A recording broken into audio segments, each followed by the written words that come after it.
Hello friends, welcome you all on Yourpedia education. So friends, जैसे आपको पता है we have started a series on NPTEL questions and the series is basically 100 question series. Okay, and these 100 questions that today I'm going to take are from different topics or different subjects, we can say, like theory of machines, production engineering, and production के अंदर there is a casting and welding. Okay, casting and welding topic that I'm going to cover, and then mechanical vibration complete I'm going to cover from the GATE viewpoint, and then material science basics. Okay, जैसे एक number का आता है. So we can say the material science first of all we are going to cover, after that mechanical vibration, after that TOM, after that production in this. Okay, so I'm going to take approximately I can say 130 plus question in this video. Okay, because it is not possible for me to cover all these 4 topics by using 100 questions only. Okay, now before starting this video, I request to all of you that please like the video and share this video with your friends and subscribe the channel if you have not subscribed yet. Okay, and you can also join our YourPedia education Telegram group for daily updates regarding the notifications or any other update regarding the admission in IITs, IIMs, or any other information in regarding the PSUs also. Okay, so friends, video को start करते हैं, and I request to all of you that again please share this video as much as possible so that basically we can get motivation and basically provide you free of cost more content. Okay, now we are going to start this video, and please answer each and every question with me. Okay, first of all I will give you the question, after that within a 1 to 2 second I will show you the answer also. So let's start with the material science. So here you can see the material science question number 1. So questions are going to be basically, I can say, very simple from the material science, because in the IIT paper, or I can say this GATE paper only, 1 to 2 marks question is framed from material science. Okay, so only basic question, and with this question I'm going to cover the concept also. Like there is a first question, calculate the number of grains. Okay, so we have to calculate the number of grains per square inch at a magnification of 100x when the ASTM grain size number is 8. Okay, so we have to calculate the number of grains. What is the meaning of grains?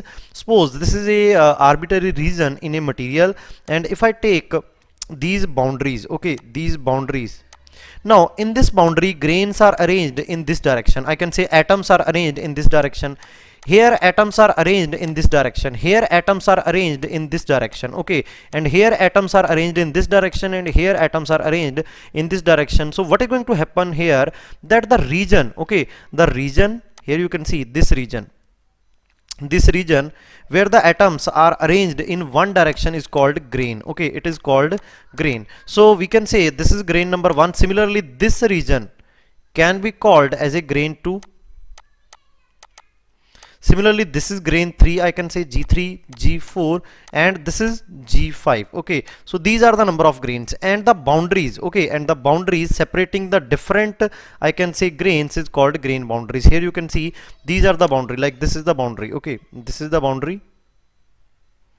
Okay, this is the boundary, I can say. So this boundary is called grain boundary. So we have to calculate the number of grains if we do the magnification of 100 times to a sample. Okay, and there is a number which is used in the formula called grain size number, which is 8. Okay, so directly you can say the formula for calculation of this at 100% magnification. Okay, so the formula n is equal to 2 raised to power, I can say, capital N minus 1. Sometimes they write like this, or sometimes they write like this, 2 raised to power n minus 1. Okay, in some books. Okay, so basically this right side, okay, you can use both the formulas. Okay, let me give you the simple formula. I can say we use it like this only, like this. Okay, so where small n is grain size number and capital N is, I can say, number of grains at 100% or 100 times magnification. Okay, now this formula is valid only for 100 time magnification. So you can calculate the number of grains 2 raised to power 8 minus 1, which is equal to 2 raised to power 7, which is equal to 128. But if in the examination they have given you at 50x magnification or 200 x magnification, then the formula is basically changed a little bit like this. Okay, so here you can see, so n 100, here you can see number of grains per square inch at 100 x magnification, and nm is the number of grains per square inch at magnification m. So wherever the magnification given, you can put the value of 50, 200, whatever the value you can put here. Okay, so these are the relations. So I have given you the concept. If magnification other than 100 and if magnification 100 is given, then you have to calculate the number of grains. So 128 is correct answer for this question. Now, which of the following bonds have highest bond energy? So you know that atoms, suppose this is the atom number 1, I can say. Okay, this is the atom number 2. And in a material or any substance, atoms are joined to each other by using a force. Okay, a force, and this force is nothing, it is called bond or chemical bond, I can say bond or chemical bond. Okay, chemical bond. So depending upon whether the electrons are shared or whether the basically this bond is formed by electron sharing or whether this bond is formed by electron acceptance and basically donation. So depending upon that, there are different types of bond. Okay, so out of that, which bond have highest bond energy? Bond energy means that कितनी force के साथ एक दूसरे को पकड़ के रखा है. So directly you have to remember the answer for this, that ionic bond has highest bond energy. So here you can see bonding type in the substances in which they occur and the bonding energy in kilojoule per mole and the melting temperature also. So here you can see in case of ionic bonding, the bonding energy is of this level. Okay, and in case of covalent, it is of this level, and in case of metallic, this is of this level. Okay, so here you can see the different bonding energies, and in case of van der Waal, it is minimum, I can say. Okay, minimum bond energy is in case of this van der Waal forces, I can say. Okay, so I hope you got the idea overall. Basically answer for this, which of the following provide information about type, number, arrangement of atoms at the lattice point? So here you can see which of the following provide information about the type, number and arrangement of what atoms at lattice point. Okay, so what are the lattice point? Suppose if I take number of points like this,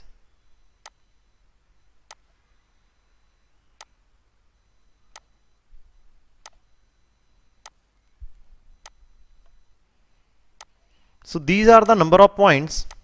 Here you can see. Okay, so these are the number of points. So the arrangement of points in a space is called lattice in material science. This is called lattice.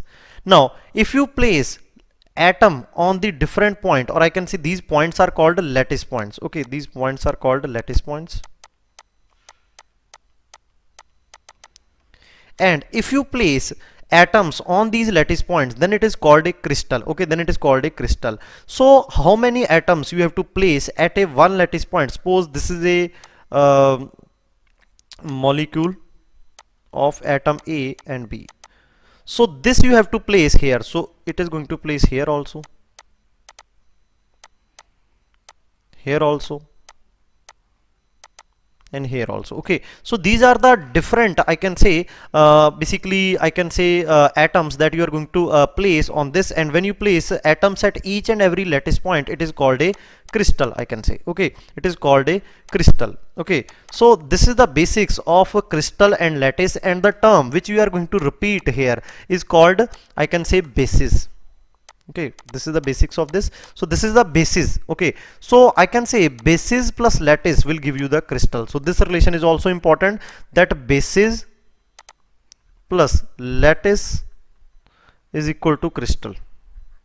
Okay, this will give you the crystal. So first of all, this is the I can say the relation that you have to require. Now the question is basically that which of the following information is provided, that the type, which type. So which type is provided by this, like we have to repeat this. So this is the basis that this type का atom आप repeat करोगे. ऐसा भी हो सकता है that आपको इसी को repeat करना है. तो this is the type, and number, here you can see 2 atoms has to be repeat, and arrangement, here you can see the arrangement also. Okay, so basis is the answer for this. Okay, I hope you got the idea and the difference between the lattice, basis and crystal. So crystal has some physical properties like density, electric conductivity, thermal conductivity, and lattice has geometrical properties like length is there, volume is there, area is there. Okay, now here you can see the relation also. that the relation between this crystal, and remember that basis is also called motif. It is also called motif. Now what is the which of the following relation is correct? So we have already discussed about this relation, that crystal is equal to lattice plus basis. Now Miller indices notation, that is I can say square brackets UVW and this curly braces HKL represent dash respectively, fill in the blanks within appropriate option. Family of direction and planes, a plane, a direction and plane, a family of plane and a direction and family of plane. Okay, so let's talk about this. Here you can see it represent the direction, a direction and a family of planes. Okay, so whenever we have to show the direction, so there is a direction also, family of direction also, plane also, and family of plane also. Okay, so how to represent a direction, I can say. So whenever you represent any direction, like suppose this is a unit cell. Okay, let me just go here. Suppose this is a unit cell.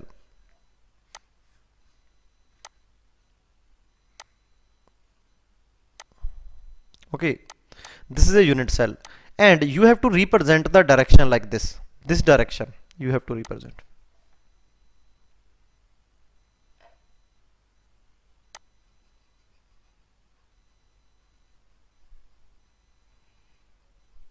This direction you have to represent. So to represent this direction, you have to basically, there is a different process for this that we will discuss in upcoming questions, but there is a process for calculation of this direction. You have to calculate the projection of this on the different axes like this. Okay, on this and this you have to calculate the projection of this, I can say. Okay, so by taking the projection you can calculate, and then after that the projection wherever it is intersecting at the major xy axis, you will basically represent it in the square braces like this.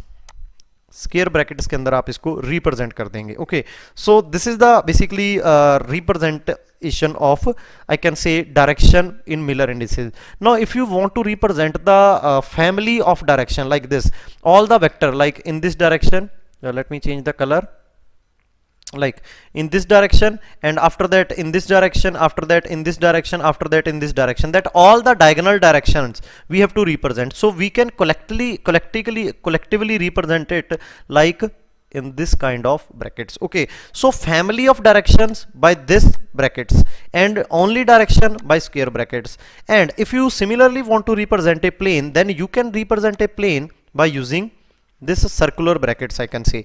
And if you want to represent the family of plane, then you can represent it by using curly brackets. Okay, so these are the I can say different brackets that you must know, and directly question can be framed, okay, from this topic.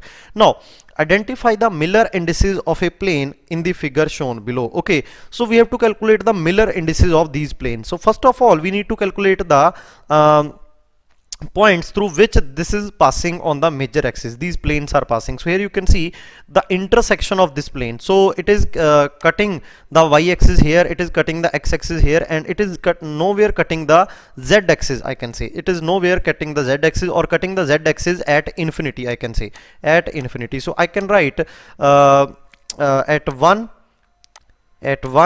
and at infinity. It is cutting the different axes, I can say. Okay, so we have to represent the plane, and in the last question I have represented you that plane is represented by this brackets. Okay, now take the reciprocal of this. So when you take the reciprocal, 1 by 1, 1 by 1 and 1 by infinity.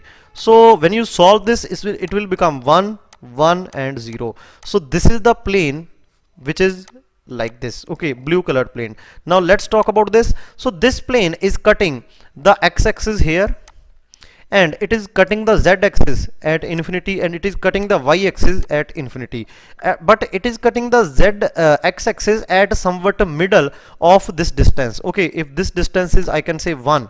Okay, if this distance is 1, it is cutting at 1 by 2. So I can say it is 1 by 2, infinity, infinity. Now I can take the reciprocal of this, so it will become 0 and 0. So this is the Miller indices of second plane, and the Miller indices of first plane is this. So let's match any option if it is matching. Yes, option number A is matching with this. Okay, so here you can see the process for calculation of this. Okay, so here you can see.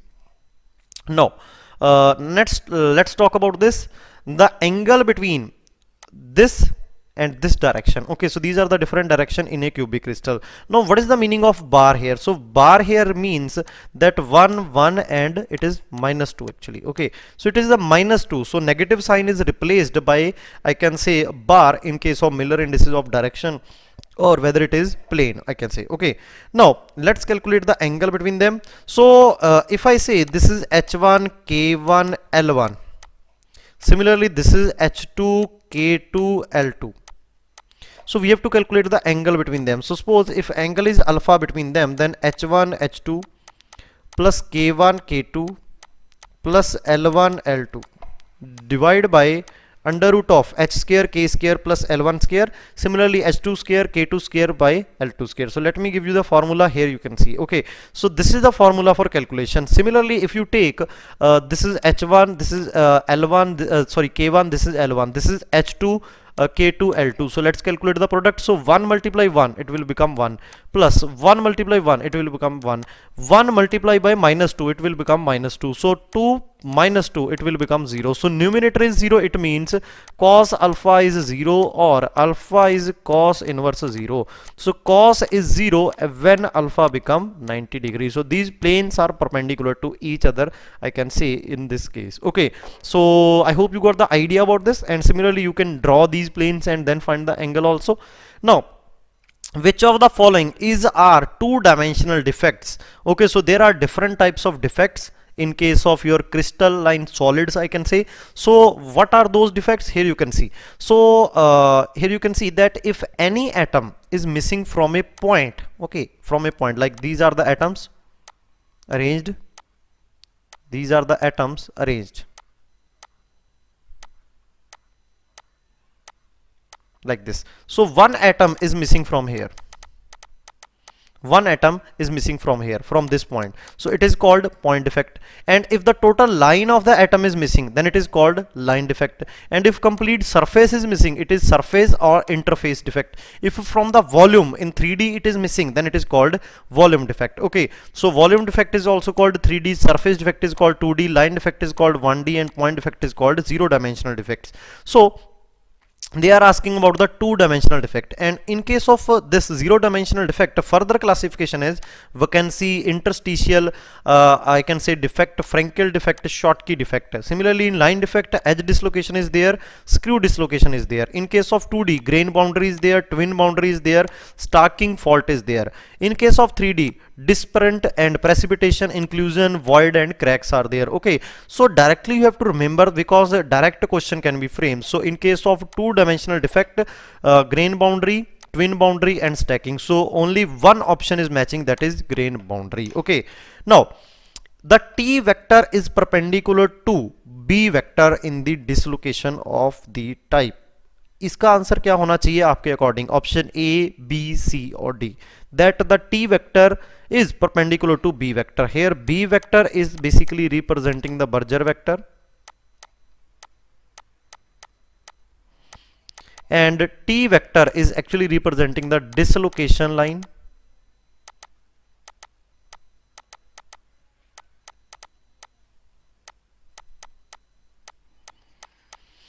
Dislocation line vector, I can say. Okay, so Berger vector, dislocation line vector. So which of the following can be correct according to you? Let me give you the solution. So here you can see it is the normal crystal, okay, without any defect. But if a defect is created, that is edge dislocation. What is the meaning of this? That one plane is coming here like this. Here you can see that this plane is coming here, here, here, and basically going downward. Similarly this plane is also going downward. Similarly this plane is also going downward. Similarly this plane is also going downward. Here you can see it is also going downward. Okay, now this plane is going downward and just stop here. Okay, just stop here. So this type of defect where upper half is present or lower half is present and other half is missing is called a basically I can say edge dislocation defect. Okay, now in this case of edge dislocation defect, how much edge dislocation is there? We can draw a Berger vector. What is the meaning of Berger vector? Take one point. Okay, take one point like this. Take one point and move steps away like this. from one atom to one. So we have moved one step from here to here, then move from here to here, 2 steps, then 3 steps. So you go in left direction 3 steps. After that you have gone 3 steps downward like this, and 3 steps you have to go in this direction, because there is a rule to draw this circuit that whatever the steps you move in left direction, you have to move same steps in right direction. Whatever the steps you move in downward direction, same steps you have to move in upward direction. So in left and right we have moved by same steps, I can say. Now upward we have basically covered downward we have covered 3 steps, so upward we have to also cover 3 steps like this, 1, 2 and then 3. But after completion of 3 upward steps, what we have seen that we have ended at this point, but we have started at this point. So there is a defect, or there is a gap between the starting and ending point. That gap is equivalent to I can say this much of magnitude, and direction is this, from here to here we have to move in this direction to complete this circle. So complete this circuit. So this defect is called Berger vector. Okay, so this vector is called Berger vector. So Berger vector is this, and the line where this plane ends, okay, where this plane ends, from here you can see upper half plane is present here. So this line is called dislocation line or edge dislocation line. So edge dislocation line and Berger vector are perpendicular to each other, here you can see. Okay, so these are perpendicular to each other, here you can see. Okay, in edge dislocation I can say. On the other hand, in case of screw dislocation, please remember that T and B vector are parallel to each other.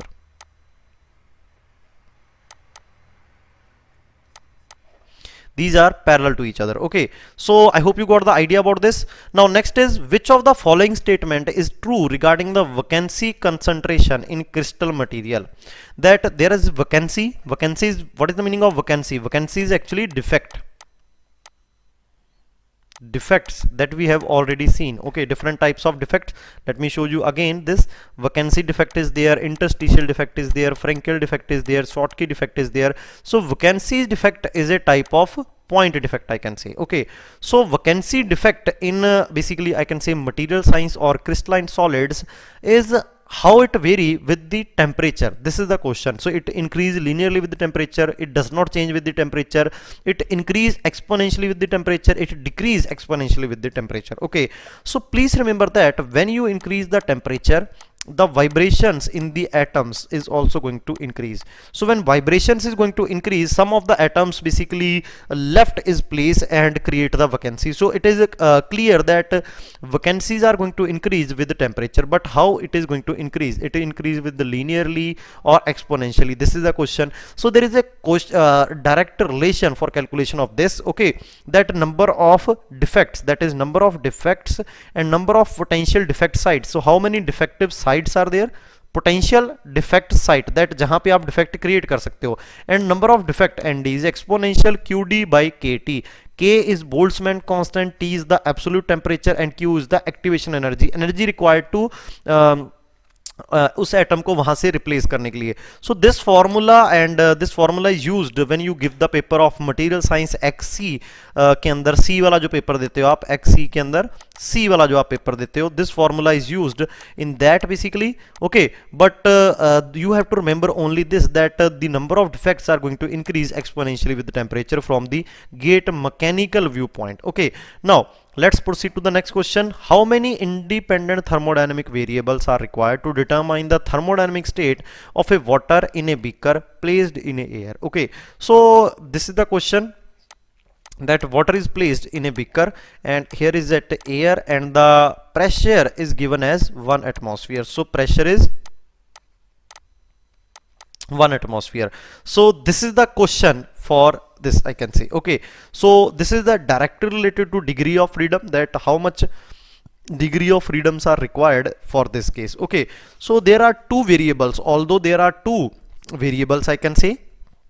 Okay, to define this, basically two variables are temperature and pressure. Okay, so total there are three variables: composition, when you calculate the number of phases, temperature and pressure. Now as we are talking about the water, so there is a no composition, it is a pure. So in case of pure substances, there is a no need to consider composition, so we are not going to consider composition. The only two left is temperature and pressure. So they have already given that the pressure is 1 atmosphere. So if pressure is 1 atmosphere, it means pressure is also fixed. So if pressure is fixed, only variable left to define the state is temperature. Okay, so as you increase the temperature at constant pressure, it is going to change its phases. Okay, so I can say only one variable is required for this. Now in a single component system, so component system के अंदर कौन सा है, single one component, maximum number of phases that can coexist together in equilibrium is, okay, that can exist in equilibrium together, I can say. Okay, so this can be calculated from Gibbs phase rule. I can say here you can see Gibbs phase rule is F plus P is equal to C plus 2, where P is the number of phases, I can say, F is the degree of freedom, C is the number of components, I can say.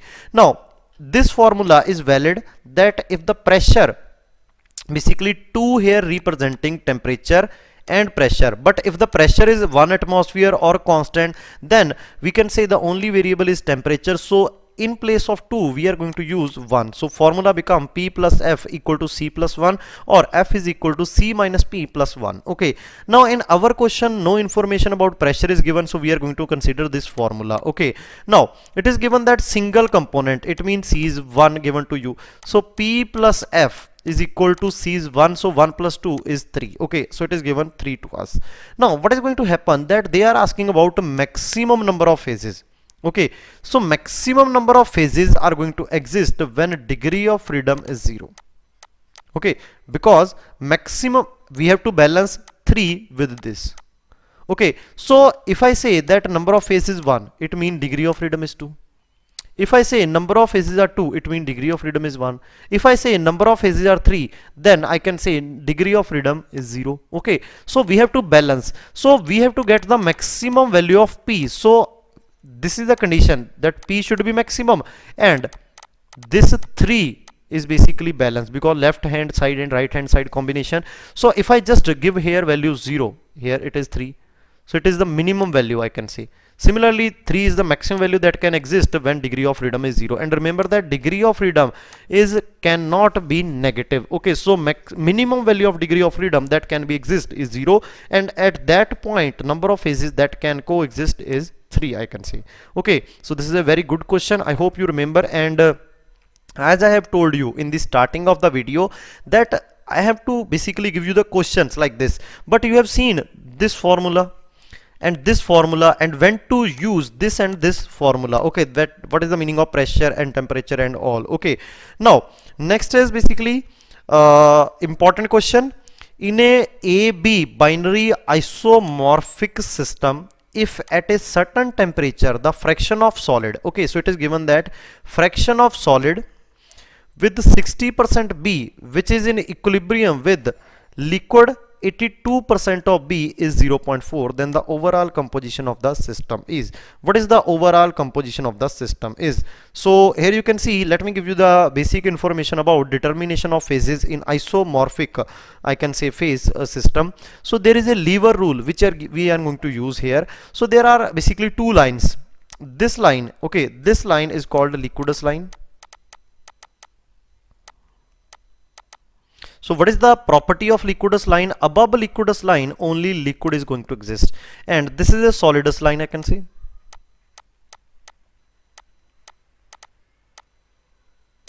So property of solidus line, that below solidus line only solid phase is going to exist, and the region between Liquidus line and this solidus line is called Mushy Zone.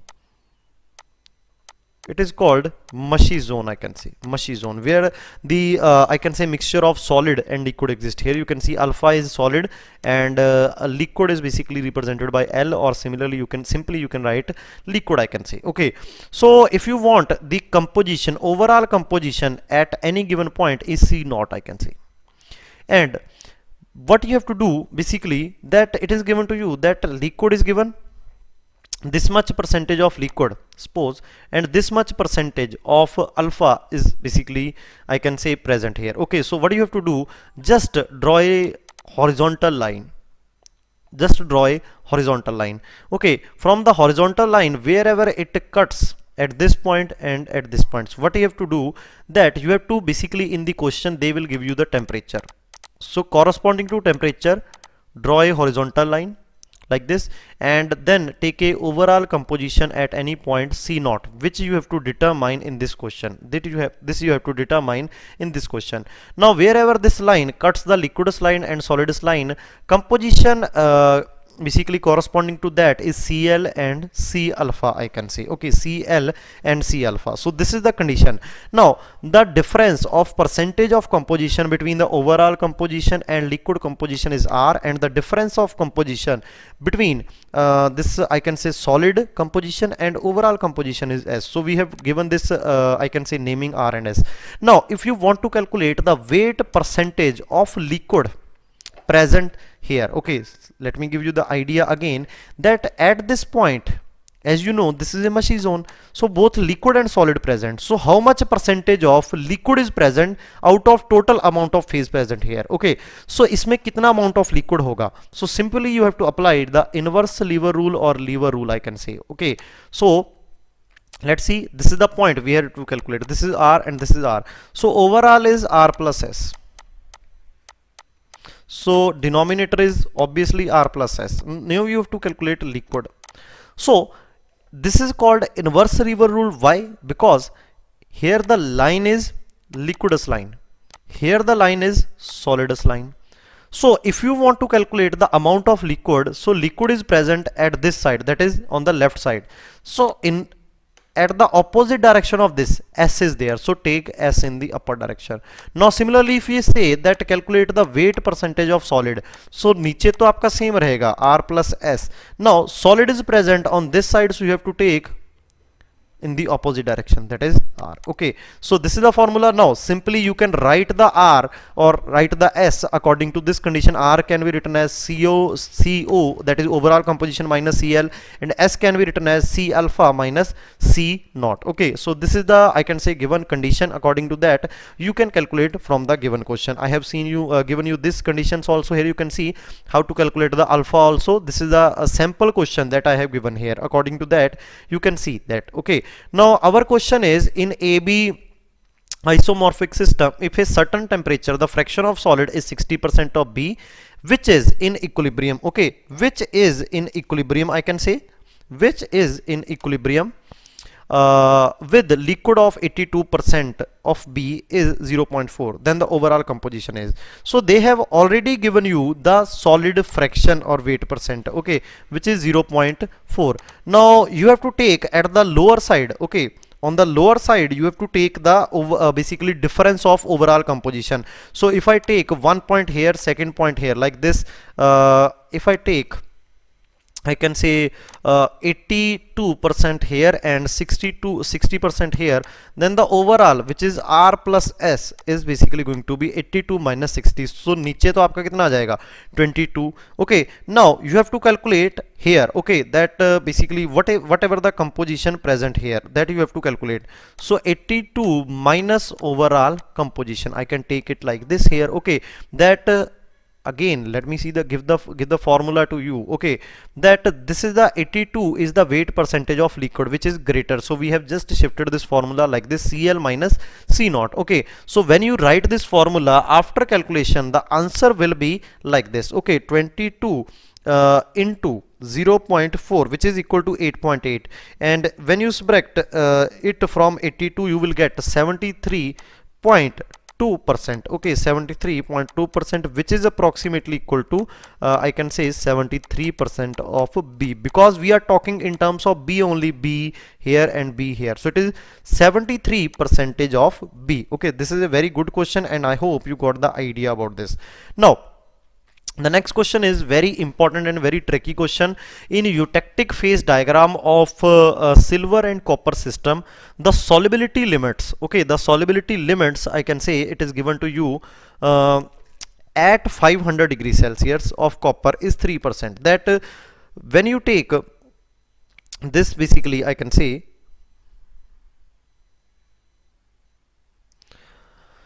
the solubility limit at 500 degrees Celsius of copper is 3% in Ag rich phase. Okay, so there is a when you consider a alloy, so suppose Ag is 0% here and Ag is 100% here, and copper is 0% here and copper is 100% here. So this region is copper rich region. This region is, I can say, Ag rich region, because silver is present more here and copper is present more here, I can say. Okay, so they are talking about that the maximum solubility of copper at 500 degrees Celsius temperature, like this temperature, the maximum solubility of copper is 3% in a silver rich phase. Similarly, and Ag is 2% in copper rich phase. So in case of copper rich phase, like this, maximum solubility of, I can say, silver is 2%, and here the maximum solubility in silver rich region for the copper is 3%. So in sterling silver, 92% of Ag, 7.5% of copper, the percentage of copper in Ag rich phase is, okay. So in Ag rich phase, the maximum solubility of copper is 3% at 500 degree Celsius. So first of all, here you can see the diagram of copper and silver. So which type of diagram you will get if you draw on the temperature composition axis, or I can say a phase diagram only. So here you can see here the copper is 0%, I can say, and here the copper is sorry, here the basically composition weight percentage of Ag. So here silver is 0% and here silver is 100%. So this region is silver rich region and this region is copper rich region, I can say.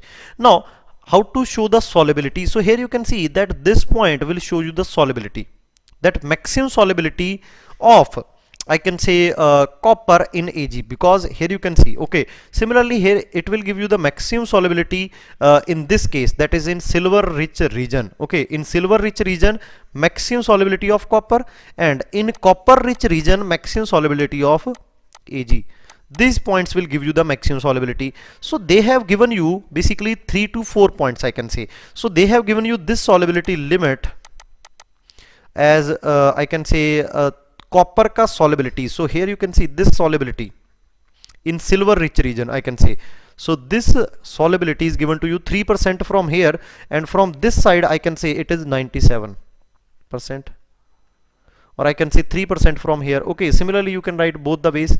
Similarly it is given to you that 2% of Ag is maximum soluble in copper rich region. So copper rich region is this, so it is 2%. And they have asked about, now we are talking about in terms of copper, so 2% of copper, and here you can see 97% of copper, or indirectly you can also talk, okay, indirectly you can also talk if you come in this direction, that I want to start from here, okay, that here copper is 0%, so it is 3% of copper, and I can say this is somewhat basically 98% of copper, that I can also write. Okay, so this is the maximum solubilities, because this is the 2% solubility region. Okay, this is the 3% solubility region maximum. Now they are asking about the 7.5. 7.5 means somewhat here. So whenever the composition, okay, so whenever we talk about this point, so above this point maximum solubility only this much percent, that is 3%. इससे पीछे कम हो सकती है. Okay, जब आप इससे पीछे आओगे, so here you can see solubility is this much. Here you can see solubility is this much. Here you can see solubility is this much. So when you decreasing the temperature before maximum solubility point, then it is decreasing. Here you can see it is decreasing by decreasing the temperature. It is when you increase the temperature, solubility is increasing, and maximum solubility is this. Okay, after that whatever the percentage of copper you are going to take, it can maximum soluble in 3%, and बाकी copper आपका किसी और beta phase की form में जाएगा और alpha phase की form में जाएगा. Okay, so answer for this question is 3% only. Now here you can see the different questions. I have given you the questions also, that how to calculate this.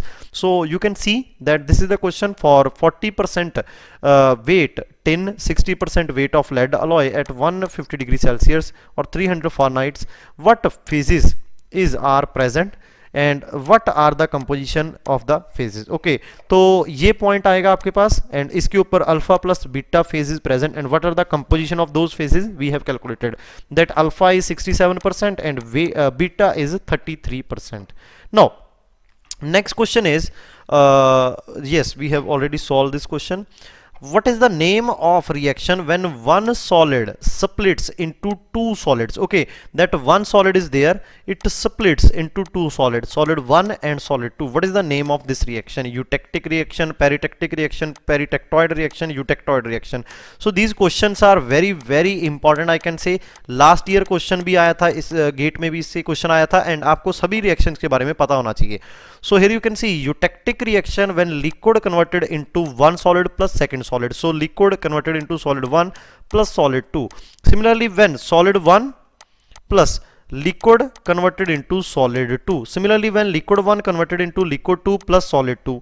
Similarly, when one solid converted into solid 1 plus solid 2, it is called eutectoid, and this reaction is called tectic, sorry, and this reaction is called peritectic, and this reaction is called eutectic. Similarly, peritectoid reaction, when solid plus solid give you solid, I can say. Okay, so this is the reverse. These reactions are reverse of each other, I can say. Okay, that is why you basically not listened about this reaction. I can say ज़्यादा आपने नहीं सुना होगा इस reaction के बारे में. So answer for this question is eutectoid.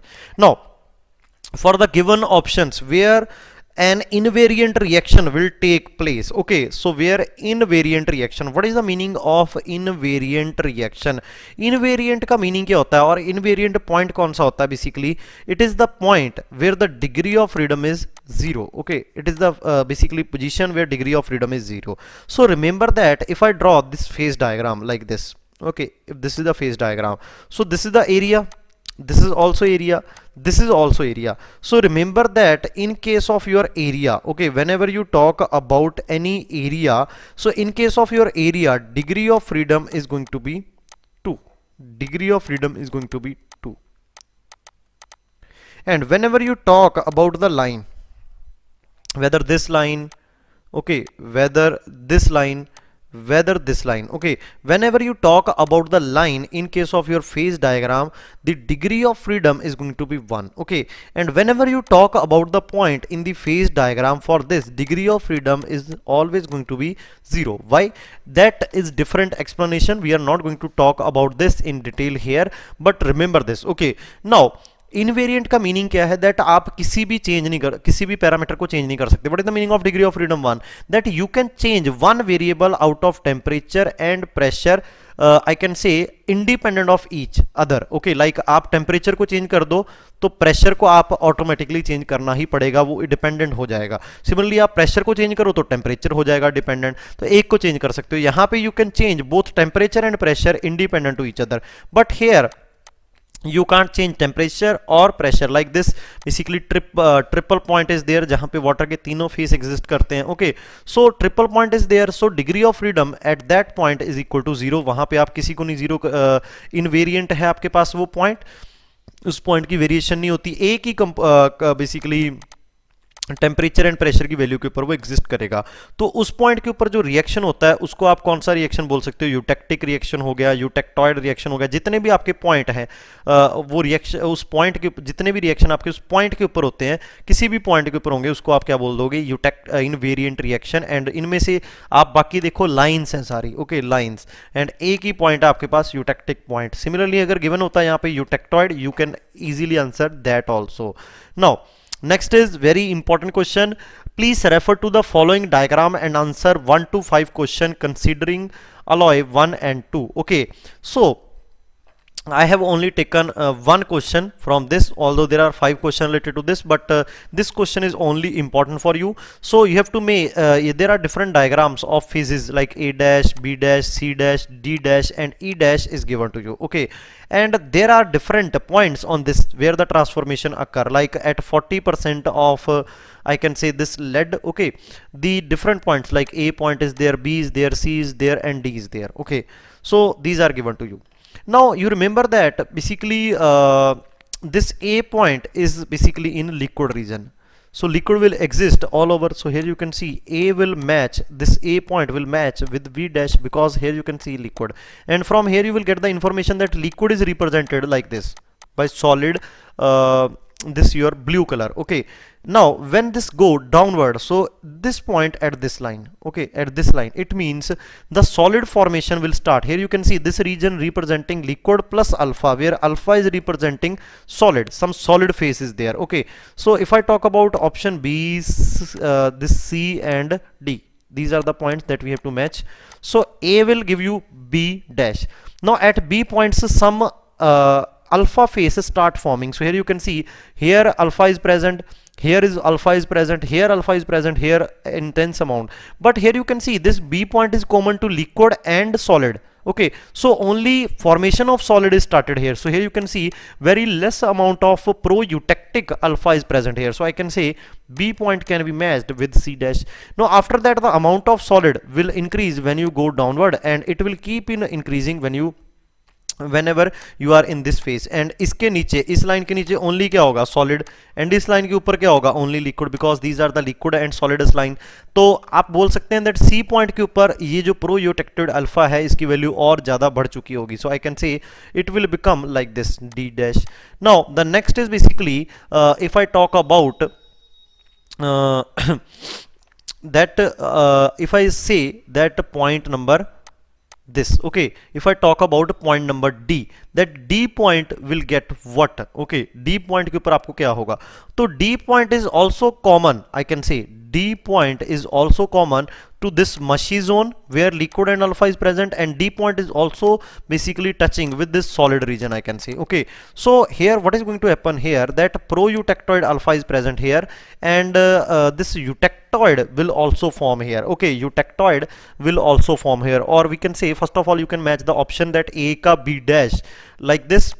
All options are given same, B ka C dash, so only this can be the option, and D dash we have correctly matched, and from here you can see it is E only. Okay, so अगर आपने इस diagram को पढ़ा होगा, you can easily answer that यहाँ पे pro eutectoid alpha बनना start हो जाता है आपके पास, एंड यूटेक्टॉइड बीटा भी बनना आपके पास स्टार्ट हो जाता है. Okay, and they are also answering about the E point. E point is nothing but it is eutectic point only. So here the composition is like this only, A dash. Okay, so answer to this question is whatever the answer that we have given, option number B only. Okay, now next question is I can say this multiple correct option type, जिसमें एक से ज़्यादा option correct होंगी. तो gate में जो I can say new category of questions है, उसके regarding ये question है. So which of the following is are wrong about the phase diagram?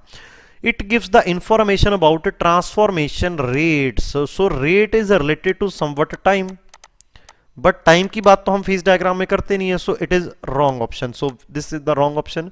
Relative amount of different phases can be found under the given equilibrium condition. Yes, बिल्कुल we can calculate this. So it is not wrong. Okay. It indicates the temperature at which different phases start to melt. Yes, it basically give you the temperature at different phases will start melting like this. If I draw this phase diagram like this, so above this line only liquid phase exists, and it means above this temperature, because this is the temperature axis. So if I talk about this point, so corresponding to this is give you the melting point at this composition number C1. So at C1 composition, this line will give you the melting temperature T1. Why? Because above this temperature liquid phase is present, and liquid phase means melting point only, or starting of melting. Okay, now solubility solid solubility limit are not depicted by it, but these are depicted by it, so it is wrong. Okay, solid solubility limits we have already depicted like this. In this diagram we have already seen that this is the maximum solubility. Here we have already seen like this diagram आपने देखा था, this is the maximum solubility. Okay, so 1 and D, I can say option A and D is basically answer for this, or I can say these statements are wrong for the phase diagram. Now next is eutectoid product in iron carbon system is called eutectoid product. Okay, so two products that you are going to get at eutectoid, and second is at eutectic. Now at eutectoid, the product that you are going to get is, I can say, perlite. Okay, and at the eutectic point you are going to get is ledeborite. Here you can see. So this is the eutectoid point, and remember that eutectoid point exists at 0.83% of carbon. Okay, and this point is called eutectic point, and it exists at 4.3% of carbon, and I can say at 2066 Fahrenheit degrees Celsius. Okay, so these are the basically I can say questions related to this. Now next is, which of the following are true for Martensite phases? Okay, Martensite phases, about this. Okay, and before discussing to next question, please remember this also, that this is representing alpha ferrite, and this point representing the maximum solubility. So maximum solubility of carbon in alpha ferrite is 0.025%. Okay, and now if I talk about this region is representing the gamma iron or austenite. So in austenite, maximum solubility of carbon represented by this point, and it is 2%. In some book it is 2.1%. So the region between this point, that is eutectoid point, and the maximum solubility, I can say, where the maximum solubility of carbon in austenite is called hyper eutectoid region. Okay, or the I can say region before 2.1% is called steel, and after that it is called cast iron. So the if the carbon percentage is below 2.1% and above 0.83%, the type of steel is called hyper eutectoid steel, and if the carbon percentage is greater than 0.008% and less than 0.83%, it is called hypoeutectoid steel. These are the very important questions I can say that can directly ask to you. Which of the following are true for the Martensite phase in iron carbon system? So Martensite phase, okay, in iron carbon system, they are asking about the system, not the phase diagram. Remember that uh, in your iron carbon phase diagram, Martensite is not visible. It is visible in triple T diagram. Okay, that is time temperature transformation diagram, but they are basically we draw the triple T diagram also from the for iron and carbon only. Okay, like this, if this is the triple T diagram, I can say. So we start this diagram when the austenite is unstable. So we start cooling like this. Okay, from the different times I can say, I will show you that also. So they are asking about the true statement about Martensite phase in iron carbon. It is equilibrium phase, unstable phase, metastable phase. It does not appear in iron carbon phase diagram. So obviously this is I can say true for this. Now out of this, which is true? It is equilibrium phase, it is unstable phase, it is metastable. So it is not an equilibrium phase, because in triple T diagram we change the time. So when you change the time, something change with the time, it is not called in equilibrium. It is an unstable phase or metastable phase. So remember that Martensite is a metastable phase. What is the meaning of metastable phase? See this. So a metastable phases is a multi-component material can transform to a more stable phase by a partition less transformation by the motion of an interface. That is, the product phase has the same composition as the parent phase. So this is very important line, that the product phase has the same composition as the parent phase. However, there is a difference in configuration of the atom on the both the side of interface. Okay, that जो आपका configuration है वो अलग होगा. Okay, इसको आप क्या बोल देते हो? Metastable phase.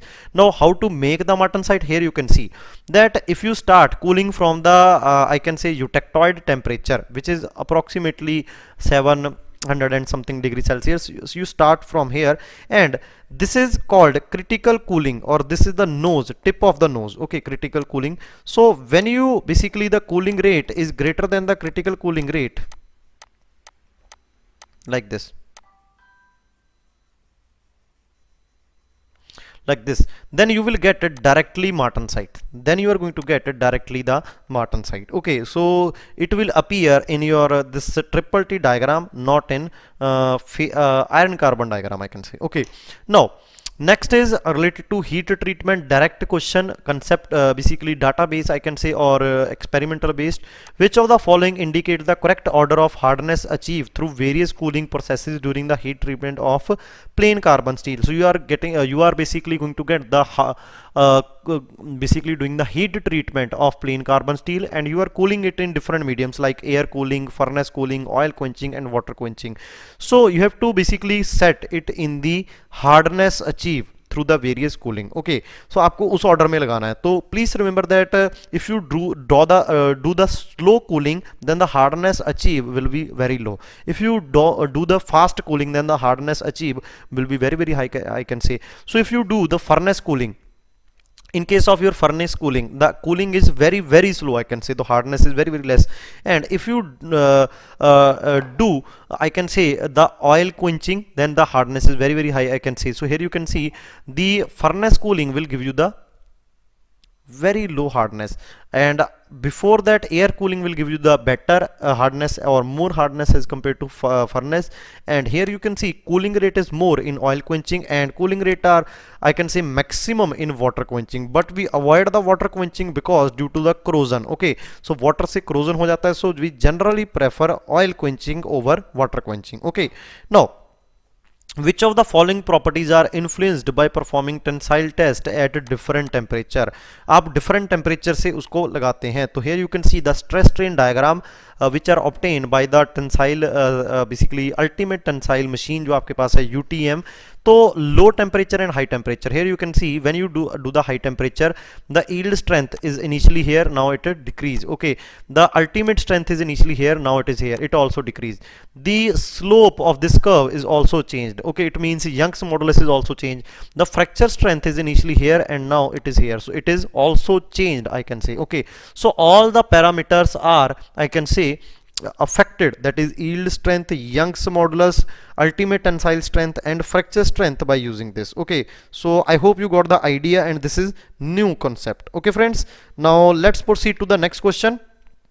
Which of the following stage, okay, which of the following stage during annealing is decrease in tensile strength is maximum?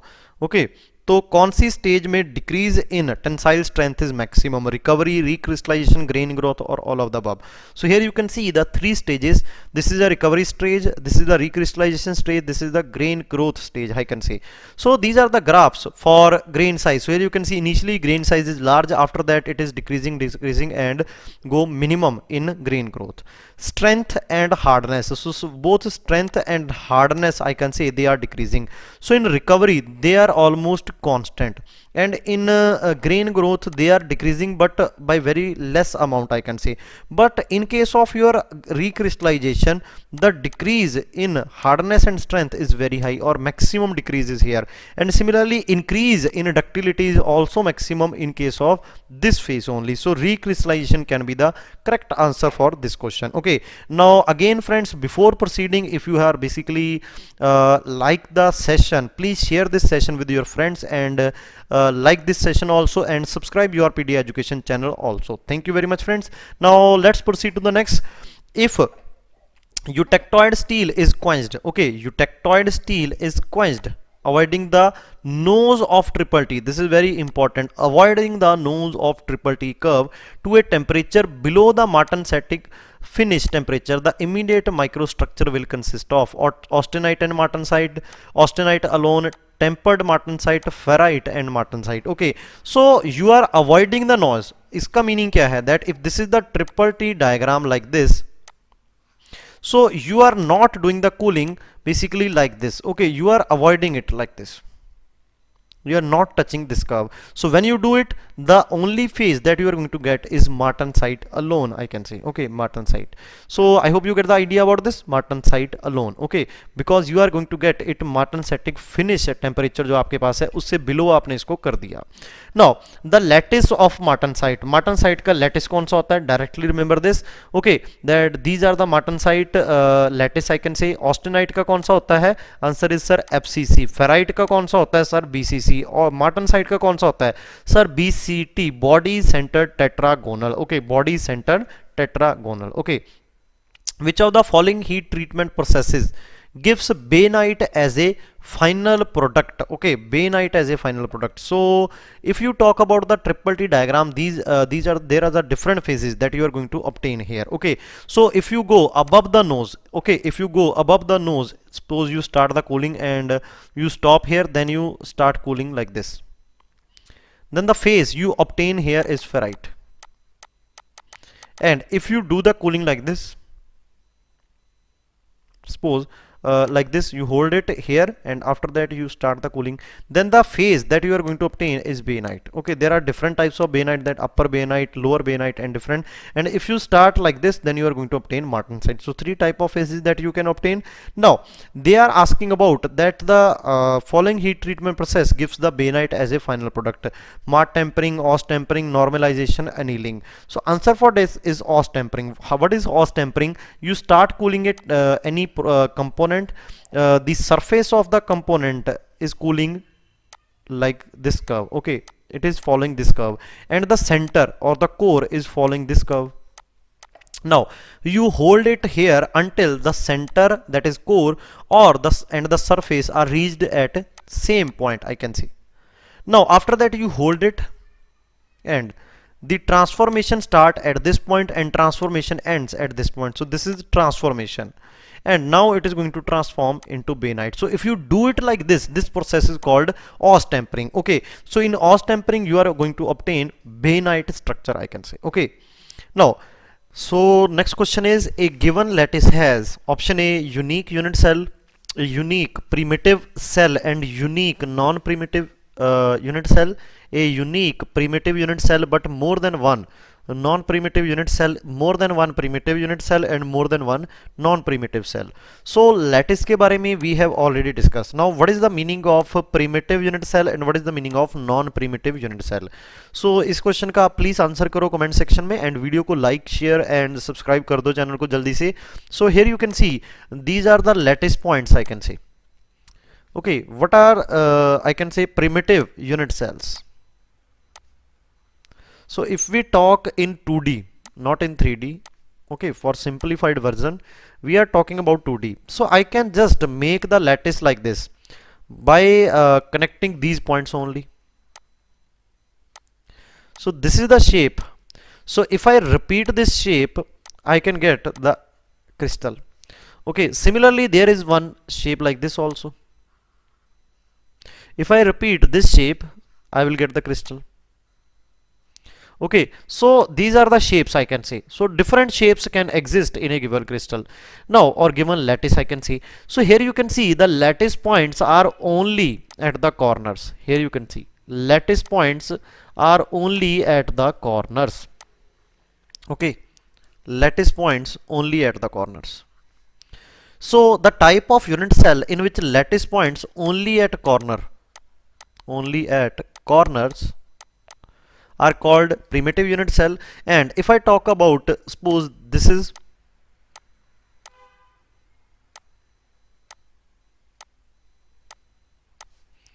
lattice points or lattice, I can say, and now the shape of unit cell is like this. Okay, like I can say diamond. Suppose this is unit cell, so I can repeat this also like this. This is a point, I can say. So I can repeat it in 3D to complete this.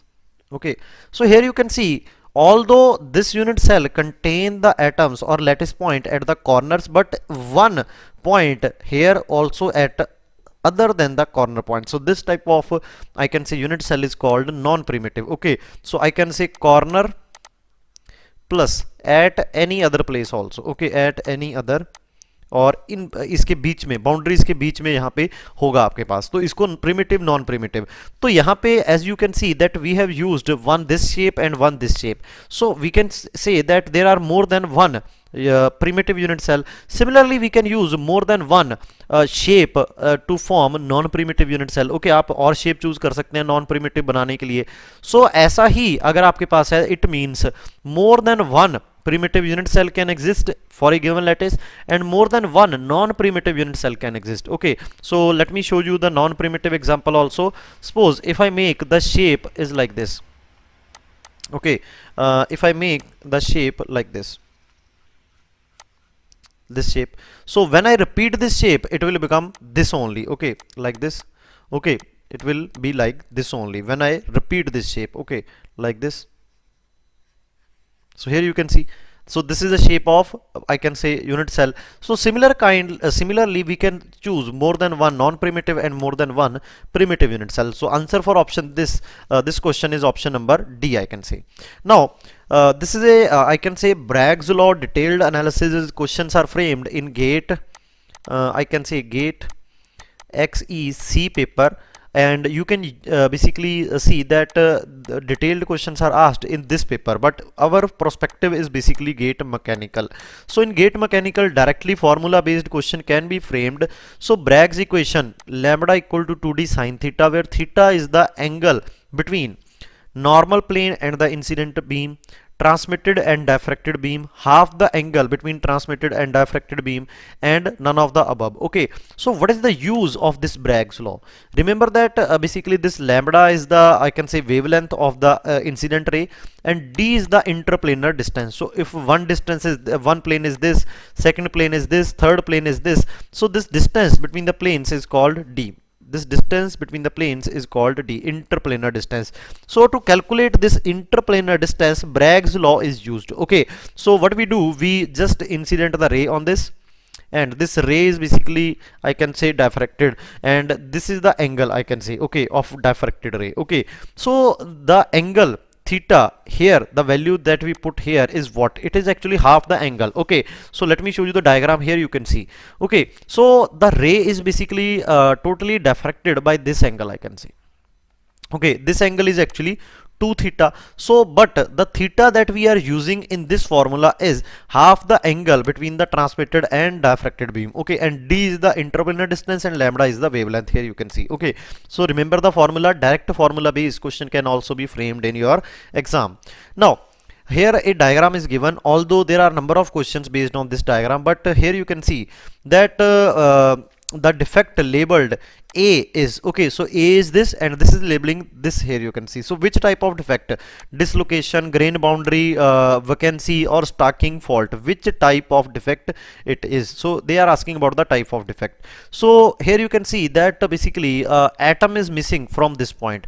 So if atom is missing here, then it is called vacancy. Okay, it is called vacancy defect, I can say. Okay, grain boundary is this. Okay, these are the grain boundaries. These are the grain boundaries, I can say. This is grain boundary, and this is grain boundary, I can say.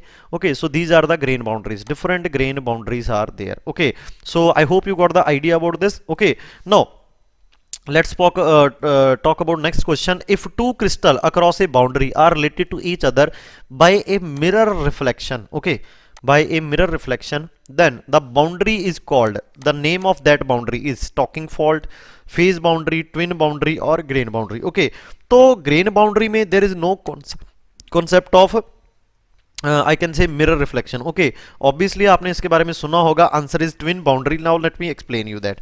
Suppose initially the lattice or the crystal, okay, crystal is like this. Okay, so initially the crystal is like this. Now after applying any force or after the application of stress, I can say this will become like this. Okay, now what is happening here when you place the mirror? Okay, so when you place the mirror, I can say this will become this only. Okay, so here you can see that if the two crystal across a boundary are related each other by a mirror reflection, here you can see if I placed the mirror here, okay, then this is the mirror reflection of this, this is the mirror reflection of this. Similarly, if I place a mirror here, this is the mirror reflection of this, I can see. Here you can see mirror reflection. Okay, so basically the region, okay, now after here you can see this is in this direction and this is also in same direction, but displaced by some amount, I can say. Okay, so I can say this region between these two boundaries is called twin, and these boundaries are nothing, these are called twin boundary, I can say. Twin boundary, here you can see twin boundaries. Okay,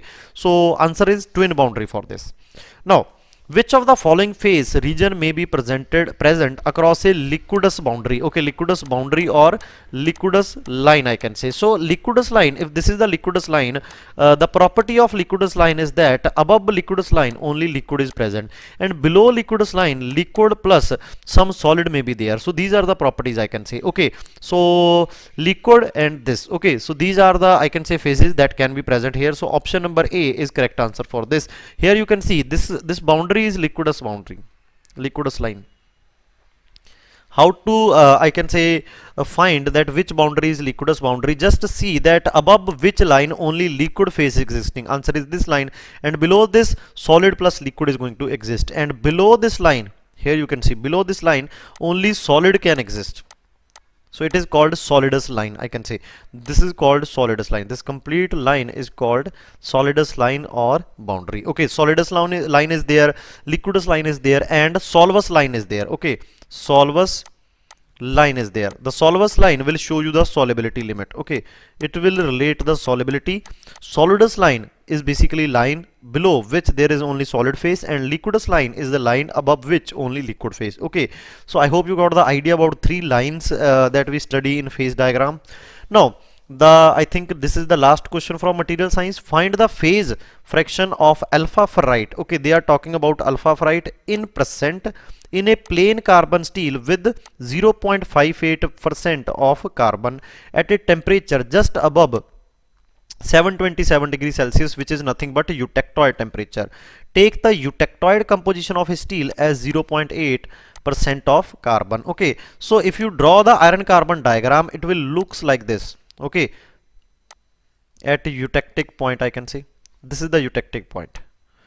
Okay, so this is the eutectic point, and sorry, eutectoid point, and at eutectoid point the percentage of carbon is 0.8%, and here you know that the percentage of carbon is 0.022. So they are asking about the I can say alpha ferrite at 0.58 percent of carbon के ऊपर कितना होगा. Okay, so you know that if I say this is x and this is y. Okay, if I say this is x and this is y, so alpha ferrite is present on the, I can say this is alpha ferrite rich region. Okay, this is carbide rich region, I can say. Okay, or the composition here is perlite. Okay, at eutectoid point perlite.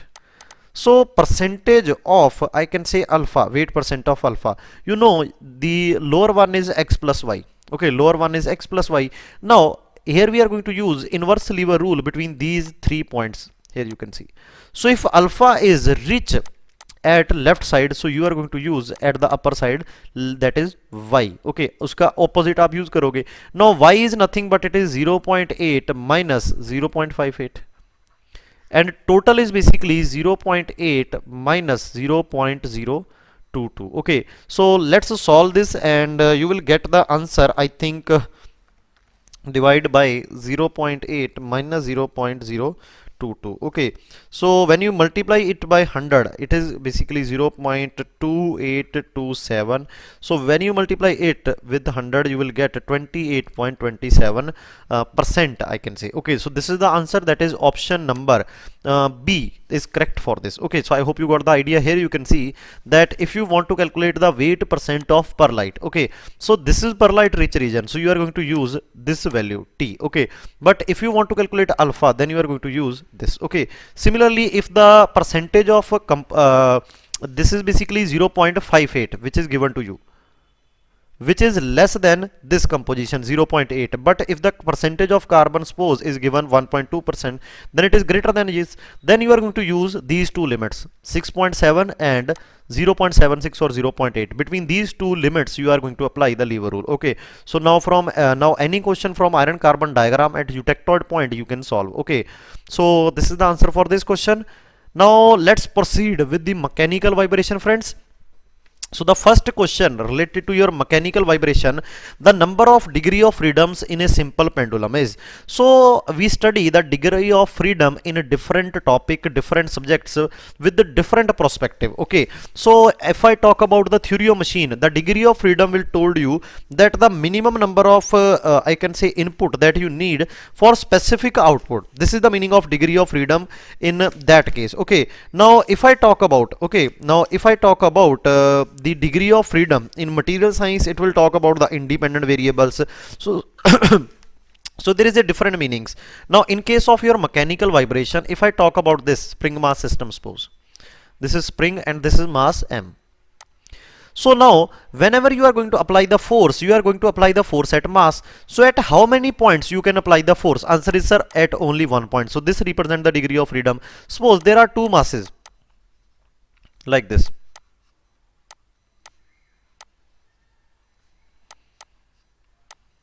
So you can apply the force here, or you can displace this mass and this mass. So two inputs you can give here. So this has degree of freedom 2, and this has degree of freedom 1, I can say. So degree of freedom 2 and 1. Okay, so I hope you got the idea about this. So if I talk about the simple pendulum, so simple pendulum is basically this I can say rope and this mass, string mass. So how many masses are there? Answer is sir 1. So according to that, degree of freedom is 1. So if I talk about this is a double pendulum like this, M1 and M2, then it has a degree of freedom 2. Okay, so in mechanical vibration, degree of freedom means number of masses. I hope you got the idea about this. So answer for this question is 1. So here you can see for simple pendulum and this degree of freedom is 1. For this system, double mass pendulum, double bob pendulum and double spring mass system, it is 2. And if the mass is uniformly distributed, suppose a string of a guitar, then the multi degree of freedom or infinite degree of freedoms are there in this system. Now let's proceed to the next question. Two springs of stiffness 10 Newton per mm and 5 Newton per mm are attached in series and the mass is suspended at the end of it. The equivalent spring stiffness of two springs nearly kitna hoga? So they are given two springs having stiffness K1 and stiffness K2, and springs are attached in series. So this is the question, we have to find the equivalent stiffness. So remember that there are two concepts of attaching the springs, one is series and other is parallel. So series arrangement can be there and parallel arrangement can be there. Okay, so in case of your series arrangement, springs are attached like this. Okay, so in case of series spring, if this is the K1, this is the K2, when you apply the force P, so this force P will be same in both the springs. That is, force in spring 1 is equal to force in spring 2 is equal to total force. Okay, similarly if I talk about the series combination, so in series combination, springs are in parallel combination, springs are attached like this, and when you apply the force P on this springs having stiffness K1 and K2, then what is going to happen? The force is different, that is P is equal to P1 plus P2. That force in spring number 1 plus force in spring number 2 is equal to total force. But in this case the deflection is basically same. Okay, deflection is same. So I can say delta 1 is equal to delta 2 equal to total जो भी delta आपके पास हुआ. But here the total deflection, okay, but here the total deflection of the system is the deflection of spring number 1 plus the deflection of spring number 2. So in this case they have given series arrangement 10 and 5. Now in this case, if you want to calculate the equivalent stiffness, then the formula is 1 by K1 plus 1 by K2 plus so on. Okay, in this case you can directly find by adding K1 plus K2. Okay, so answer, most of the students are giving answer as a option number V, which is very correct. You have to put just values here and then you will get the idea, okay, about this. So K equivalent can be written as K1 into K2 divided by K1 plus K2. Okay, so K1 into K2 which is equal to 50, K1 plus K2 which is equal to 15. So आपका 5 के table के ऊपर चला जाएगा, ये 3 हो जाएगा. So it is basically 3.3 Newton per mm. Okay, so this is the correct answer for this. Okay, this is the correct answer for this question. Now correct answer is 3.3. Now here you can see the spring mass system. Okay, the spring the spring constant of a simply supported beam having length L, modulus of elasticity E, moment of inertia I, subjected to load W at midpoint is. तो उसका कितना होगा आपके पास deflection? This is the question. So the beam is like simply supported like this, and load is applied at the middle, and the load is W. So at the middle it means if total length is L, it will L by 2, L by 2. Okay, now you know that when you apply the load there will be some deflection. So deflection is suppose delta and it is maximum at the center only. So deflection is can be calculated WL cube by 48 EI. And we also know there is a formula that stiffness is nothing, it is load per unit deflection. So load can also be written as W or by delta. Okay, from here we can calculate the same cheese. So 48 EI divided by L cube can be written as W by delta, but W by delta is nothing, it is stiffness. So stiffness of this beam is this. Okay, so similarly, if you know the if you know the formula of deflection of any beam, then you can calculate the stiffness of that beam also. Okay, for answer for this question is option number A. Okay, now next question is, a harmonic motion is given by xt is equal to 10 sine 30t minus pi by 3 mm, where t is in seconds, phase angle is in radian. What will be the time period of the motion? This is the question. So remember that the basically displacement in case of your harmonic motion is given by a sine of omega n t plus minus phi. This is the relation. Okay, this is the general relation I can say. Okay, I hope you got the idea about this. Now this is the amplitude I can say,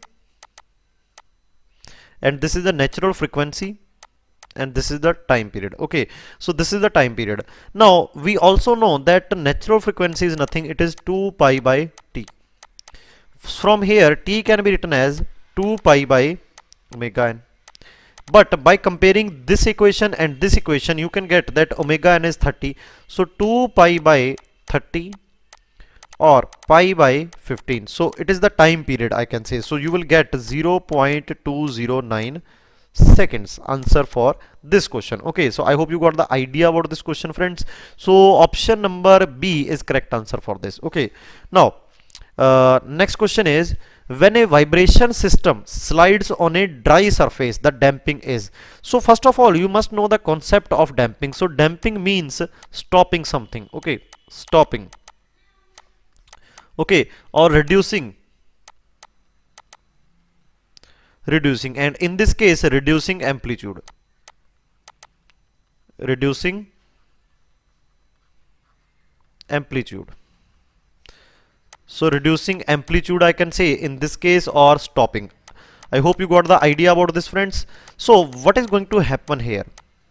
Okay, so what is going to happen here, that they are asking about when a vibration system slides on a dry surface.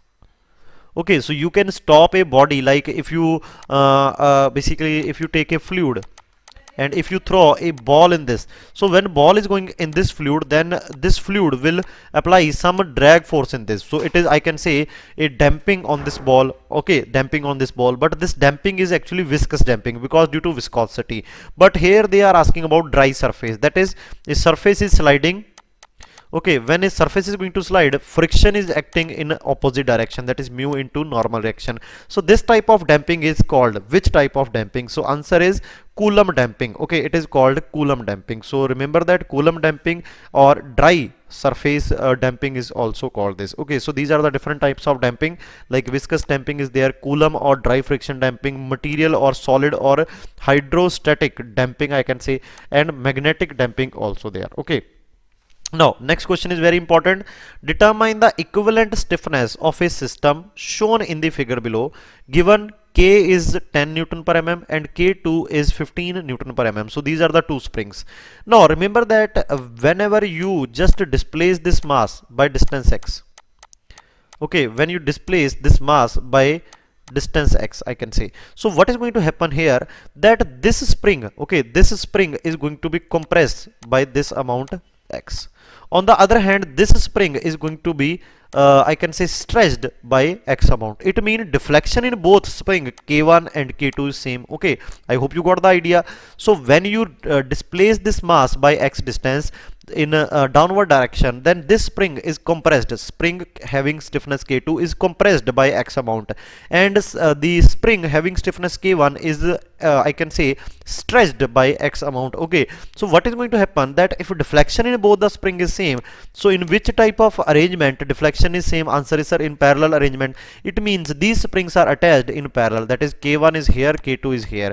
We have to calculate the equivalent stiffness in this case. So directly we can add 10 plus 15, answer is going to be 25. So it is very important question and easy question, but a tricky question. So theta is having no impact on stiffness. Okay, so next question is, body describes simultaneously two motion, x1 equal to 3 sine 40t, x2 equal to 4 sine 41t. What is the maximum and minimum amplitude of the combined motion, and what is the beat frequency. Okay, so you know that this relation is basically A sine omega nt plus minus phi. Okay, now if phi is actually initial phase, so if initial phase is 0, this equation can be written as x equal to A sine omega nt.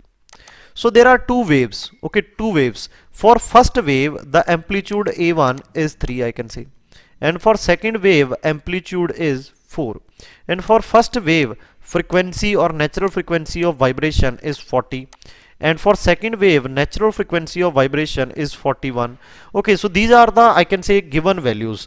So here you can see that they are asking about maximum and minimum amplitude. So by common sense you can answer that when two waves coincide with each other, okay, coincide with each other, like one is this and second is also like this, so they are going to give you I can say, if I show you like this, okay, that one wave is this, like this, and second wave is also having same phase, so they are going to add and the resultant amplitude will be addition of both. Okay, but if they are out of phase like this, okay, so one is in positive, another is negative, so in this case the resultant amplitude is going to be like this, reduced. Okay, so maximum amplitude is addition of this amplitude and minimum amplitude is subtraction.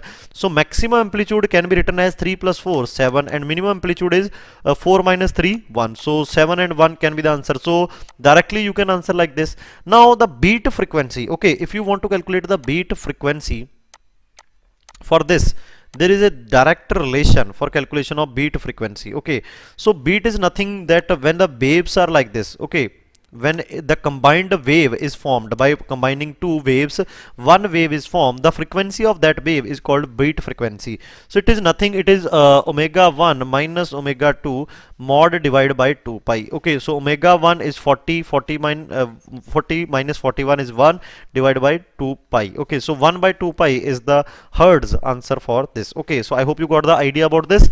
Now next question is determine the torsional stiffness of a shaft having modulus of rigidity 210 gigapascal, length of shaft 1.5 meter, having internal and external radius 15 mm and 30 mm respectively. Okay, so they are asking about the torsional stiffness. What is the meaning of this? That if this is a shaft, I hope you studied about the strength of materials. So when you apply the torque on this shaft, so some angle is twisted by this shaft, okay, like this. Okay, so if you apply the torque T, there is some deflection. In this case there is no linear deflection but a angular deflection, and the force is not a linear force but a torque. So stiffness is force per unit deflection. But in case of torsional, in place of force there is a torque, and in case of deflection there is an angular deflection. So this is the, I can say, formula for this. And also from the strength of material torsion chapter, there is a torsion equation, T by J tau by R G theta by L.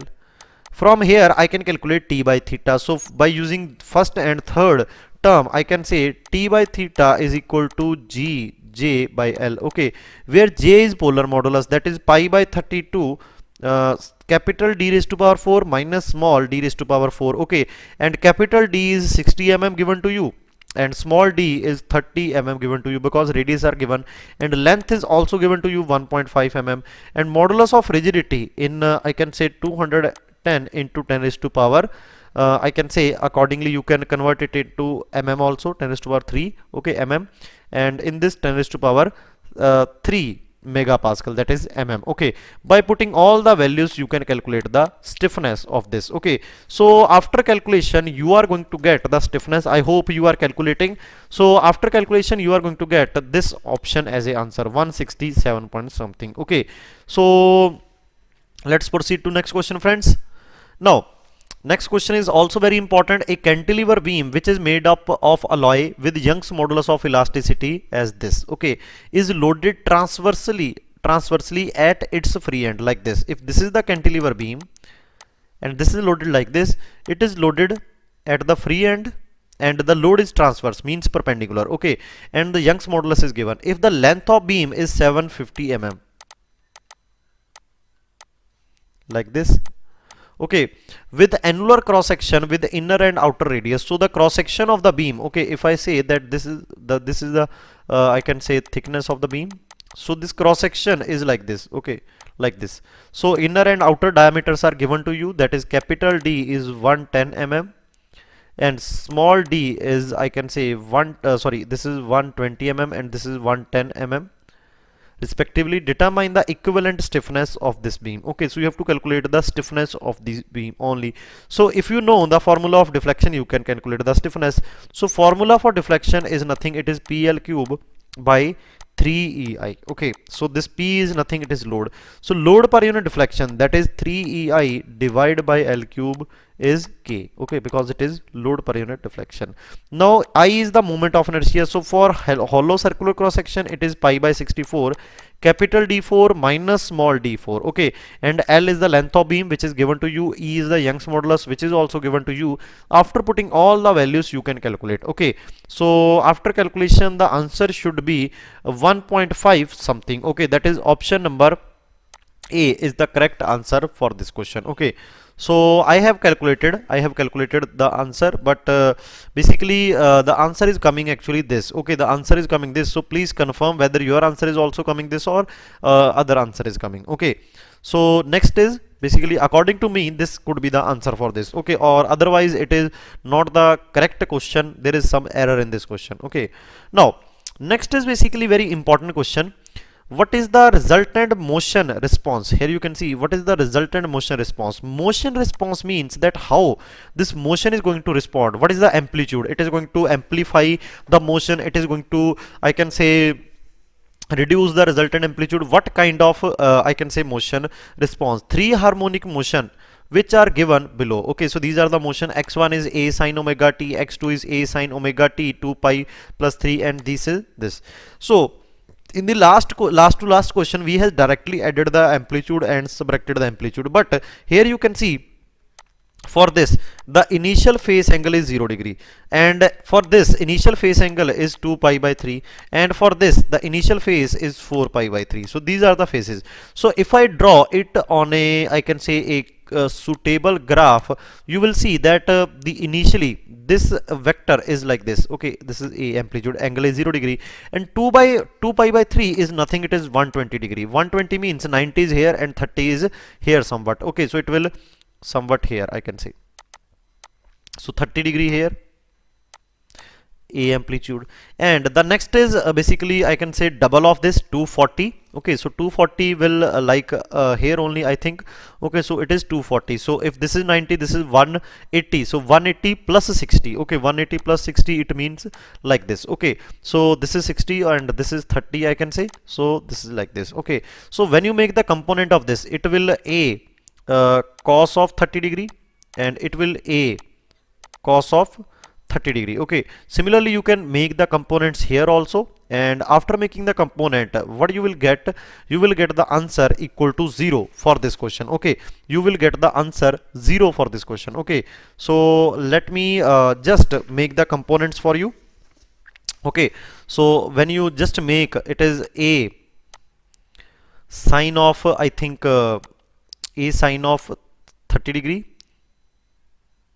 Okay, and A sine of 30 degree. Okay, these are the questions, I can say. So sine 30 is nothing, it is 1 by 2. So 1 by 2 plus 1 by 2, I can say. Okay, so 1 by 2 plus 1 by 2, it means A by 2 plus A by 2. So resultant is A.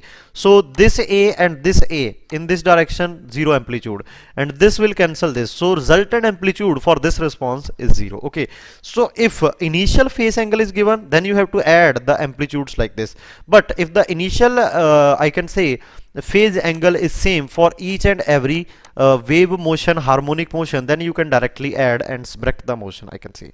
Now next question is, if maximum displacement and acceleration of a foundation of a centrifugal pump was found to be xmax 0.2 mm and x double dot m ax equal to 0.4 g, the operating speed in rpm is. Okay, so you must know that x is nothing, it is amplitude, this displacement A sine omega nt. Okay, so this is the displacement. Now maximum displacement will occur when this term is maximum, which is equal to 1. So it means x maximum displacement is A. Now if you do the derivative of this, you will get the velocity. So I can say dx by dt, displacement का derivative with respect to time will give you the velocity, which is equal to a omega n cos omega nt. Okay, it will be maximum when this term is 1. It means x dot maximum is equal to a omega n. Okay, similarly if you do the derivative of velocity, you will get the acceleration like this.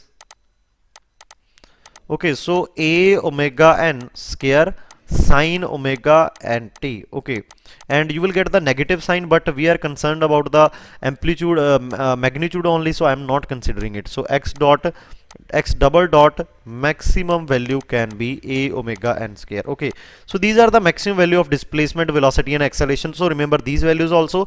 Now according to the given question, okay, according to the given question, that if I just find the ratio of, okay, maximum displacement to the maximum acceleration, when you find the ratio, you will get the maximum acceleration divided by maximum displacement, a omega n square divided by a, you will get omega n square. Okay, so this is the value that you have got. Okay, I hope you got the idea. But it is also given that maximum acceleration, okay, maximum acceleration is nothing, it is 0.4 g.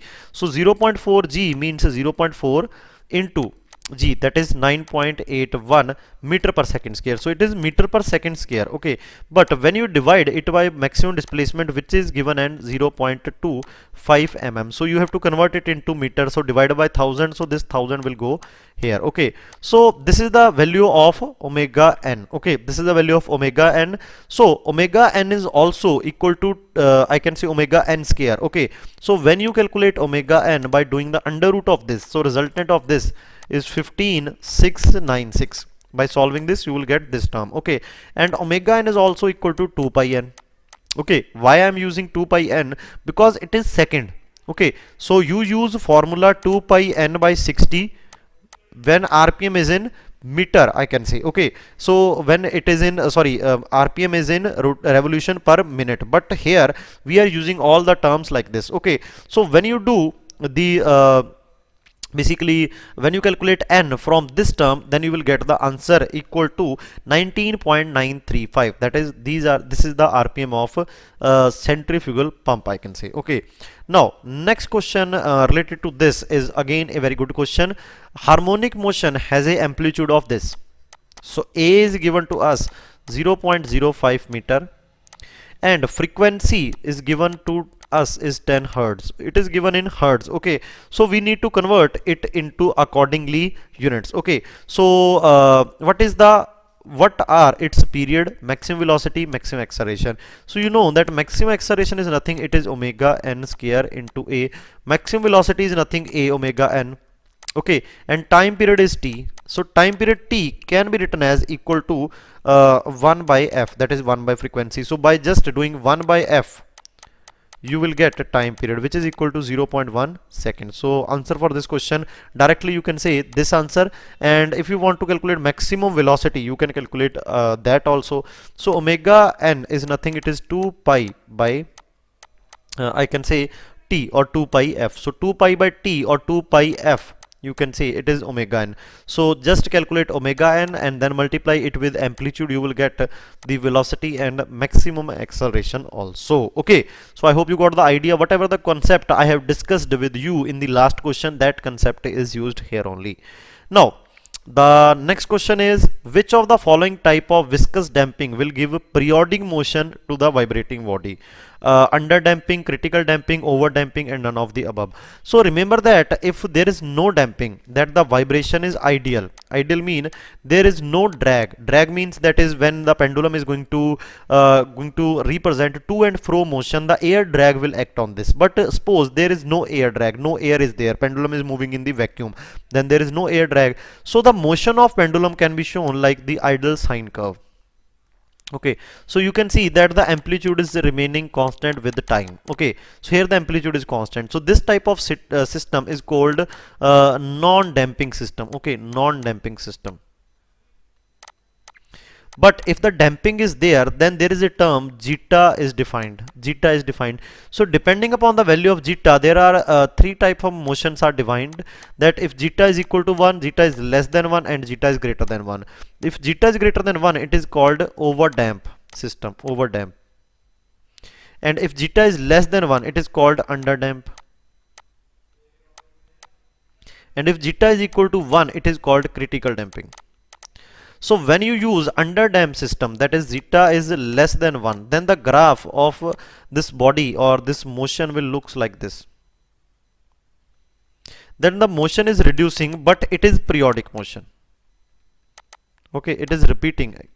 It is periodic, but the amplitude is reducing, and the reduction is actually logarithmic. We will discuss about this also, logarithmic decrement. And if zeta is equal to 1, and so the graph will like this. Graph will like this. So in this case, time period like t. Okay, and if zeta is greater than 1, the graph is again like this only. Then sir, what is the difference between two? Zeta equal to 1 and zeta is greater than 1. So the difference is actually that t2 is greater than t1. So in critical damping, time period to come to its mean position is minimum. But here there is no periodic motion. It is a aperiodic motion actually. Okay, aperiodic motion. So there is no periodic motion in this case. So the type of viscous damping will give periodic motion to the vibrating body. So critical damping answer is no. Overdamping answer is no, sir. Underdamping, yes, sir. Periodic motion is there. Okay, so good question it is. A free overdamped system.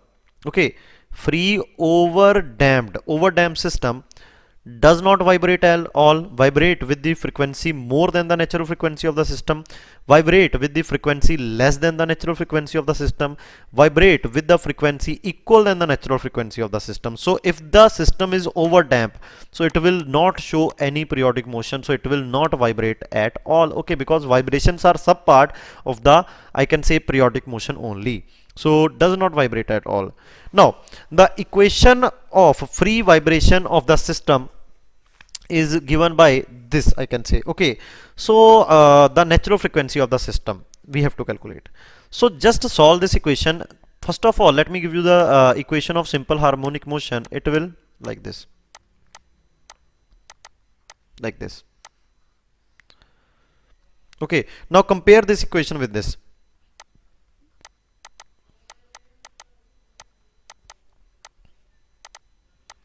Divide it by 5, because here x dot only, that is x double dot, that is acceleration. So 25 x equal to 0. Now 25, when you compare it with, it will equal to natural frequency square, or natural frequency is under root of 25, which is equal to 5. So answer for this question is 5. Okay, so this answer is basically in radian per second. Okay, this answer is in radian per second, remember this. Okay, so I hope you got the idea. Same answer if you want in hertz, then you have to divide it by 2 pi. So very good question. Next is, as compared to the natural frequency of a simple pendulum on earth, its natural frequency of the moon is given by. Now remember that there is basically a concept of I can say static deflection. What is the meaning of this? Suppose this is a spring. Okay, the spring is initially at this position. Now when you attach the spring, when you attach this spring with some mass, due to attachment of this mass, this spring will move in this direction like this. So this movement of spring due to attachment of this mass is called deflection or static deflection. Now why this spring is not moving in more downward direction? Because here it is in equilibrium position. So spring force F is moving it in upward direction, and weight is acting in downward direction. So from the relation that K is force per unit deflection, we can calculate the spring force is equal to K into deflection, and this force is balanced by mg. So it means K delta is equal to mg. And but we know that there is a formula of natural frequency which is equal to K by m. This is the formula which is very important for calculation of natural frequency of the system. Please remember this formula. You have to use this formula in the, I can say, upcoming questions for solving. Okay, so this is the formula. Now from here I can say that K by m can also be written as G by delta. So the another formula which is also very useful is G by delta for calculation of natural frequency. So here you can see natural frequency is depending upon G and the static deflection. Okay, so from here that we have to compare it in this term also. Okay, because a simple pendulum is there, so simple pendulum ke case mein static deflection is going to remain same because the mass is same, but the weight is going to change. So accordingly you have to solve this question. So let me just compare the natural frequency. So a natural frequency of earth is equal to G on earth divided by delta. Natural frequency of moon is equal to G on moon divided by delta. Now G on moon can be written as G earth divided by 6, so I can write G earth divided by 6 delta. Now when you divide, then you can calculate the reduction in frequency. Okay, so natural frequency on moon divided by natural frequency on earth. After solution you will get 2.449, or if you calculate like this, take the reciprocal of this, then you will get 0.4082. okay, it means the natural frequency of earth is equal to 0.4082 times the natural frequency on moon. Okay, so here you can see the answer can be compared, that it is reduced by actually 40 point like this. Okay, so earth के ऊपर natural frequency is this time on the moon, I can say like this only. Okay, so when you compare and solve this question, you can simply answer this question like this. Okay, so I can say G earth divided by G moon into 100 is equal to this. Okay, so it is reduced by 40.2%. Now the equation of motion of a damped viscous vibration is this, I can say. Okay, the damping factor is, so the damping factor, how to calculate damping factor? So that zeta that we are talking about is nothing, it is damping factor, and there is a term C also which is called damping constant. Okay, so we will talk about damping constant also, but as we have seen that in non-damping system the equation is like this. Okay, but in case of your damping system the equation is like this. Okay, so it is actually this equation is can be written as like this. Okay, from where this equation is coming? Actually this equation is coming from mx double dot plus, I can say, kx plus 0. This will show you the spring force and this will show you the inertia force. Inertia force and spring force, I can say. Okay, so two forces are acting in I can say non-damping system, but in damping system there is one more force, that is damping force comes into action. Then this equation will become mx double dot plus cx dot, so damping force depend upon the velocity, remember this concept also, kx equal to 0. Now when you divide it by m, it will become, when you divide this equation by m, it will become x double dot k by m x equal to 0, and k by m is equal to omega n square. From here we have wrote this equation. Now x double dot c by m x dot plus k by m x equal to 0. Now k by m again can be written as omega n square.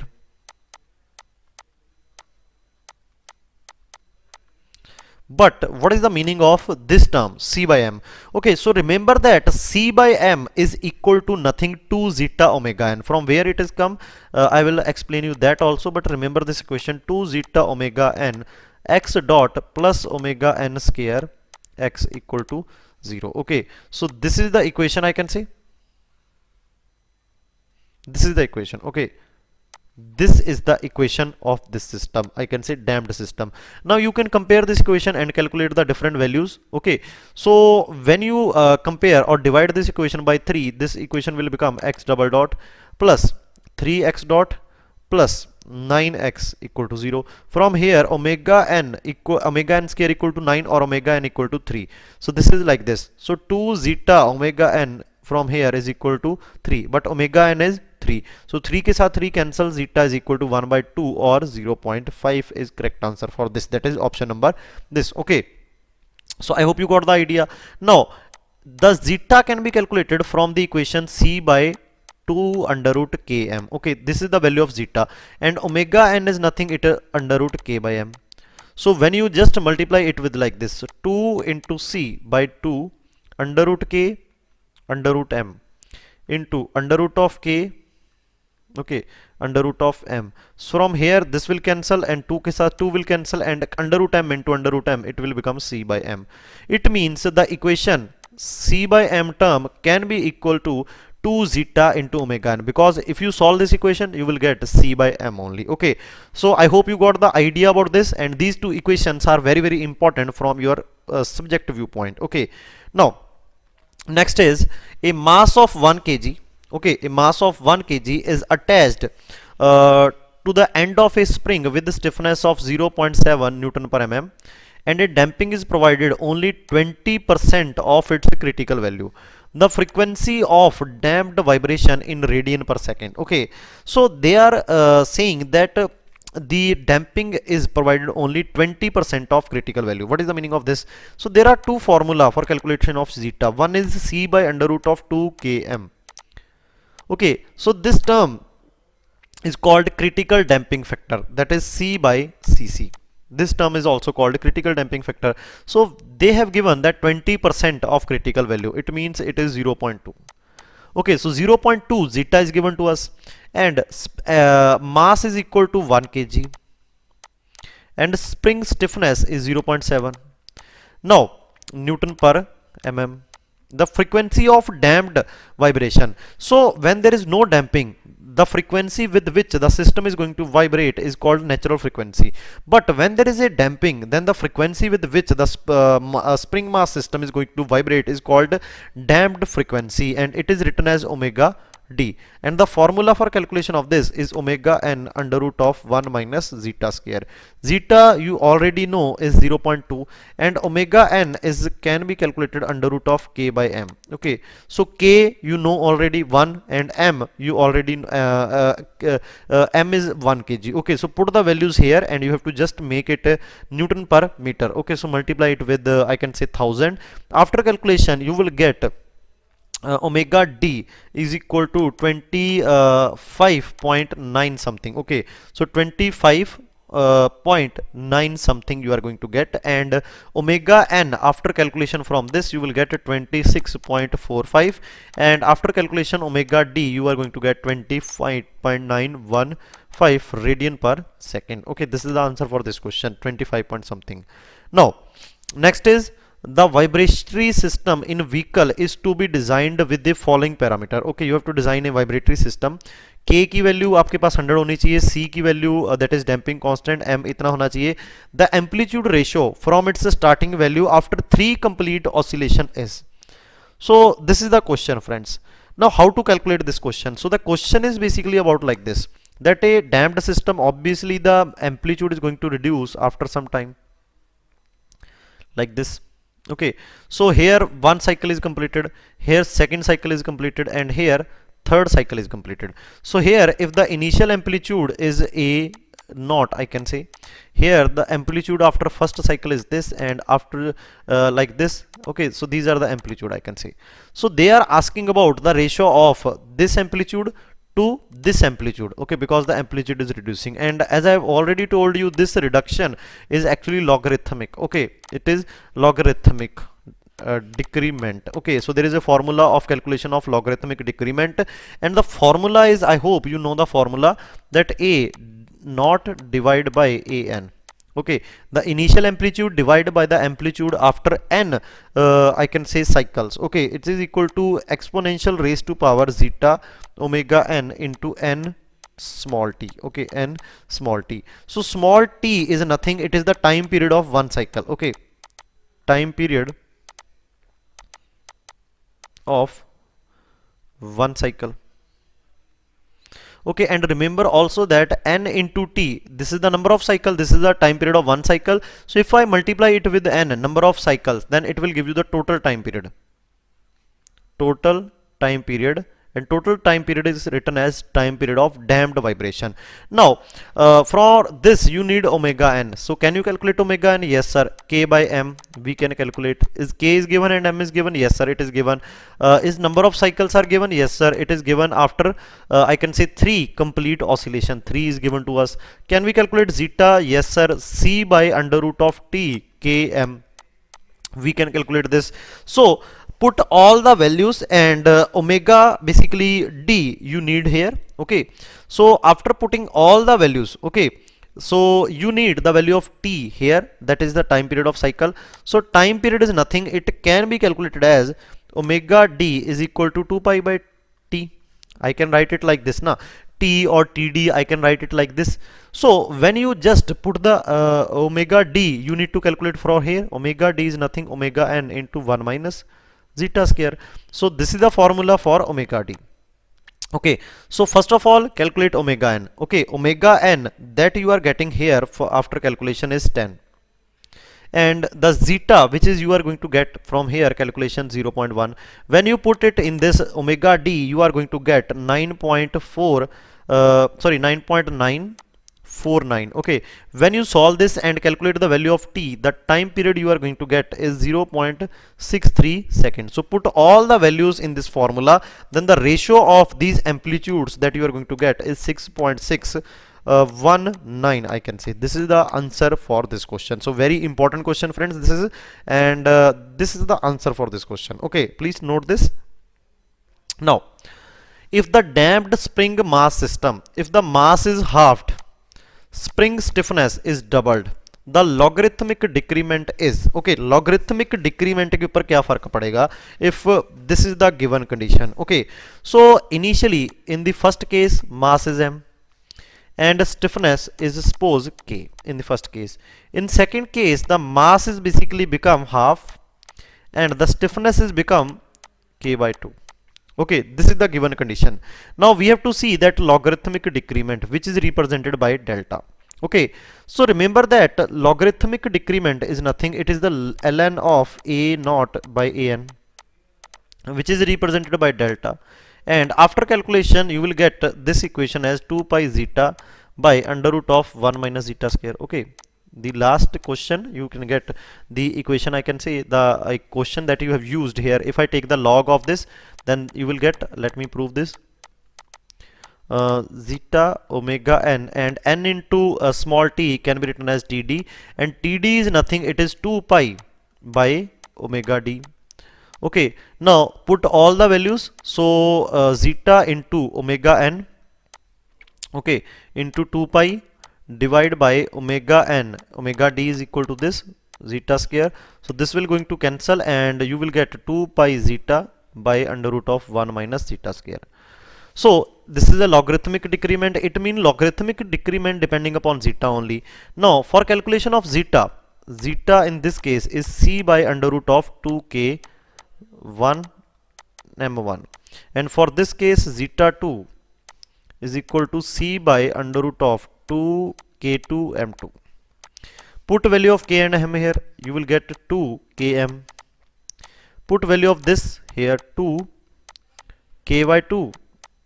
It is actually, I think we have taken wrong 2k, stiffness is doubled. Okay, now when you put here, so it is 2k and into m by 2, so it will going to cancel again, zeta is going to coming c by under root of km. It means if zeta is going to remain same and the logarithmic decrement depending upon zeta only, so logarithmic decrement is also going to remain unchanged. So option number C can be the correct answer for this question.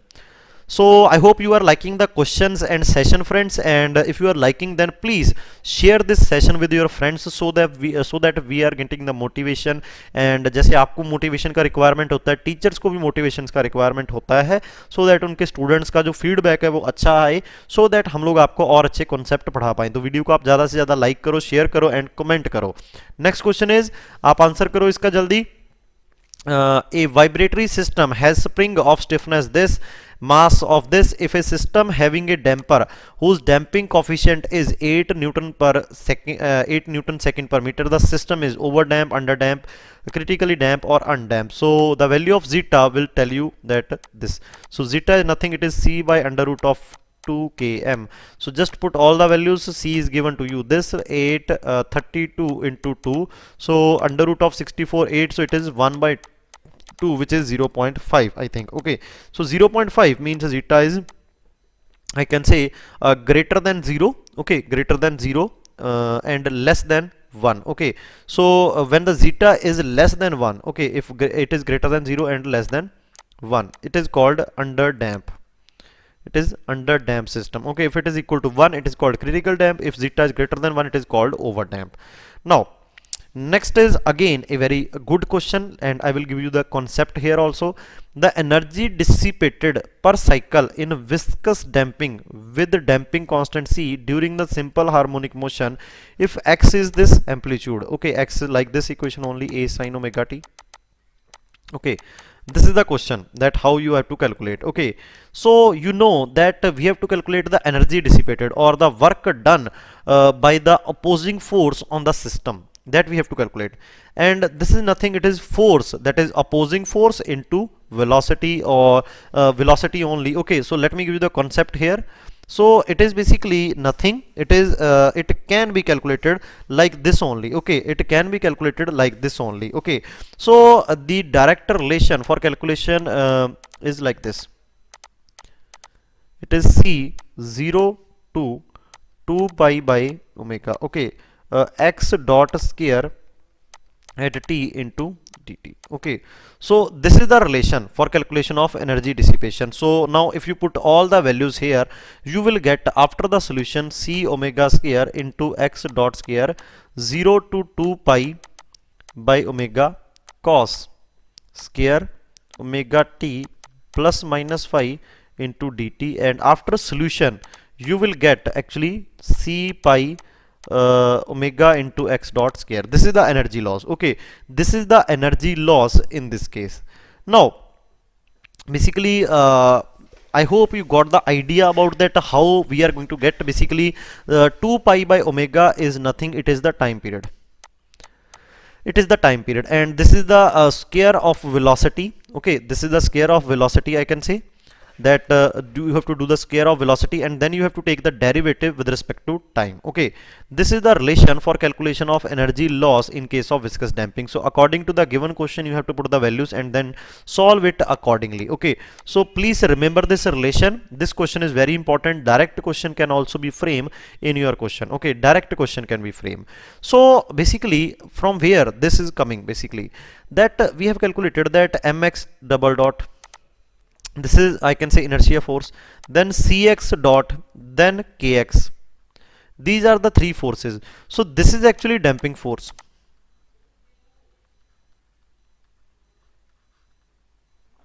This is damping force. Okay, now if this is a damping force F, I can say force into velocity, you will get energy, I can say, or force into displacement per unit time, you will get energy.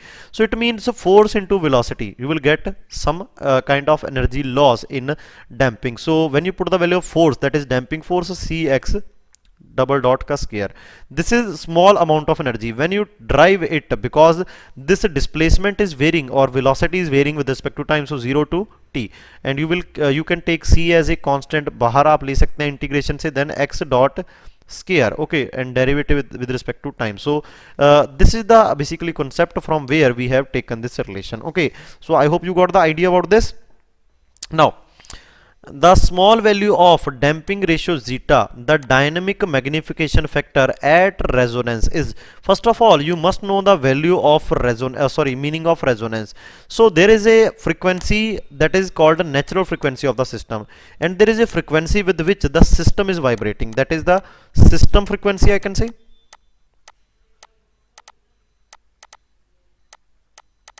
This is a system frequency and this is a natural frequency. So in this case, that if omega equal to omega n in any case, then that condition is nothing, it is called resonance. Okay, this condition is called resonance. Now there is a term called magnification. Okay, there is a term called magnification.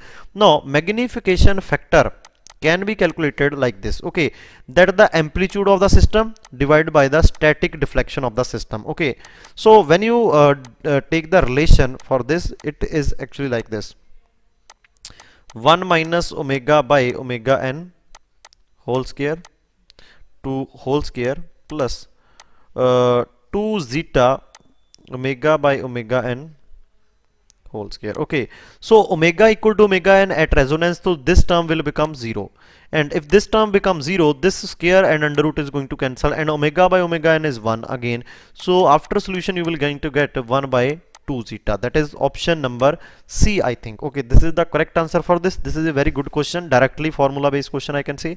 Now magnification factor will be maximum value. Okay, magnification factor will be maximum value of R. R is basically frequency ratio. R is frequency ratio, that is omega by omega n is equal to. So magnification factor is maximum. It means you have to do the derivative of magnification factor with respect to R. Okay, R is nothing, omega by omega n, and then keep it equal to 0. Now when you do, as I have already told you in the last question, I think that is the formula for magnification factor.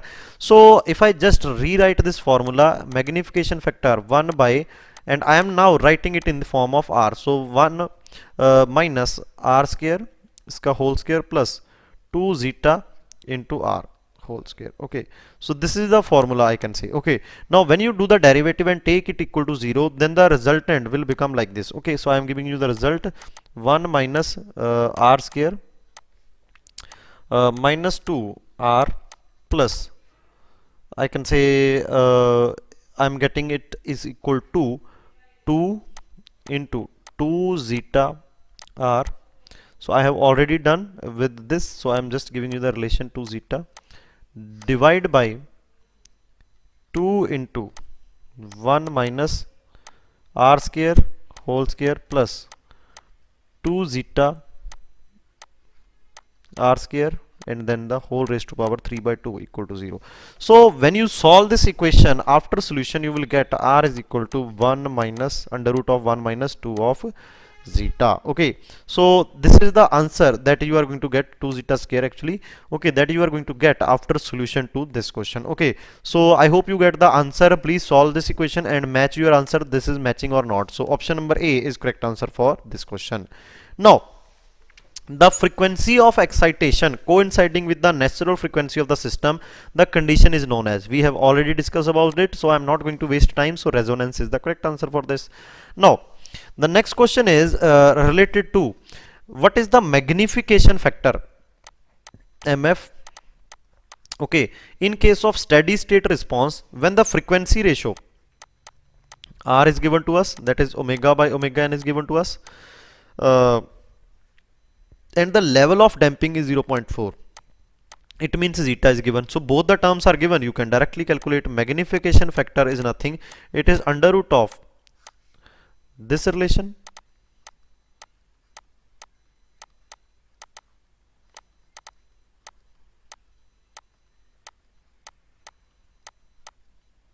okay, this is the relation for this.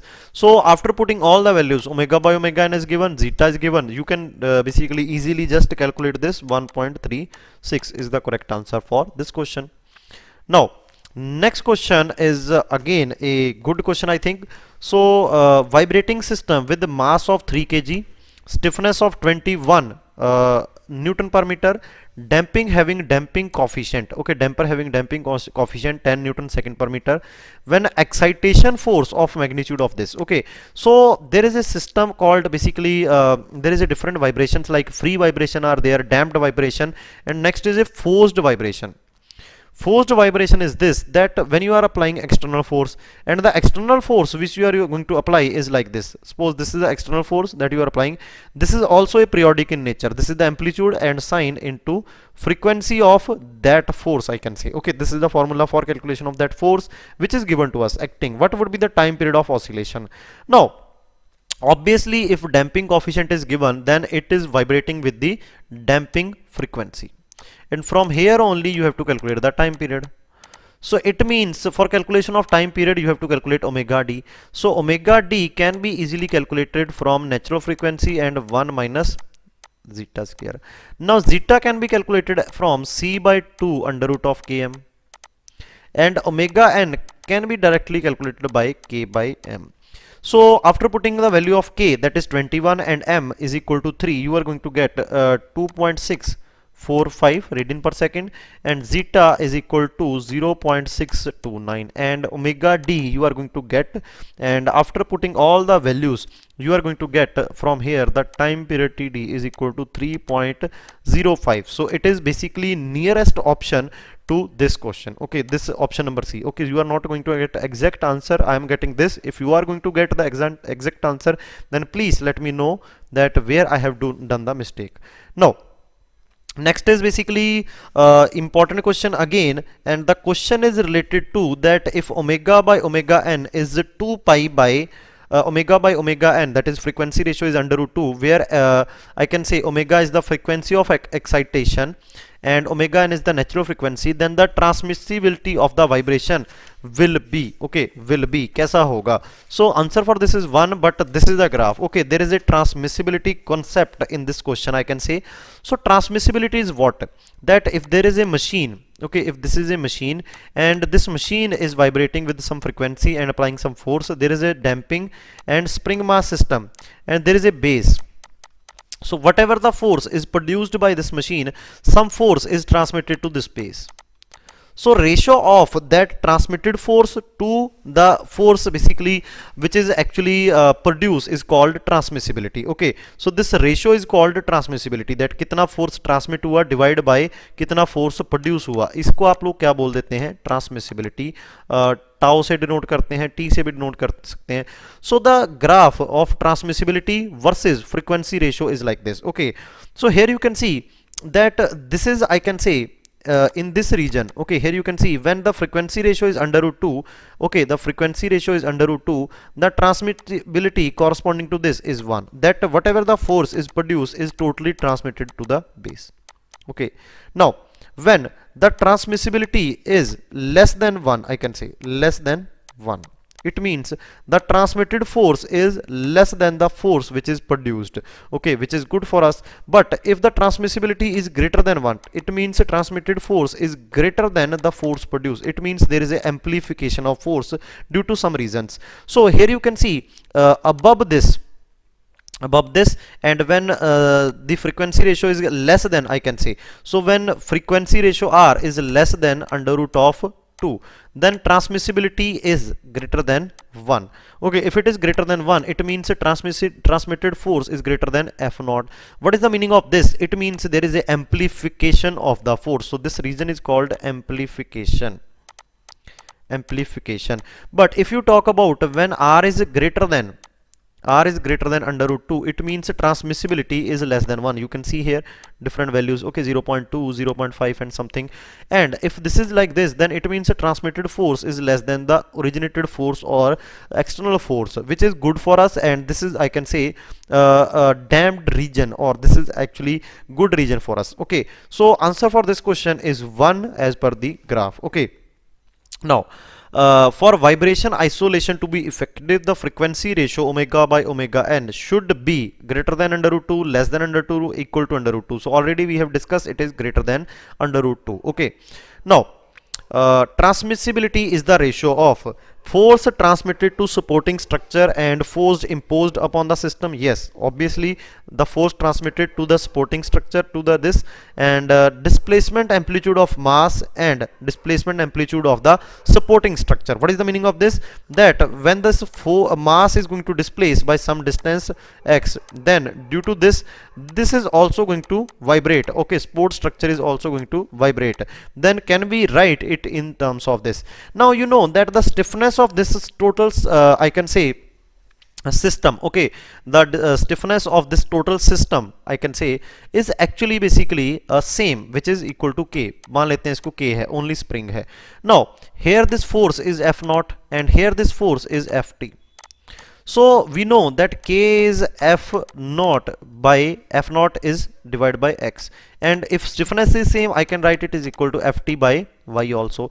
So Ft by F0 is nothing, it is transmissibility. It can be written equal to y divided by x. Okay, so it can be written it like this also. So it is the ratio of forces also, it is the ratio of amplitudes also. So option A and B both are correct option for this. Okay, so this is the correct option, A and B. Okay, now here you can see amplification. This is amplification region and this is isolation region. Okay, this is the formula for calculation of this. Remember this formula, 1 plus 2 zeta r, okay, already written here, whole square, divide by 1 minus नीचे वाला term same रहेगा जो आपने already पढ़ लिया magnification factor में, 2 zeta r square, okay, which is equal to ft by f naught or x naught by y naught. Okay, so I hope you got the idea about this question, friends.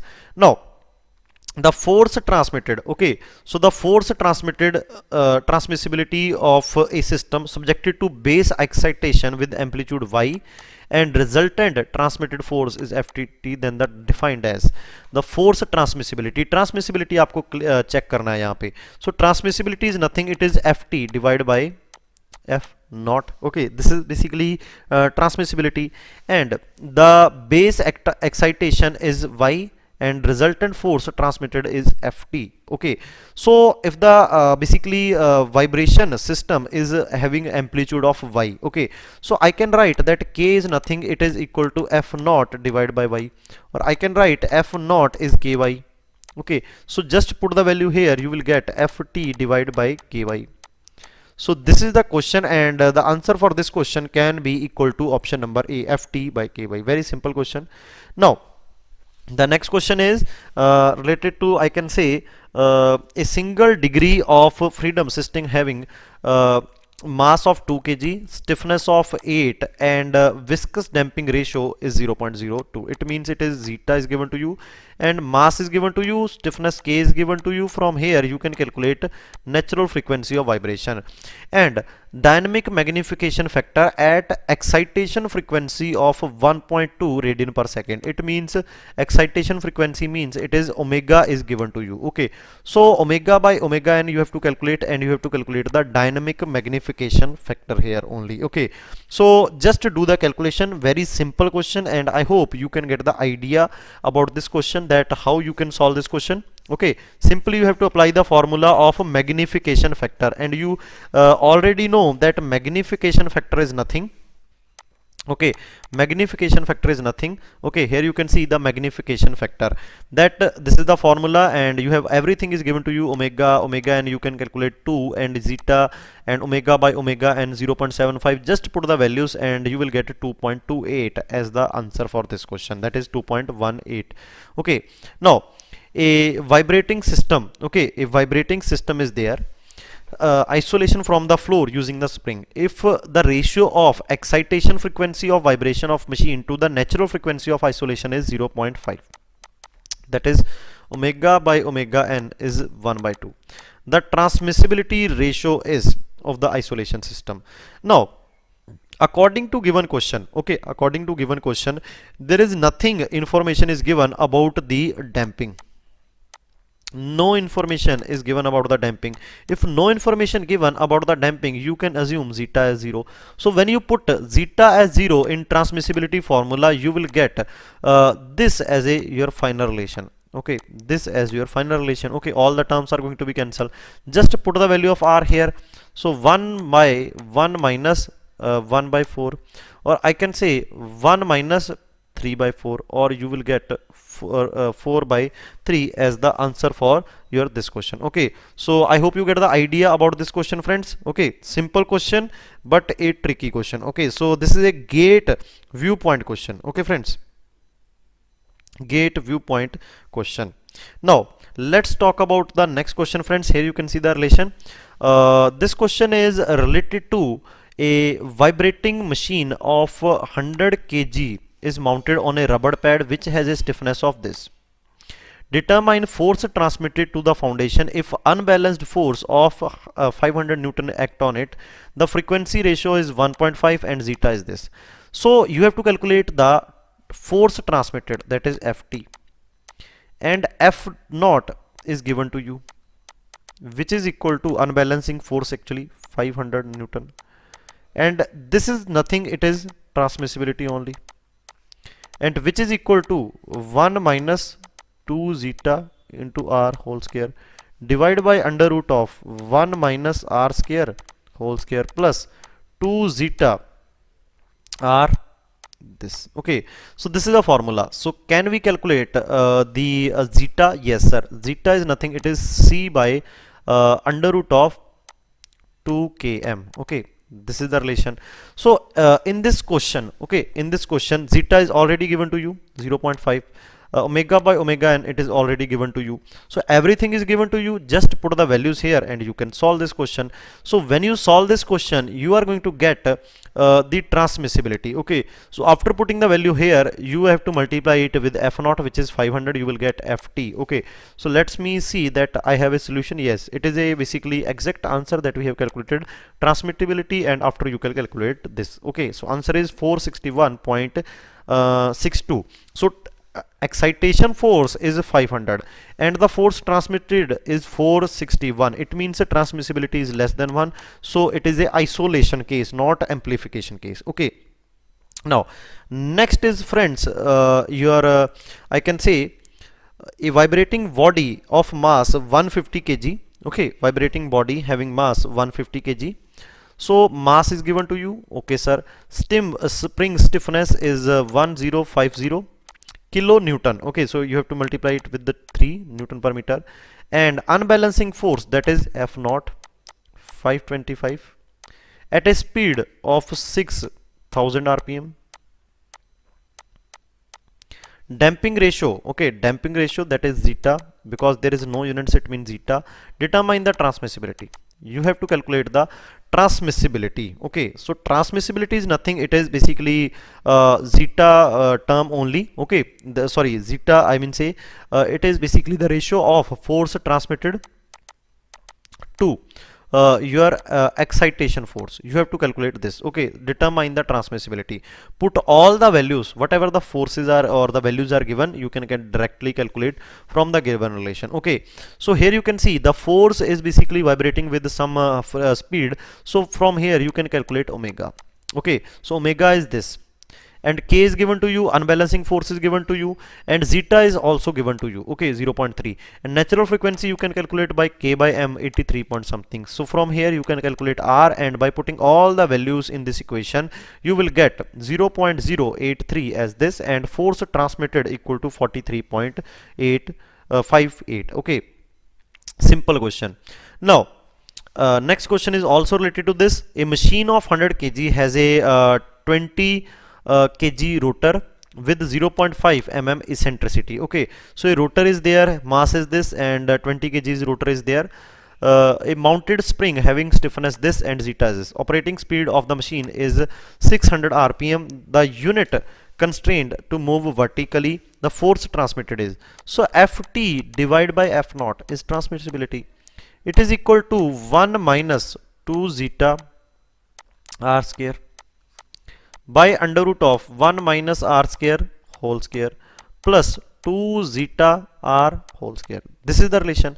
So whether we have given the value of zeta, yes sir, we have given the value of zeta 0.02. okay, whether we can calculate the value of omega, yes sir, from the rpm we can calculate the value of omega. Can we calculate the value of omega? And yes sir, machine has a mass of 100 kg. Okay, and stiffness of this, so everything we can calculate. From here you can calculate the value of transmissibility, ft by f naught. Now you have to calculate the force transmitted, but first of all you must know the value of f naught. So f naught is nothing, it is a eccentric rotor. So eccentric rotor will apply centrifugal force, that is mr omega square. So r is nothing, it is eccentricity, which is 0.5 mm, or I can say in meter 0.5 into 10 to the power 3 meter, and m of this rotor, that is mass, is 20 kg, and omega you have already calculated from the rpm. So from here you can get f naught, and from here again you can get multiplying it with the transmissibility, you will get ft. So I have given you the solution. So first of all you need to calculate the ratio of f naught by ft, which is transmissibility, and that is 0.2753. multiply it with f naught. So f naught is nothing, it is actually m into e or r into omega square. Okay, so I hope you got the idea. This is very good question from the GATE viewpoint. Okay, now next question. Here you can see that a amplitude system, okay, I can say the undamped system. Okay, the undamped system is there. I can say undamped system is there. Undamped means zeta is equal to 0. Mass equal to 10 kg. To be isolated from the sports sport vibration frequency equal to this. So it means frequency of system is given to you 10 radian per second such that transmitted amplitude does not exceed 1/10 of the sport amplitude. The stiffness required for the system is okay. So as they are talking about the transmissibility, okay, transmissibility is something which is related here, I can say. So they are talking about nothing but transmissibility on C, but how you have to calculate transmissibility in this case, this is the question, friends. Okay, this is the question, and you have to calculate this stiffness. So they are talking about, as we have told about, that the transmissibility can be defined in terms of force also, that Ft by F naught, and it can be also defined in terms of x naught by y naught, and they have given you that the transmitted amplitude does not exceed 1/10 of the support amplitude. It means it is given to us 1 by 10 or 0.1. So transmissibility is given to you, and also zeta is 0. So when you put zeta is 0 here, then the term that you are going to get here 1 by r only. Okay, so just we can say 1 by r square is equal to 1 by 10, 1 by 0.1 or equal to 10. Okay, from here you will get the answers, or basically you have to just take the mod here in this case because this is coming negative. From here you will get r is equal to under root of 9 or r is equal to 3. So r is nothing, it is omega by omega n. Okay, so it is omega by omega n. So from here you can calculate that omega is 10 given to you, so 10 divided by 3 is equal to omega n. Okay, this is given to you. So if this is given to you, omega n is nothing, it is under root of k by m, and m is given to you 10. From here you can calculate the value of stiffness of the spring required. Okay, so 10 square, it is basically 100 by, I can say 9, and 100 by 9 into 10 when you multiply it with respect to this. Okay, so it will give you the exact answer for this. Okay, so I hope you will get the answer is equal to this only. Okay friends, so now let's proceed to the next question. So this is all about this friends, I can say mechanical vibration. Now let's talk about the next topic, I can say theory of machines. So let's proceed with the first question of theory of machines. So here you can see theory of machines, first question is related to degree of freedom. So it is a very important topic and number of questions can be framed from this topic. So calculate the degree of freedom of a mechanism shown below. So it is, I can say, planar mechanism or 2D mechanism. So degree of freedom for this mechanism F can be calculated as from the relation 3n minus 1 minus 2p1 minus p2. Okay, so where p2 are the higher pairs. Okay, p2 are the higher pair, and higher pair means there is a line or point contact, line or point contact is there. Okay, and p1 are the lower pairs, I can say. P2 are the lower pair. Lower pair means there is a area or a surface contact in this, and remember that these are only binary pair. Okay, binary pairs are only, if there is any tertiary or quaternary pair, then you have to convert it into binary. And n is the number of links, I can say, number of links of any type. Okay, number of links of any type, I can say, of any type. Okay, number of links of any type. So this is the relation. Now according to given question, what is so important about this question, that you need to convert this. Basically you does not exactly know about this question that ये कैसा pair है आपके पास. So इसको आपको दोबारा से एक बार draw करना पड़ेगा डायग्राम को like this. Like this is a slide or slot, and in slot there must be slider. There must be slider. Okay, so this is a slider actually which is not shown here in the diagram to confuse you only. Okay, to confuse you only, like this. And again here you can make one slider again, and this slider is actually sliding inside this slot, and like this. Okay,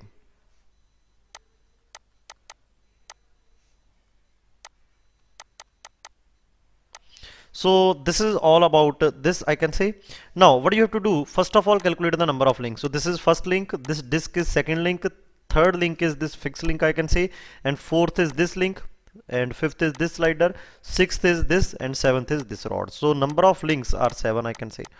Number of pairs which are binary having surface or area contact. So all links are either pin joints or I can say sliders. So all are having P1 and P2 is in this question is going to be 0.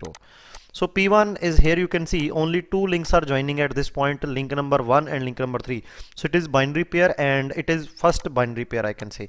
And here you can see this is link I can say 7 and link 4 is attaching here, so it is binary pair 2. And there is a sliding pair which is also binary pair. So third binary pair, this is fourth binary pair, and here you can see at this point, okay, at this point link 6, 7 and 5 is meeting. So it is ternary pair 1, and this is binary pair again, which is fifth binary pair, and this is sixth binary pair I can say. Okay, so total number of binary pairs we have to calculate. Okay, so binary pair exactly which are basically directly calculated this, and then there is one ternary pair. Remember that one ternary pair equal to two binary pair, that is 6 binary plus 2 binary. Okay, remember that this is the relation, that one binary pair, one ternary pair is equal to 2 binary, and one quaternary pair is equal to I can say 3 binary. So this is the relation. From here you will get 8 binary pairs as total, so I can write it as equal to 8. So f is equal to 3 into n minus 1, that is 6 minus 2 into 8, that is 16. So 18 minus 16, answer is going to be 2 for this question. Okay, so let's see, the answer is basically option number, I can say here you can see the solution. Okay, so option number C is correct answer for this question. Now here you can see next question. This is somewhat easy question. So there are two things that are framed in this question.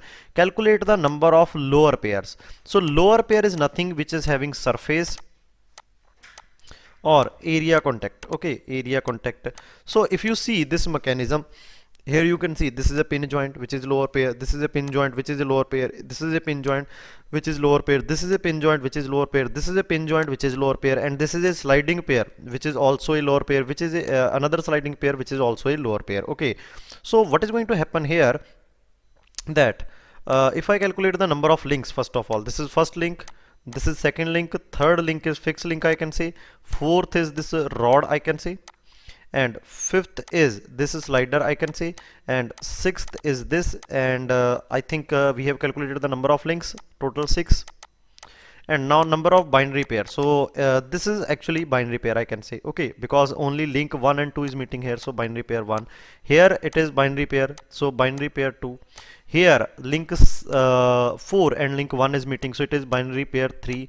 And sliding pair is also binary pair, that is fifth binary pair. This is a pin joint which is also a binary pair I can say, a fifth binary pair. This is sixth binary pair, and this is seventh binary pair. Okay, so 7 pairs are there, all are lower pairs, so 7, this can be the answer, option C or D. Now all are binary, so we can directly write this. So f is equal to 3 into 6 minus 1, 5 minus 2 into 7, which is equal to 14. So 15 minus 14, which is equal to 1. Okay, so f is equal to 1 I can say, and 7, that is option number D. Okay, this is correct answer for this question.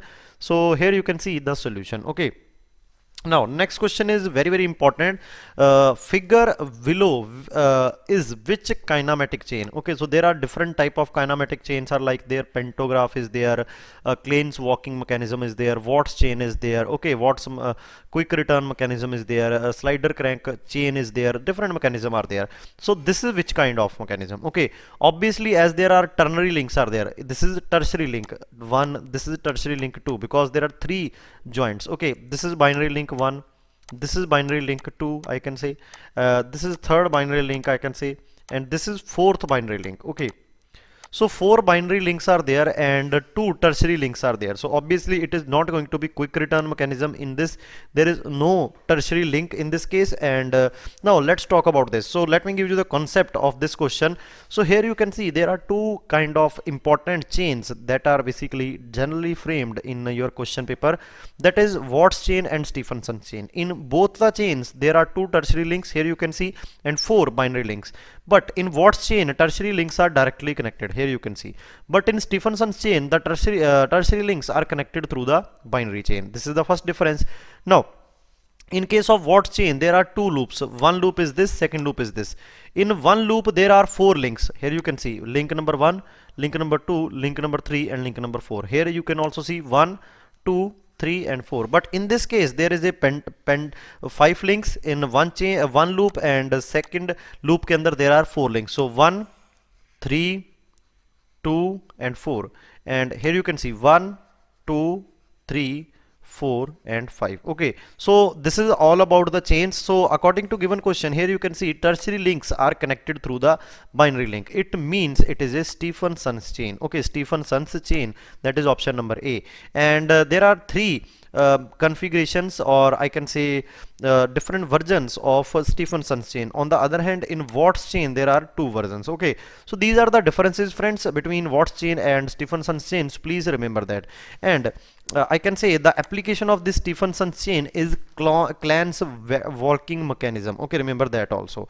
Now this is a very important question, and till yet in GATE paper no question is framed from this topic. Okay, so I will just I can say give you this question as an example, and I will give you the concept also. So this is actually spatial mechanism. You have to calculate degree of freedom. Spatial means 3D mechanism, space के अंदर. So we are not going to use directly formula. So if I say that there is a body in space, so how many degree of freedoms are there? Answer is, sir, in space there are 6 degree of freedom, 3 linear, 3 rotational. So if n links are there, okay, if n links are there, so there are n degree of freedom. Okay, n degree of freedom. But in case of mechanism, I can say this is total degree of freedom. Total degree of freedom of mechanism. Okay, total degree of freedom, that is 6 into n. But out of n links, one link is fixed. So I can say how many movable links are there? Answer is n minus 1. So n minus 1 links are there, and for one link degree of freedom is 6.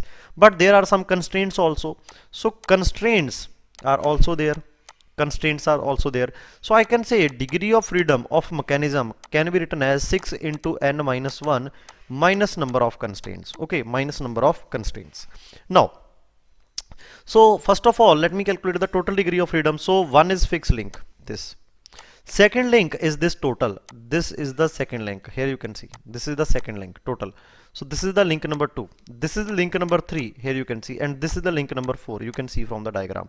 So total number of links are 4, and out of 4, 1 is fixed. So how many movable links are there? So answer is 3. So I can say 6 into 3. Total 18 motions are possible. 18 motions are possible.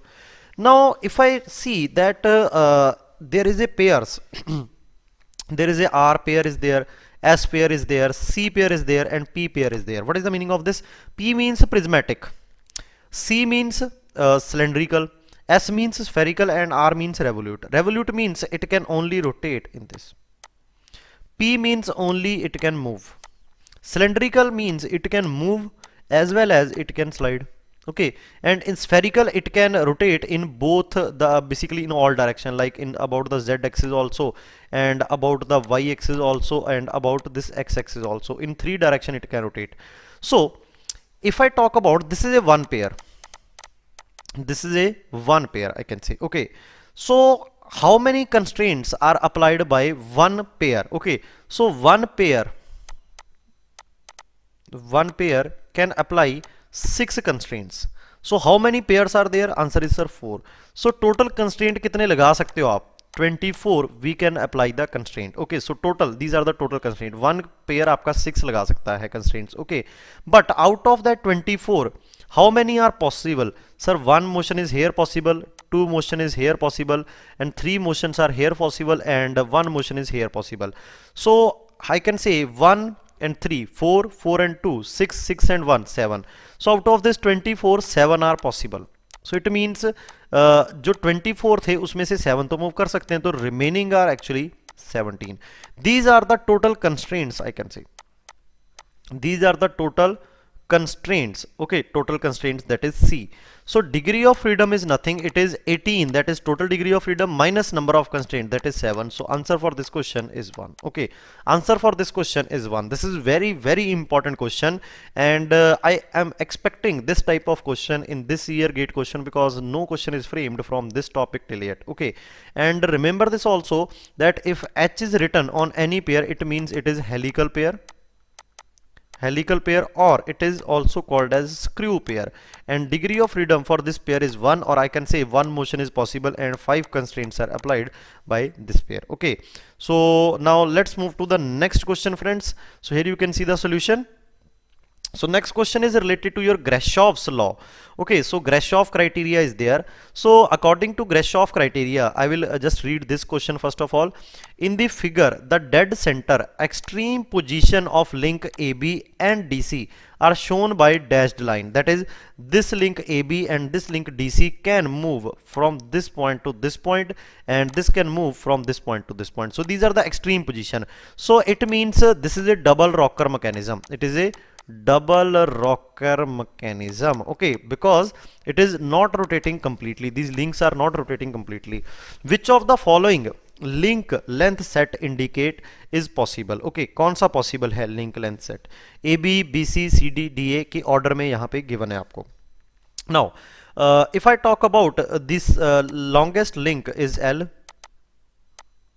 or largest link, and smallest link is S.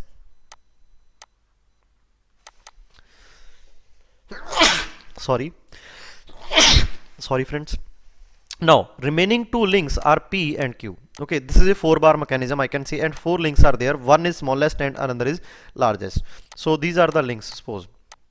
Okay, these are the links, I can say. This is a I can say smallest link, and this is P, this is L, this is Q. Suppose these are the links. Okay, now if L plus Q, sorry, if L plus S, okay, if length of smallest link plus length of longest link is actually, okay, is actually less than the length of remaining two links, we will say that Grashoff's criteria is followed. Okay, Grashoff's criteria is followed.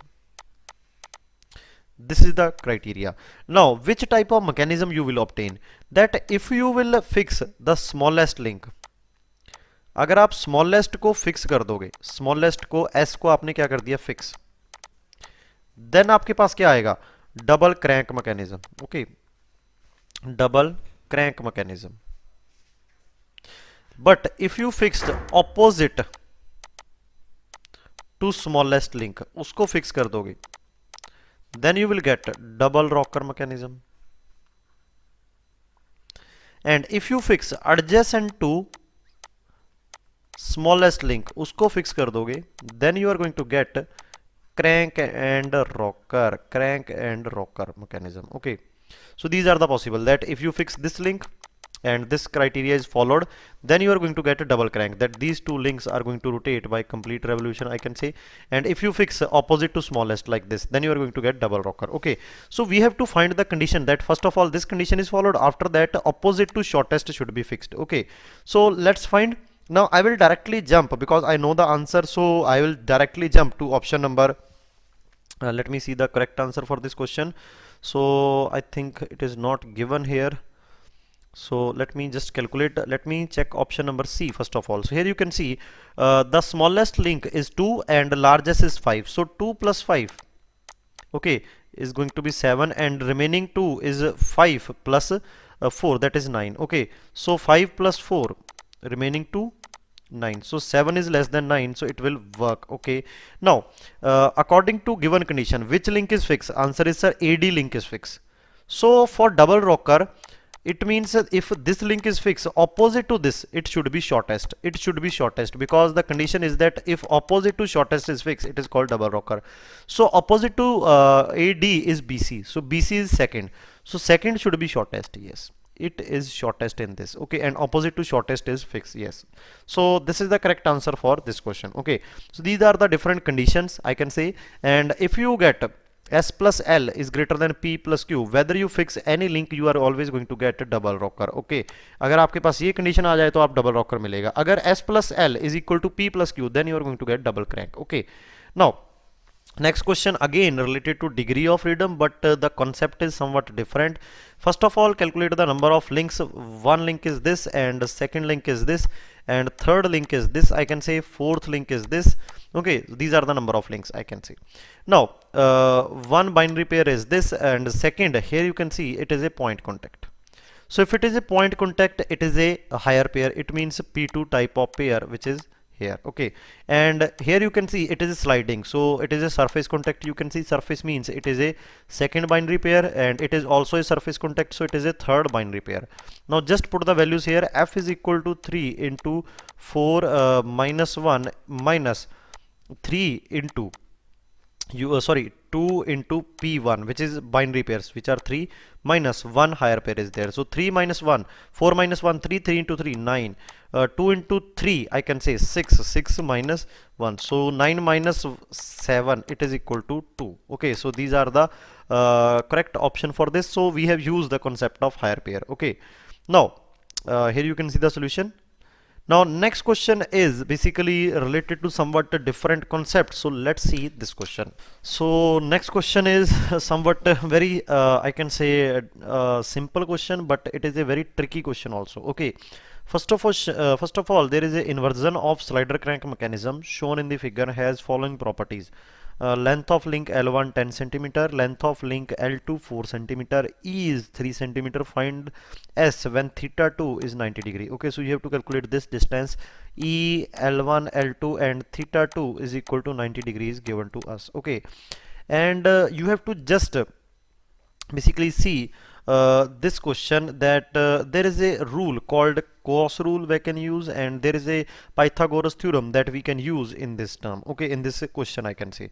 So when you see this question, okay, when you see, or if I simply draw a line here, okay, if I simply draw a line here, okay, this line, okay, this is a line, suppose this is a X line. Now whatever the condition, this link S and this link E will remain 90 degree because there is a slider. Okay, they will always remain at 90 degree. So I can say x square is equal to S square plus E square. 1 I can write here, and if you know this theta 2 L1 L2, you can write X in terms of this also. Okay, so the formula after getting basically solution is this formula that you are going to get. Okay, that is S square plus E square is equal to L1 square plus L2 square minus 2 L1 L2 cos of theta 2. Okay, so both are equal to X square. These are the relations. From here you can calculate the value of S, which is equal to plus minus under root of this relation only. Now in this relation cos theta 2 is 90 degrees, so cos 90 is 0. So this relation will become simplified and it is equal to L1 square plus L2 square minus E square. Okay, so L1 L2 E, everything is given to you. You can calculate the value of S, okay, at the given instant when theta 2 is 90 degree. Okay, so I hope you will get the answer correct for this. Now next question is, I think related to instantaneous center. Okay, so instantaneous center is the center about which the body is purely rotating. Okay, purely rotating at that given instant. Okay, so these are the points. At a point B and a point A, velocities are given. So in the following configuration, rigid body motion. Okay, so body is a rigid body.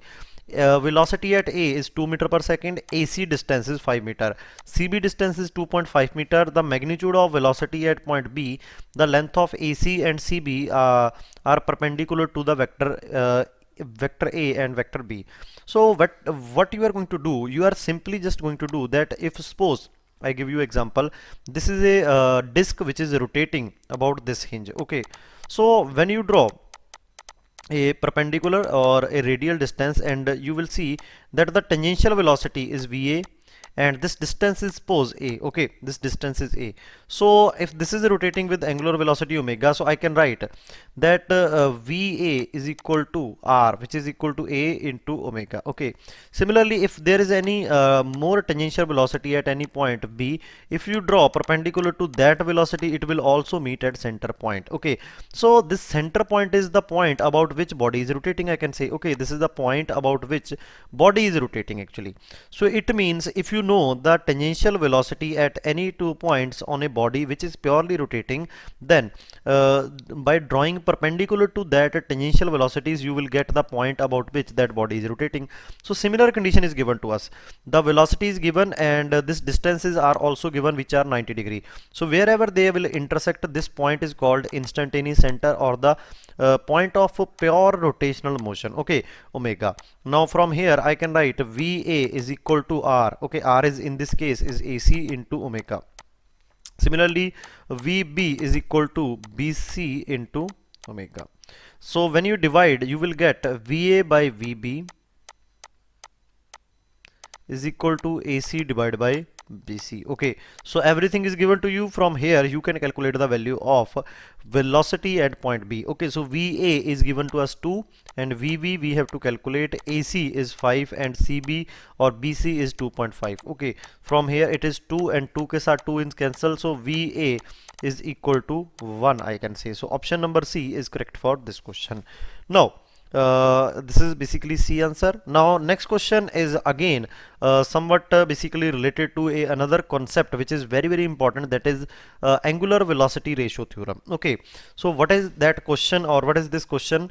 In this configuration, the mechanism shown in the figure, point C, A and D are collinear. That is, this point C, A and D are lying on one line only. CA distance is 2 centimeter, so this distance is 2 centimeter. Okay, and CD is 6 centimeter, so this total distance is 6 centimeter. Okay, it means that this distance is actually 4 centimeter, and angular velocity of link 2 is 3 radian per second. Find the angular velocity of link 4 in I can say radian per second. So what we are going to do, that basically suppose if these are the, I can say, links.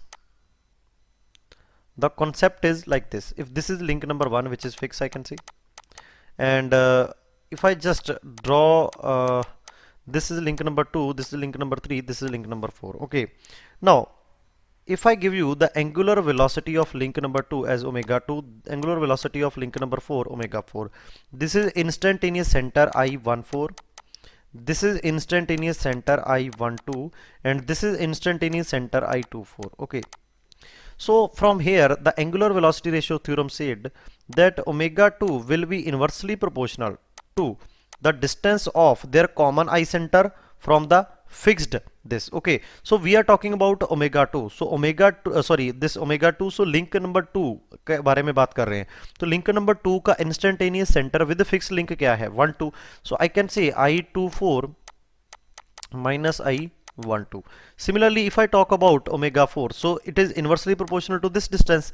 Okay, similarly omega 4, so इसका common I center से distance कितना है, इसका जो fix link से instantaneous center है, ये वाला, ये आपके पास थ्योरम है. Now this mechanism is shown that this link is somewhat here. Okay, so first of all we need to find the value of different I centers. Okay, so how to calculate the I centers? This is basically if you just give some notations to these links.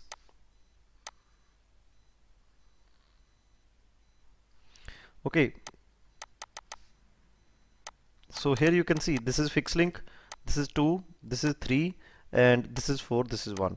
So this is instantaneous center I14, this is instantaneous center I34, this is instantaneous center I23, this is instantaneous center I12.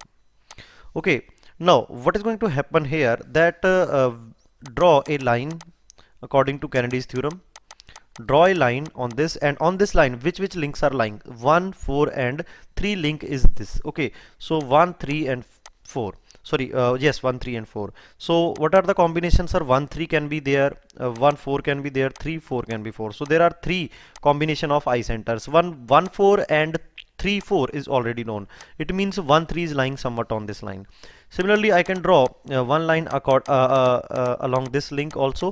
So if you see that 2 3 and 4 links are there, which is touching to this line. So 2 3, 2 4 and 3 4. Okay, so if I talk about that 2 3 we know and 3 4 we know, so 2 4 is lying on this line. So 2 4 is somewhat on this line. Now I can draw one line along this link. So when I draw one line along this link, so this is link number 1 2 is in this contact. Now you can see that link 1 2 and 3 is also there, or I can say 1 2 1 3 and 2 3 is there. So 1 2 and 2 3 is there. So 1 3 is lying somewhat here and 1 3 is lying on this line. So 1 3 is this I center.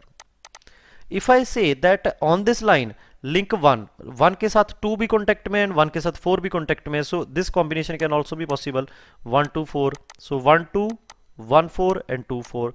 Now in this line 1 2 is there and I can say 1 4 is there, so 2 4 is also lying on this line, but 2 4 is lying on this line also, so this is link number I center 2 4. Okay, so these are the I centers. Now we have to calculate the angular velocity of link number 4. So I can write it like this: omega 2 divided by omega 4 is equal to I24 by I12. So I24 I14. So 2 4 and 1 4 के बीच में distance कितना है? So 2 4 and 1 4 के बीच में distance is 4 centimetre and 2 4 and 1 2 के बीच में distance कितना है? This distance is sir 2. Okay, so this distance is basically 2 4 and 1 2 के बीच में is actually 2 and 2 4 and 1 4 के बीच में distance is 4.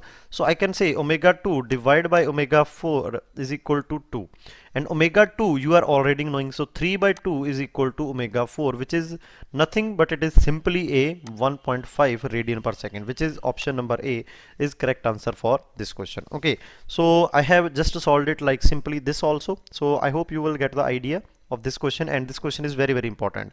Now this question is again very important, and we are going to use the concept of rigid link here. Okay, so in the mechanism shown, the input link OB rotate in counterclockwise direction. Okay, so this is the link which is going to rotate in this direction, counterclockwise direction I can say. So what is going to happen with the constant angular velocity of 3 radians per second? For a given configuration of the mechanism, velocity of point D in mm per second. So we have to calculate the velocity of this point. Now what is going to happen? Okay, now what is going to happen at a given point?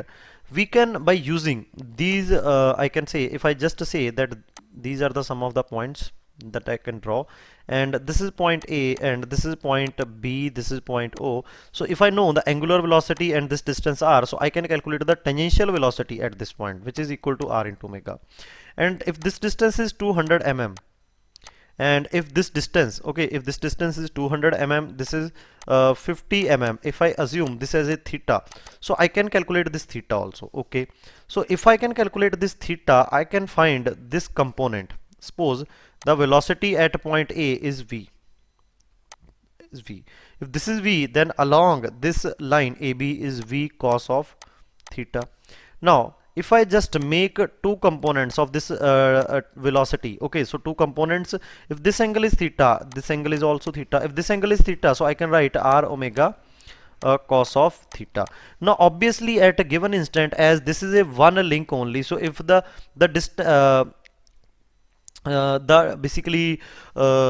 velocity with which point A move downward at this distance, point D will also move in same direction, because one link is there. Now if you just compare this link AB is a rigid link, and if I take this linear velocity, suppose this is a point A, velocity at point A is VA, and this is a point B, and velocity at point B is VB, and this link is a rigid link.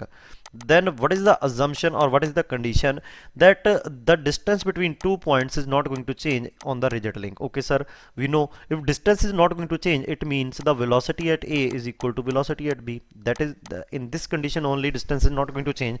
So it means if A and B are on rigid link, because this is a link only, okay, so rigid links are there in the mechanism, so I can say V cos theta is equal to r omega cos theta only. Okay, so cos theta is going to cancel, so VA, velocity at A, is equal to velocity at point D equal to r into omega. So r you know is 50 and omega you know is 3, so directly we can calculate 150 mm per second. So it is very simple question, but a very tricky question, looking like it is difficult, but it's a simple question. So I have calculated also, and you can see that the angle is coming 14.47, but there is no need of angle also. Now next question is again very important question, I can say. The slender bar having general bar in a general plane motion with indicated linear and angular velocity. So there is a indicated linear as well as angular velocity as shown. Locate the instantaneous center of rotation based on the coordinate system shown. Okay, so coordinate system is shown. Now here you can see this is a origin I can see. So if I talk about this point A, so I know that if this rod is rotating in this direction, so tangential velocity will be in this direction, which is equal to r into omega. That is 0.3 into omega, which is equal to 4. Similarly, the tangential velocity is in this direction, which is equal to, I can say 1.2 meter per second. Yes, similarly this is also 1.2 meter per second, but the linear velocity is 2 meter per second is in this direction. Okay, so the linear velocity is in this direction like this, and in this direction the linear velocity is here. Now we can calculate the resultant also. Okay, we can calculate the resultant also, as magnitude of both tangential and linear velocity is same, so resultant is also going to be same. So resultant is also going to be same, as this is a symmetric rod, so we have to take that we know now, basically actually we know the resultant at 2 points. At a point resultant velocity at this point and this point, we have to draw perpendicular to this, and when you draw perpendicular to this, these perpendiculars are actually intersecting at y-axis. Here you can see it means that one point is this. Okay, one point is this in this case. Okay, that this instantaneous center somewhat lying on this line. Okay, that is along y-axis I can say, and if you know this, then according to that you can answer. Okay, now let's talk about this distance. Okay, sorry, at this x is 0, but we have to calculate the y. Okay, y coordinates we have to calculate.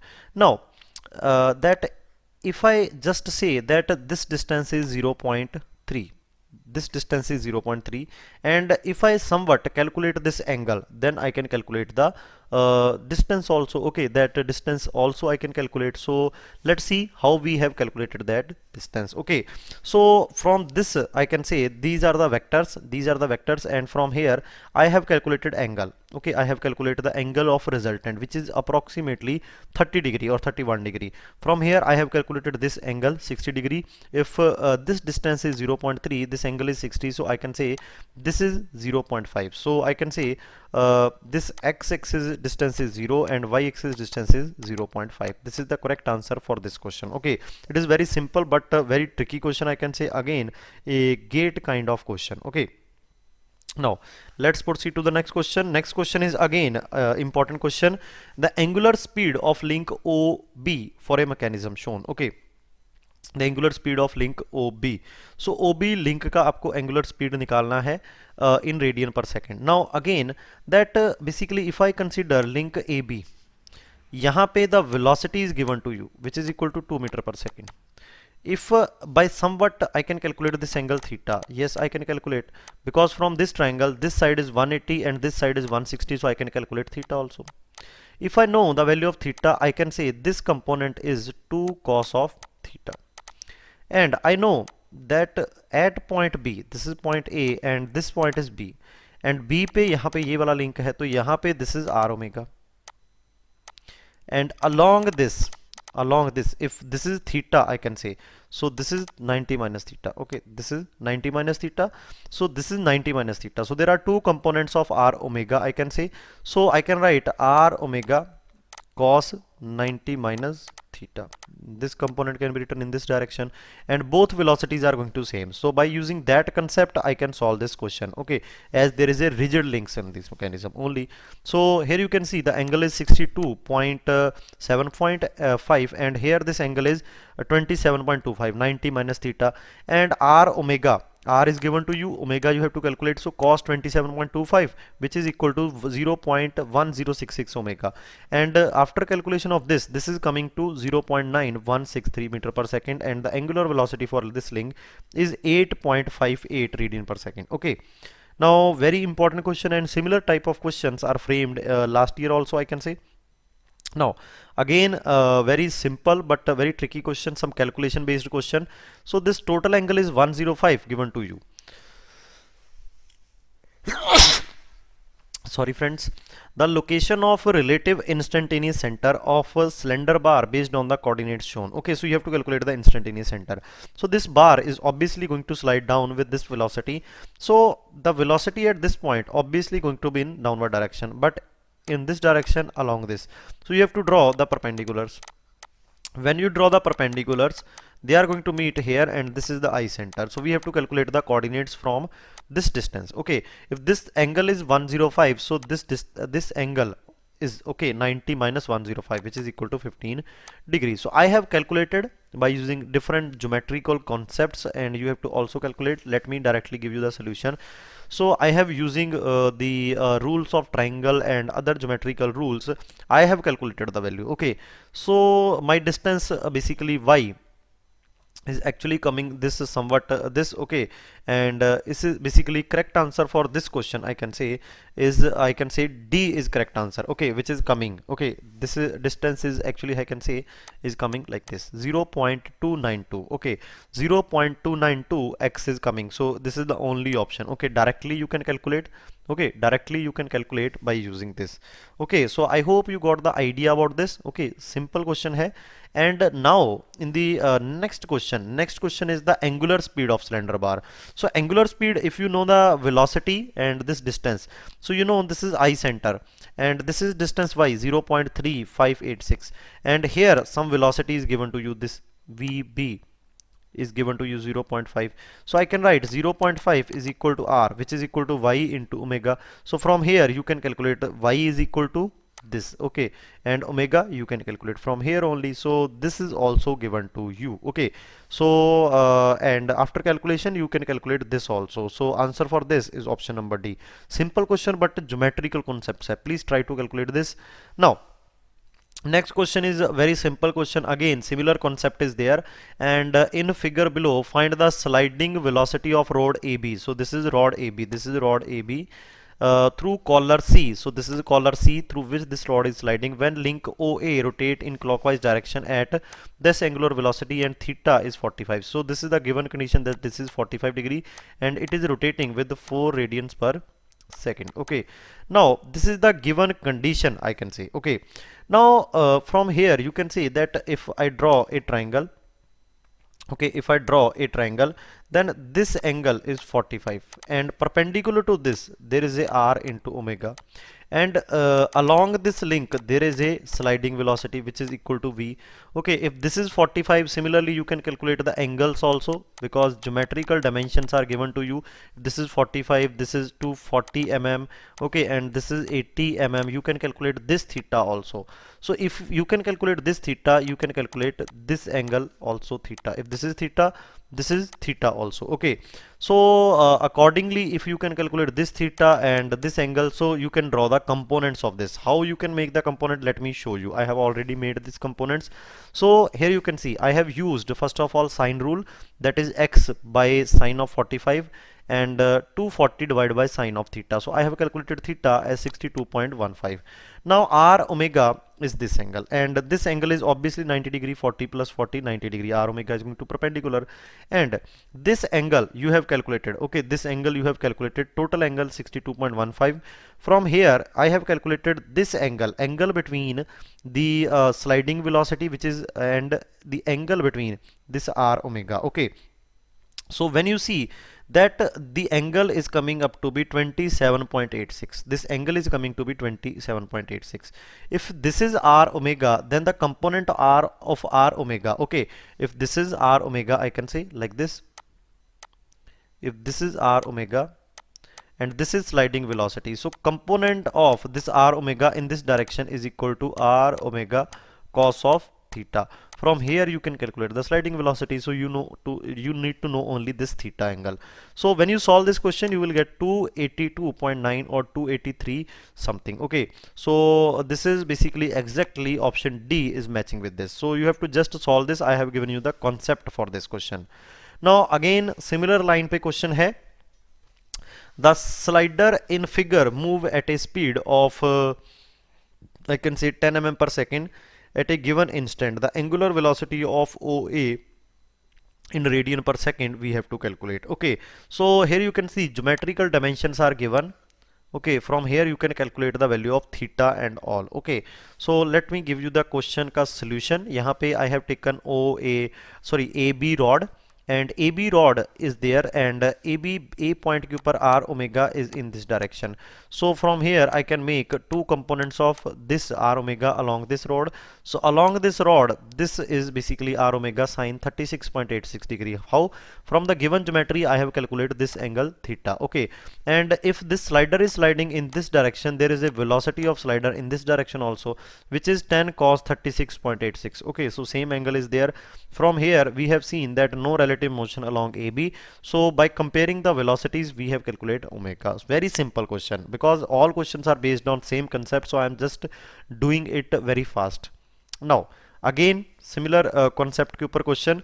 The crank OB has clockwise angular velocity of 0.2 radians per second, is passing through the horizontal position as shown in the figure. The speed of guide roller A is 20 in a 20 degree slot is in centimeter per second is.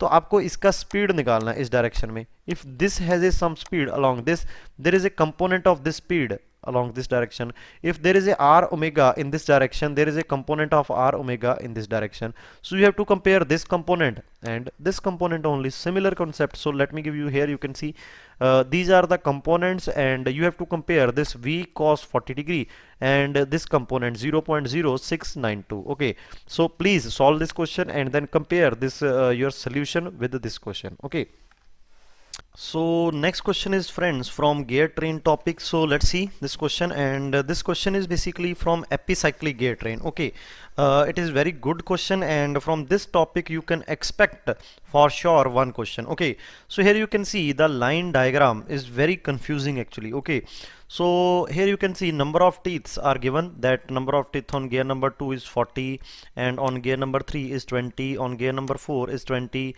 and RPM or angular revolutions per minute is 12 for gear number 1, and the RPM of gear 2 when gear 5 is fixed. It means we have to take RPM of gear 5 equal to 0 in the given condition, and we have to calculate omega 2, or in our case sometime we rotate I can say donate it by n2 n1 and extra. Okay, so this is the given condition.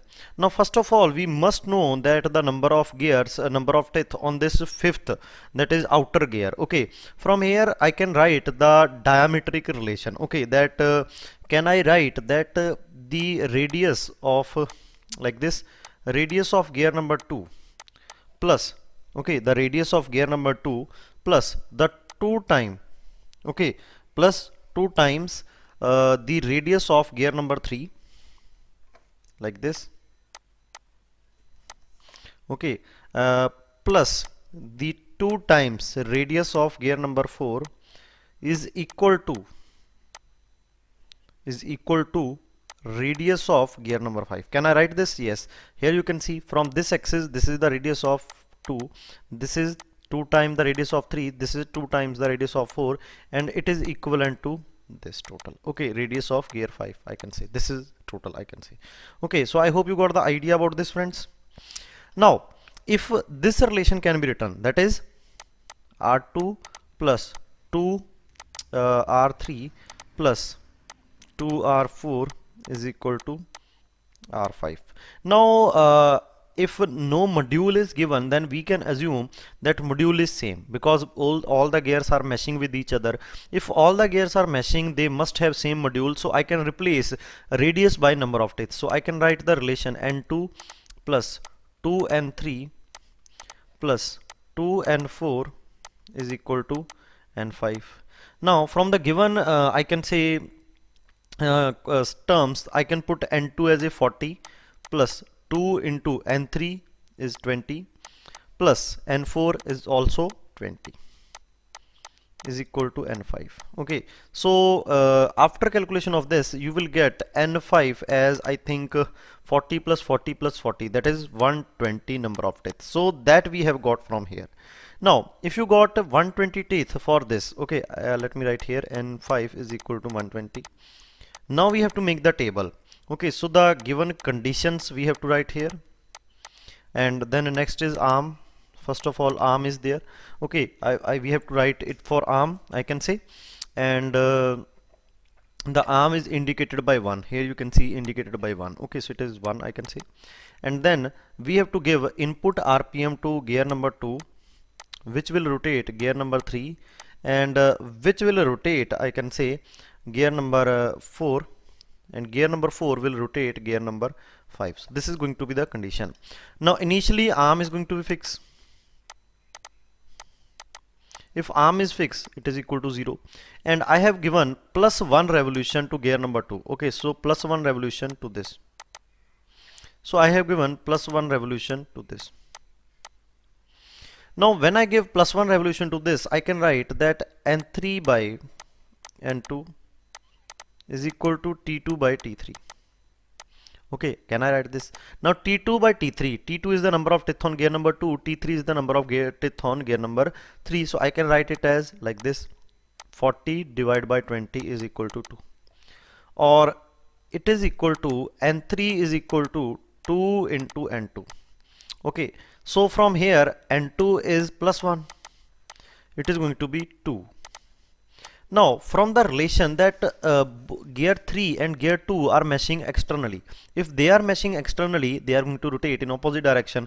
That if N2 is given positive revolution, N3 will rotate in negative revolution, I can say. So it will going to be minus 2. Okay, so this is the next term. Now similarly I can write the relation between N4 and N3. Okay, that N4 by N3 equal to T3 by T4. From here I can write the similar kind of relation. Let me solve this also.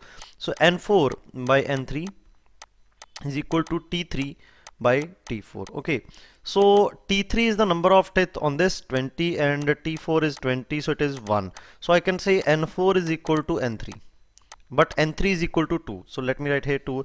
But here you can see N3 and N4 are meshing externally. So if they are meshing externally, they will rotate in opposite direction. If this is negative, this is going to be positive. Okay, because positive we have assumed clockwise. So negative is counterclockwise, and this positive represent clockwise again. Now similarly we can write the relation for N5 divided by N6 is equal to N5 by N4 is equal to T4 by T5. Okay, now T4 is what? Basically T4 is 20 and T5 we have calculated 120, so it is 1 by 6. Okay, it is 1 by 6, and when you multiply by N4, which is equal to 2, it is going to be 1 by 3. So I can write it as a 1 by 3. But here you can see gear 5 and gear 4 are meshing externally. They are meshing internally. So when the gear mesh internally, they will rotate in same direction. So when gear mesh externally, they will rotate in opposite direction. But when they I can say mesh internally, they will rotate in same direction, because then if this is positive, this will also going to be positive, that is clockwise.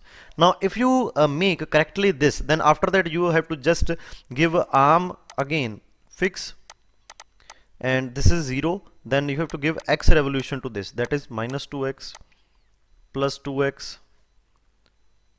x divided by 3. Okay, now you have to give y revolution to arm, y revolution to arm. So this is going to be y, this is y plus x, this is y minus 2x, I can say, this is y plus 2x, this is y plus x by 3.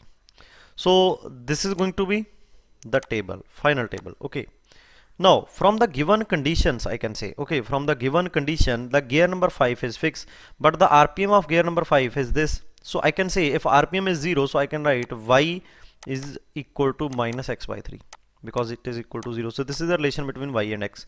And it is also given that the revolution of gear number 1, that is arm is basically represented by 1. So RPM of arm is given as 12. So y is equal to 12. If y is 12, when you put here, you will get x as a minus 36. Okay, so this is the value of x. You have to calculate the RPM of gear number 2. So gear number 2 is nothing, it is y plus x. So y is basically 12 and x is minus 36. So answer is going to be minus 24. Okay, so option number B is correct option for all of us. Okay, so this is very good question, very confusing question, but if you follow the steps in GATE paper then you will able to solve it correctly. So ये मेरी आपसे सभी से एक request है that जब भी आप इस कैटेगरी का क्वेश्चन सॉल्व करें तो आपको करना क्या है यहाँ पे, that सिंपलीफाइड वर्जन में एक तो सॉल्व करो, दूसरा इस क्वेश्चन को थोड़ा टाइम दो, आपको गलती नहीं होनी चाहिए बिकॉज गेट के पेपर में आपको टाइम इनफ मिलता है. Okay, now please like the video, share the video and subscribe the Yourpedia education channel अगर आपने अभी तक सब्सक्राइब नहीं किया, और आप हमारा जो टेलीग्राम ग्रुप है उसको भी ज्वाइन कर सकते हैं सो दैट आपको रेगुलर अपडेट्स मिलते रहें. Now option B is correct answer for this. Now let's proceed to the next question. So next question is also somewhat similar. N2 number of teeth are given, arm is represented by 1, and number of teeth on gear number 3 is given, 5 is given, 6 is given, but 4 is not given. Okay, similarly you have to write the relation. So here you can see I can write radius 2 plus, okay, radius 2 plus this distance, okay, plus this distance, that is 2 times the radius of 3 plus the radius of 4 is equal to radius of 6 plus radius of 5. Can I write this? Yes. Now I can write T2 plus 2T3. Now T representing the number of teeth. T4 is equal to T6 plus T5. So T2 is given to me 20 plus 60 plus T4. T6 is 40, T5 is 60. So it is going to be 100. Okay, so 100 and this is 80. So from here I will get T4 as a 20. So there are 20 number of teeth on this gear, I can say, that is gear number 4. Okay, I can write this. Now similarly you have to just write the table. So I am direct writing now, I am not going to in that much detail.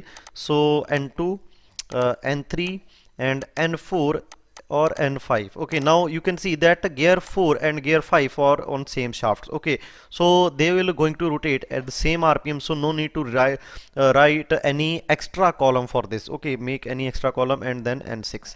When you solve that, initially arm is fixed, so 0, and you have to give plus 1 to this, then you will get minus 2 by 3 for this, and plus 1 for this, and minus 3 by 2 for this. Okay, again this is y plus x, I can say, this is y minus 2x by 3, and this is y plus x, and this is y minus 3x by 2. This is the equation, I can say.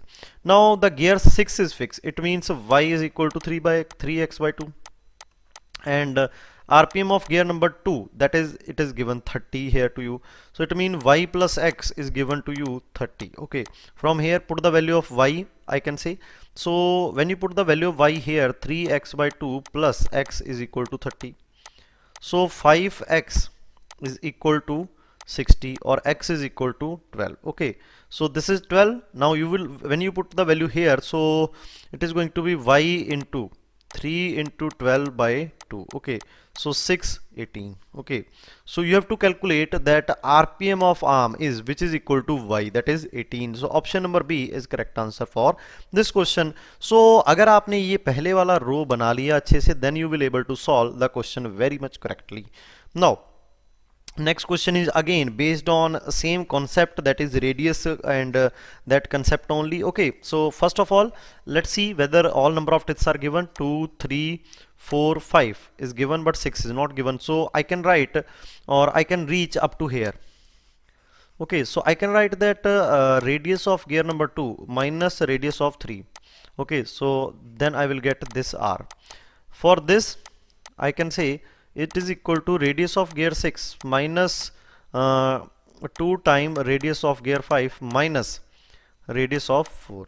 Okay, so T2 minus T3 is equal to T6 minus 2 T5 minus T4. Okay, so T2 is 60 minus T3 is 30, T6 is not given to us, T5 is 30, so 30 into 2, 60 minus T4, which is equal to 20. So T6 minus 80, 60 minus 30, 30. So it is going to be 110, I think. Yes, T6 is equal to 110. So 110 is basically this 6th gear के ऊपर जो number of teeth है,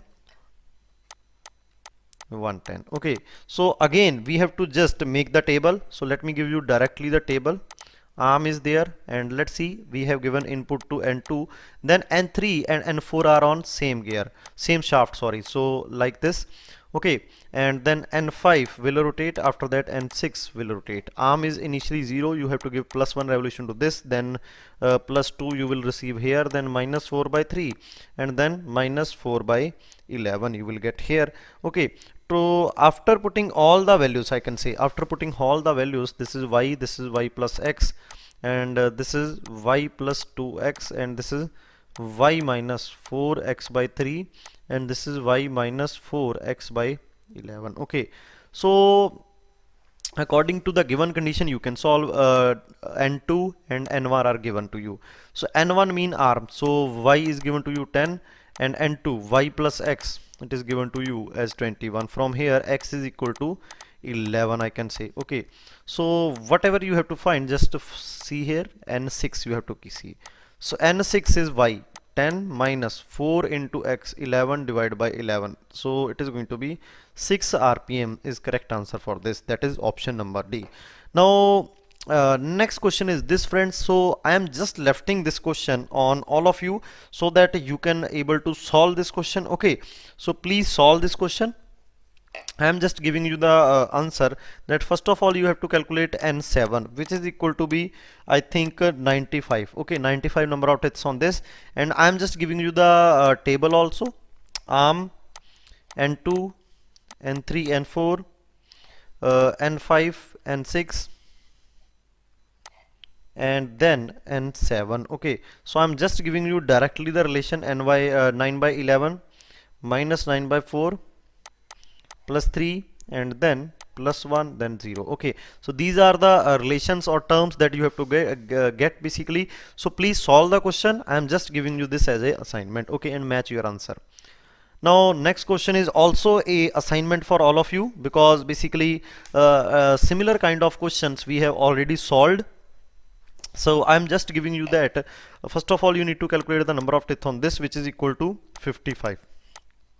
Okay, and table is somewhat like this, and arm is there, I can say, then and basically and 2 is there, and 3 and 4 is there, and 5 and 6 is there, and then and 7 is there. Okay, so when you will make 0 plus 1 minus 2 by 3 plus 1 by 2 minus 11 by 16. Okay, so this is the table. You have to just solve this and then you have to move forward. Okay, so this is all about the theory of machines, friends. So we have covered different topics. Okay, not all the theory of machines topic we have covered, but we have covered that topics which are important. Okay, because जो topics हैं, like आपके पास cam है, fly wheel है, आपके पास gyroscope है, ऐसे कुछ topics के रिलेटेड जो क्वेश्चंस थे वो एनपीटीईएल असाइनमेंट्स में गिवन नहीं थे, यहाँ पे हमने इसलिए कवर नहीं किए. But we will cover these topic in different videos because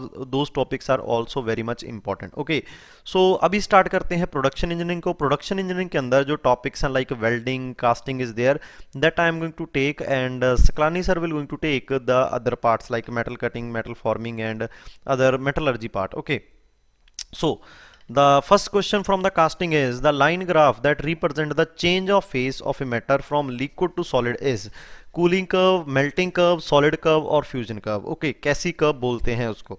So it is a very common question. Okay, it is basically a cooling curve. I hope आपने cooling curve को देखा होगा. ये आप देख सकते हैं, ये आपके पास solid था, T temperature is there, heat added is there, or sometime time is also written here. Okay, and then melting is happening here, then it is converted to liquid. After vaporization it is converted to gas, I can say. Okay, so cooling curve is there. Okay, phase change diagram.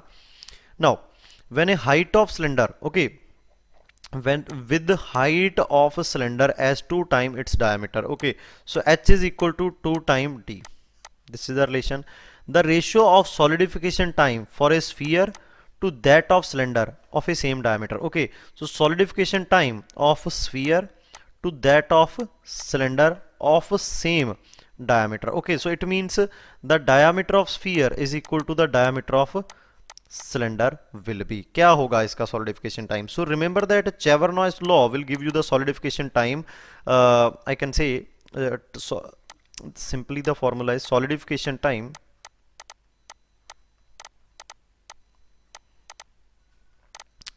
T is equal to K V by A whole square. Okay, where V is the volume, A is the surface area, K is the constant, I can say. So if I write it for sphere, so K into volume of sphere is 4 by 3 pi r cube. Surface area of this 4 pi r square whole square. So pi के साथ pi cancel, 4 के साथ 4 cancel, this के साथ this. So K r by 3 whole square. Okay, or I can say that it can be written as d by 6. Okay, it can be written like this also. So now solidification time of cube, I can say solidification time of cube.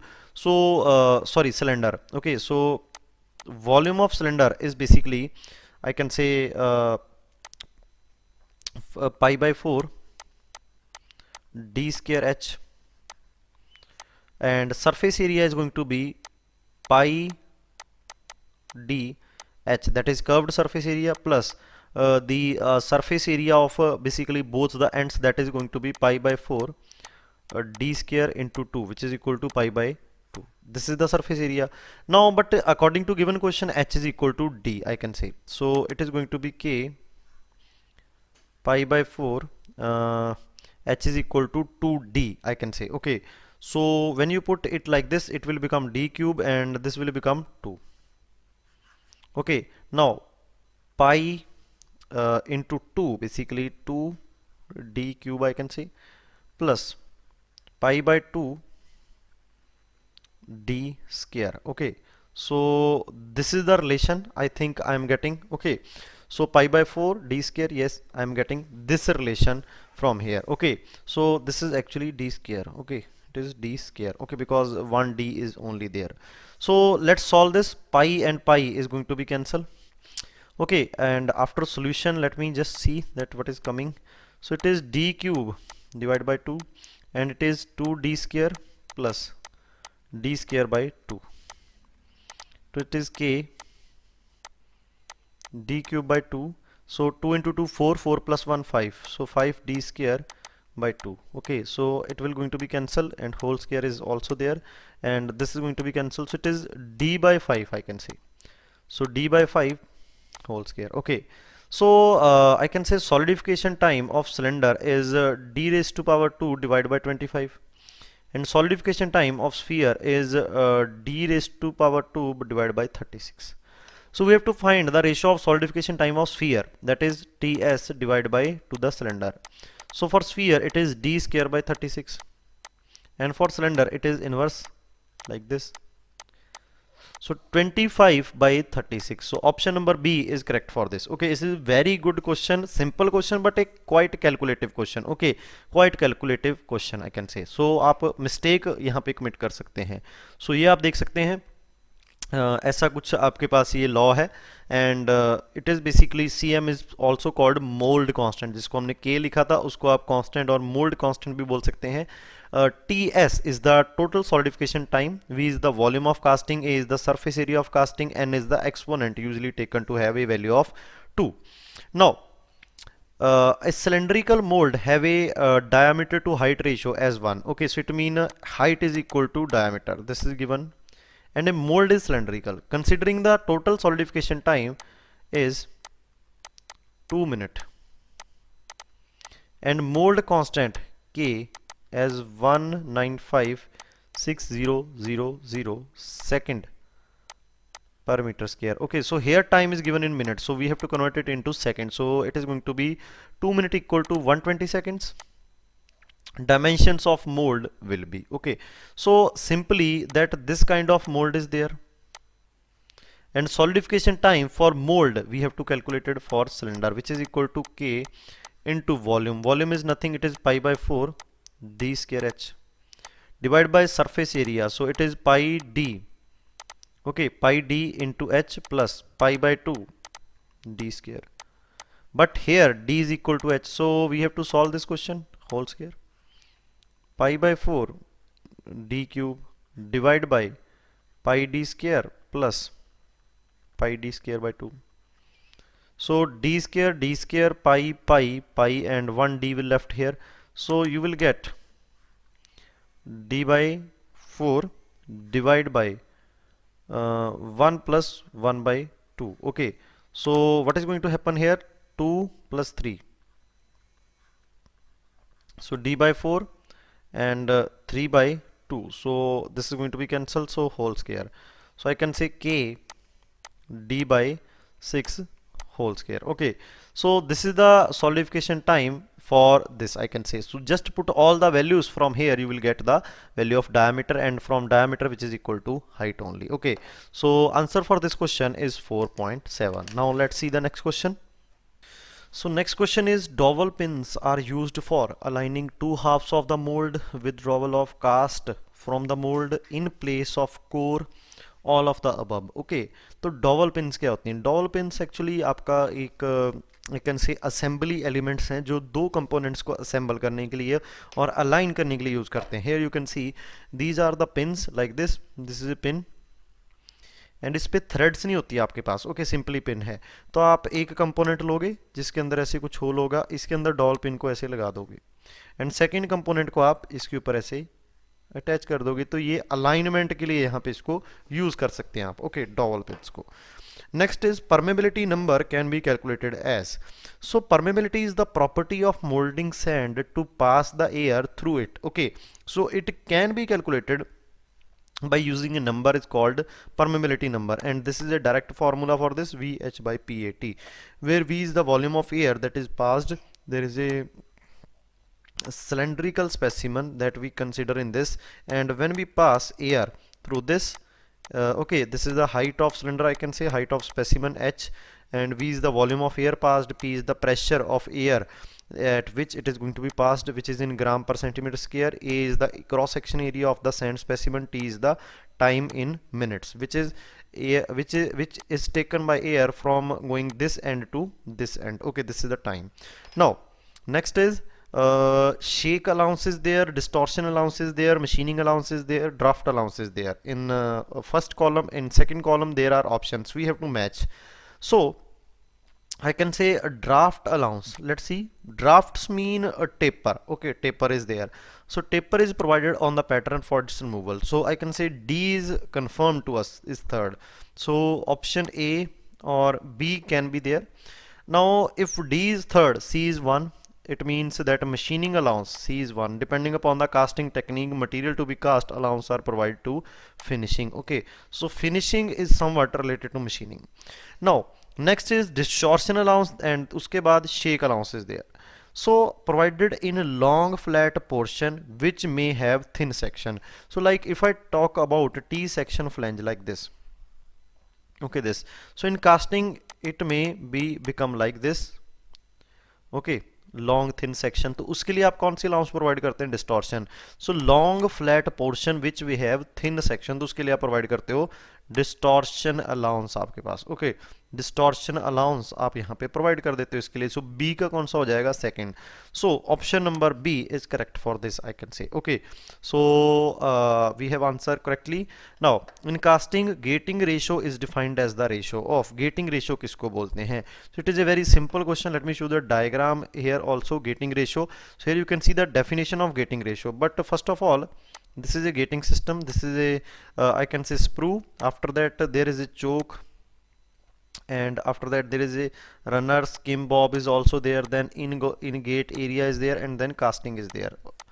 Okay, so this is area number 1, this is area number 2, and this is area number 3. So ratio of sprue area to total runner area to the total gate area, तो A1 ratio A2 ratio A3, इसका जो ratio होता है इसको आप क्या बोल देते हो? Getting ratio. Okay, so getting ratio के ऊपर बेस्ड आई कैन से. अब इसमें चोक क्या होता है? Okay, choke. So choke is the part of gating system which has smallest cross section area. So depending upon the area of choke, the gating system can be pressurized gating system or unpressurized gating system. And in pressurized gating system, this ratio is somewhat this, and in unpressurized gating system, this is like this. So here you can see area is decreasing, here area is increasing. So these are the important words that you have to just remember for this. Okay, directly theoretical question can be framed. Now in gating systems, sprue is usually tapered to, okay, taper आप क्यों करते हैं sprue को? Why sprue shape is like this? So it is basically to avoid the aspiration effect. Aspiration effect means avoid air aspiration effect means that air is going inside the sprue. Okay, air is going inside the sprue like this. Okay, air is going inside the sprue. Air is going inside the sprue. Okay, so अगर आप ऐसा बना दोगे sprue को तो air अंदर जाना start कर देगा, तो इसको आप बोल देते हो क्या? Aspiration effect. To prevent this we make the sprue like this. Okay, so practically it is taper. Practically it is like this, but theoretically it should be like this, parabolic. It should be like parabolic. Okay, so there is 2 to 3 type of questions can be framed that practically sprue shape is basically taper, theoretically sprue shape is parabolic. Okay, and it is provided to avoid the aspiration effect, I can say. Next is the time required to fill the mold. Is question is basically related to that. Okay, so mold has a down sprue. Okay, mold has a down sprue. Down sprue means sprue only, nothing else. Okay, so whose length is 20 centimeter and cross section area at the base of down sprue is 1 centimeter, I can say. Okay, cross section area at the down sprue, it is 1 centimeter. Now the sprue feeds the horizontal runner leading to mold cavity of volume this. The time required to fill the mold cavity will be. Okay, so this is the question, I can say. Now in this question you can see that the data which is given to us, let's see the data. So a down sprue is there, I can say, and which has a height of 20 centimeter or 200 mm, I can say. This is the height, and the cross section area at the base which is given to us as 1 centimeter square, and the volume which is here, okay, is 1000 centimeter cube. Okay, it is 1000 centimeter cube. Now here they are talking about the horizontal runner also. Okay, horizontal runner also they are talking, but which we have no information about the horizontal runner. So then what we are going to do in this case? Okay, that we have to see. Okay, that we have to see. So first of all, that we have to basically see that by using this relation can we calculate the mold filling time. Okay, because this is the volume of mold which is in centimeter cube. Okay, time required to fill the mold cavity will be. So in top gating system, time required to fill the mold is basically volume divided by area of gate divided by velocity of gate. Now volume is given to us is 1000 centimetre cube. So centimetre को अगर आप metre में convert करो, okay, if I convert this into metre, I can say so divide by 100. So I can say divide by 100 raise to power 3, I can say 2 raised to power 3, that is 10 raised to power minus 6. So this is the volume in meter cube. Similarly, area at in gate is 1 centimeter square. So I have to divide by 2 times 100, that is 1 into 10 raised to power minus 4. And velocity is nothing, it is under root of 2gh. So h we have to again take in meter, which is equal to 0.2. So let me calculate this first of all. Okay, so velocity by using this formula is coming to be 1.980 meter per second. Okay, so volume is 1000 into 10 raised to power minus 6, and this will go up and become positive 4, and this is 1.980. Okay, so it is 10 raised to power minus I can say 10 raised to power minus 2 into this, so it is 10 divided by 1.980. Okay, so 10 इसको आप divide करो, क्या answer बनता है आपके पास? It is 5.05. Okay, because the no information is given about the base area of the casting which is required to calculate the mould filling time in case of bottom gating system. So this horizontal runner leading into the mould cavity, ये आपको simply confuse करने के लिए दिया है. Okay, simply आपको confuse करने के लिए दिया, और कुछ यहाँ पे इसका मीनिंग नहीं है. So option number B is correct for this.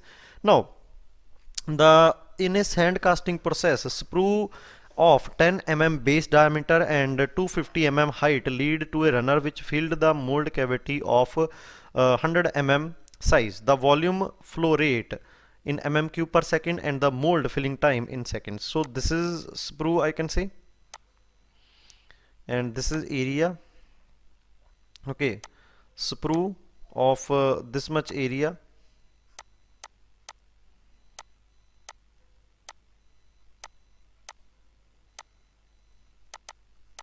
Okay, and this is the base area or diameter as 10 mm. Okay, and cubical casting like this, and the size is 100 mm. So volume flow rate is nothing, it is basically discharge from here, which is equal to area into velocity. Okay, so let's see, discharge is area into velocity. So area is pi by 4 into d square. So d is nothing, it is 10 divided by 1000 का square, okay, into velocity, which is equal to under root of 2g into h, 250 divided by 1000. So let's see what is the answer for this. 250 divided by 1000 into 2 into 9.81 under root. So this term is 2.2147. Let's see this term. 10 is to 10 divided by 1000, I can say, square into pi divided by 4. Okay, so when I multiply it with 2.2147, I will get discharge as 1.7 into 10 raised to power minus 4. Okay, minus 4 meter cube per second. Okay, 10 raised to power minus 4 meter cube per second. So I have to just solve this question. Sorry, 10 raised to power minus 4. 10 raised to power minus 4 into 1.739 meter cube per second. So when you convert it into I can say mm cube, then you will get this answer. Okay, and mold filling time is nothing, it is volume divided by the discharge, that is area into velocity. So volume is nothing, it is 100 into 100 into 100. So when you convert it into meter, okay, so then you will see it is basically 0.1 into 0.1 into 0.1. So you will get a 5.78. So this is correct answer for this question. Okay, so now let's proceed to the next. Here you can see a cylinder of 150 mm diameter, 200 mm height is to be cast without any riser, so no riser is used. The cylinder is molded entirely in a drag of a green sand flask and top gated. So top gating system is there. The cope of flask is 200 mm height and the height of metal during the pouring is 50 mm above the cope. The tapered sprue is employed and the gating ratio is this. Okay, the time taken to fill the cavity neglecting the energy loss if the in-gate area is this. So in-gate area is given to us Ag 400 mm square. Okay, and it is also given that the volume of the casting we can calculate, which is equal to pi by 4 into this your diameter square, which is 150 square, into height 200. Okay, so let me give you this also, 150 square into 200 divide by 4 into pi. So it will become somewhat 3534291.735 mm cube, and Vg velocity at ingate, which is equal to 2g height. Okay, and the height here you can see the height of metal during pouring is 50 mm above the cope. Okay, so what is the question given here, that the cylinder is molded entirely into the drag of a green sand flask and top gated. Okay, so आपका drag के अंदर है, the cope of the flask is 200 mm height and the height of metal during pouring is 50 mm above the cope. Okay, like this. If I say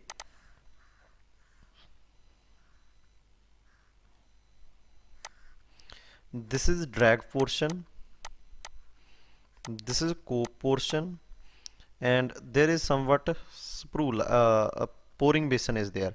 So this is 50 mm above, and cope is this, which is 200 mm height.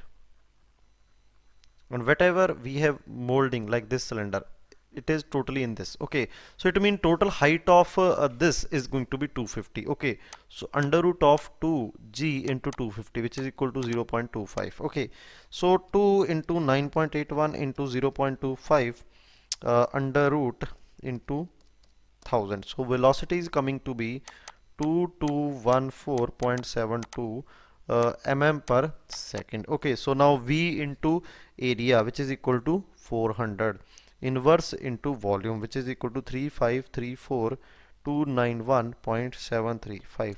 So it is approximately 3.9. Okay, so after solution time is Vc divided by Ag, Vg is equal to 3.98 second, I can say. Okay, so which is equal to 4. Okay, now next question is chills are used in mold to achieve the directional solidification, to reduce the possibility of blowholes, to increase the freezing time, to smoothen the metal flow of reducing spatter. Okay, so this is basically, I can say, the question. Next, now there is two terms which is used and very confusing, like chills are there and chaplets are there. So what are their functions? So chills are basically used for directional solidification.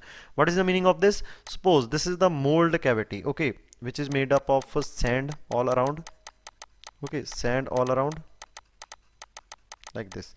So when you fill the mold with this molten metal, you want that solidification begin from lower portion, from lower side, and flow in the upward direction. That solidification will flow in upward direction. Okay, now what is going to happen, that for this to happen, you place some metallic pieces of same material of which you have to make the casting. Like this, you have placed metallic piece here and you have placed metallic piece here. Now when you place metallic piece here, this metallic piece absorb the heat, and the directional solidification begins in this direction, or solidification will begins in this direction, I can say, in upward direction. Okay, so it will prevent the shrinkage cavity defect. So this is called a directional solidification, and these metallic pieces that you have kept here is called chills. Okay, chills are there. Okay, now next are chaplets. So chaplets is also another term which is used to support I can say the core part. Okay, suppose you want to make a hollow portion, then you have to place a core in this. You have to place this core.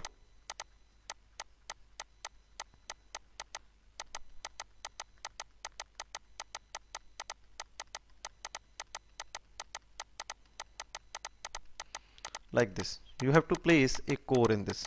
So when you place the core, due to buoyancy force, this core may go upward. To support this, you have placed the chaplets here. Okay, so to support this, you have placed the chaplets here. So prevent core movement due to buoyancy. This can be the correct answer for this. Yes. Now next is according to naval research method, shape factor of a casting is quantified as if L is length of casting, W is the width of casting, T is the thickness of casting, then what will be the shape factor according to NRM method? Okay, so direct formula is there, L plus W divided by T, I can say the relation for this. Okay, now freezing ratio, again it is directly formula based. Freezing ratio is the ratio of modulus of riser divided by the modulus of casting. What is the meaning of modulus here? Okay, so modulus is nothing, it is the ratio of volume divided by the surface area. So when you talk about the modulus of riser, so it means the volume of riser divided by the surface area of riser. Okay, similarly when you talk about the volume of casting, then it can be the modulus of casting, volume by surface area of casting. Okay, now next is modulus of casting is evaluated as volume of casting to the surface area of casting. Yes, option number A is correct for this. आपने अभी पढ़ा. The ratio of aluminium and iron oxide in thermite welding. Now questions are from I can say welding is started and casting we have completed. Okay, so again friends, if you have not liked the video till at, आप लोग अभी video के and तक पहुंचने वाले हैं, तो video को प्लीज लाइक कर दो. ओके, एंड शेयर भी कर दो अपने फ्रेंड्स के साथ, एंड कैसा लगा वीडियो वो भी बता दो. If there is any mistake in any question and if I have basically wrong कर दिया कुछ, बिकॉज बहुत ज़्यादा लंबा वीडियो है तो गलती हो जाती है कई बार, उसके लिए सॉरी। एंड उस क्वेश्चन को करेक्ट कैसे करना, क्या आपको लगा मिस्टेक है तो कमेंट सेक्शन में वो भी बता देना, सो दैट हम लोग उसको करेक्ट कर सकें। Okay, the ratio of aluminium and iron oxide in thermite welding, कितना होता है वो ratio? So thermite is actually mixture of this aluminium and iron oxide, and इसका रेशो होता है थर्मिट वेल्डिंग में आपका 3:1, and this thermite welding is I can say used for welding of rails. Okay, rails की welding के लिए use करते हैं, याद रखना आप। The material used for making the two electrodes of resistance welding are mainly, तो कैसा मटीरियल होना चाहिए रेसिस्टेंस वेल्डिंग में आपका? So in resistance welding there are two plates which are placed one over the another like this. Okay, and these are the electrodes, I can say these are the electrodes.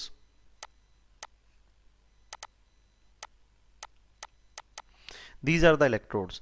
So you want that resistance should be maximum here because you want to make the joint here. So you don't want that the flow of current basically face any resistance when it flow through these two electrodes or through this material, or I can say at this interface. Okay, so that's why you make the component of a material which has a good electric conductivity. So I can say option number A can be the correct answer for this. Copper is there.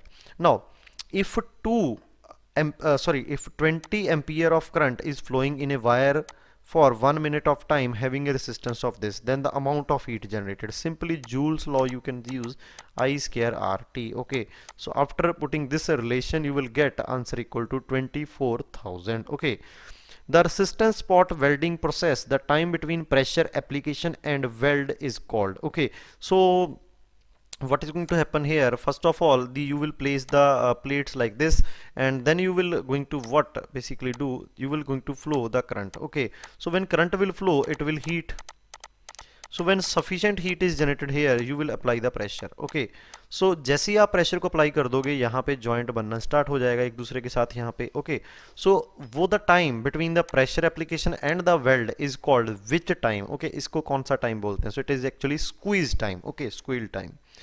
Next is, in which type of resistance welding capacitor discharge is used? Okay, so a percussion welding is there. Okay, a percussion welding process is there. So which type of welding it is? A spring is applied here.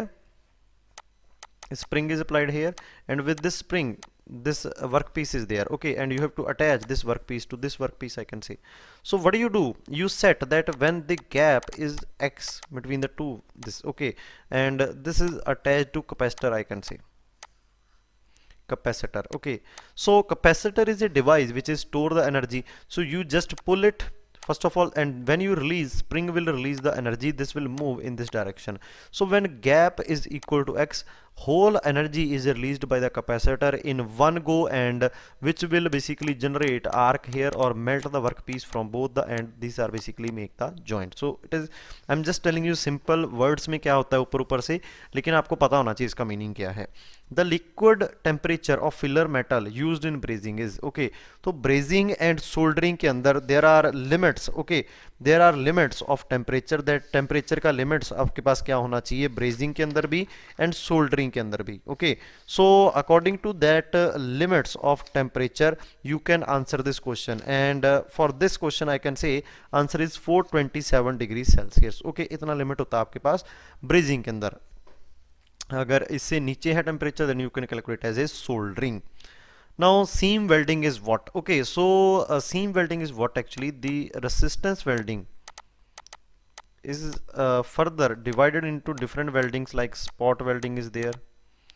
Okay, seam welding is there, projection welding is there, percussion welding is there, and different. So in spot welding only one spot is there between the two plates like this, one spot. Okay, and in projection welding there are more than one spots like this. One spot is here, one spot is here, one spot is here, one spot is here. And in seam welding there are continuous spots are there like this, continuous spots. Okay, so I can say continuous spot welding, इसको आप बोलते हो seam welding को. Next is, if the current at 100% duty cycle is 250 ampere, then what would be the required current for 50% duty cycle? Okay, so remember that relation for this is I square D is equal to constant. This is the relation for this question. Okay, that when you have to calculate the duty cycle, then this is the relation.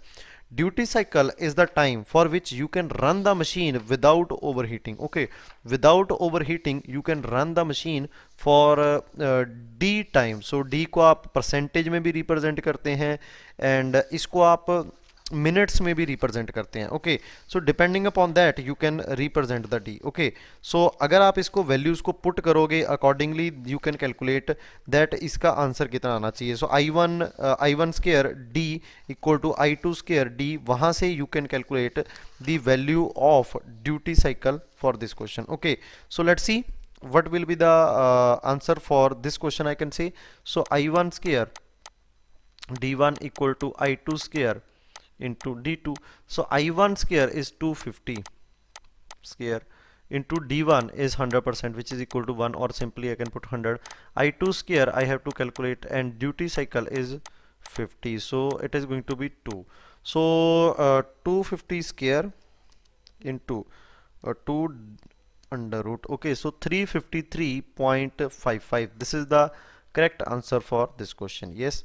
Next is if the total welding cycle time is 10 minutes. Okay, dwell time is 4 minute. आपने 4 minute के लिए machine रोकी and total आपने कितनी machine चलाई 10 minute के लिए.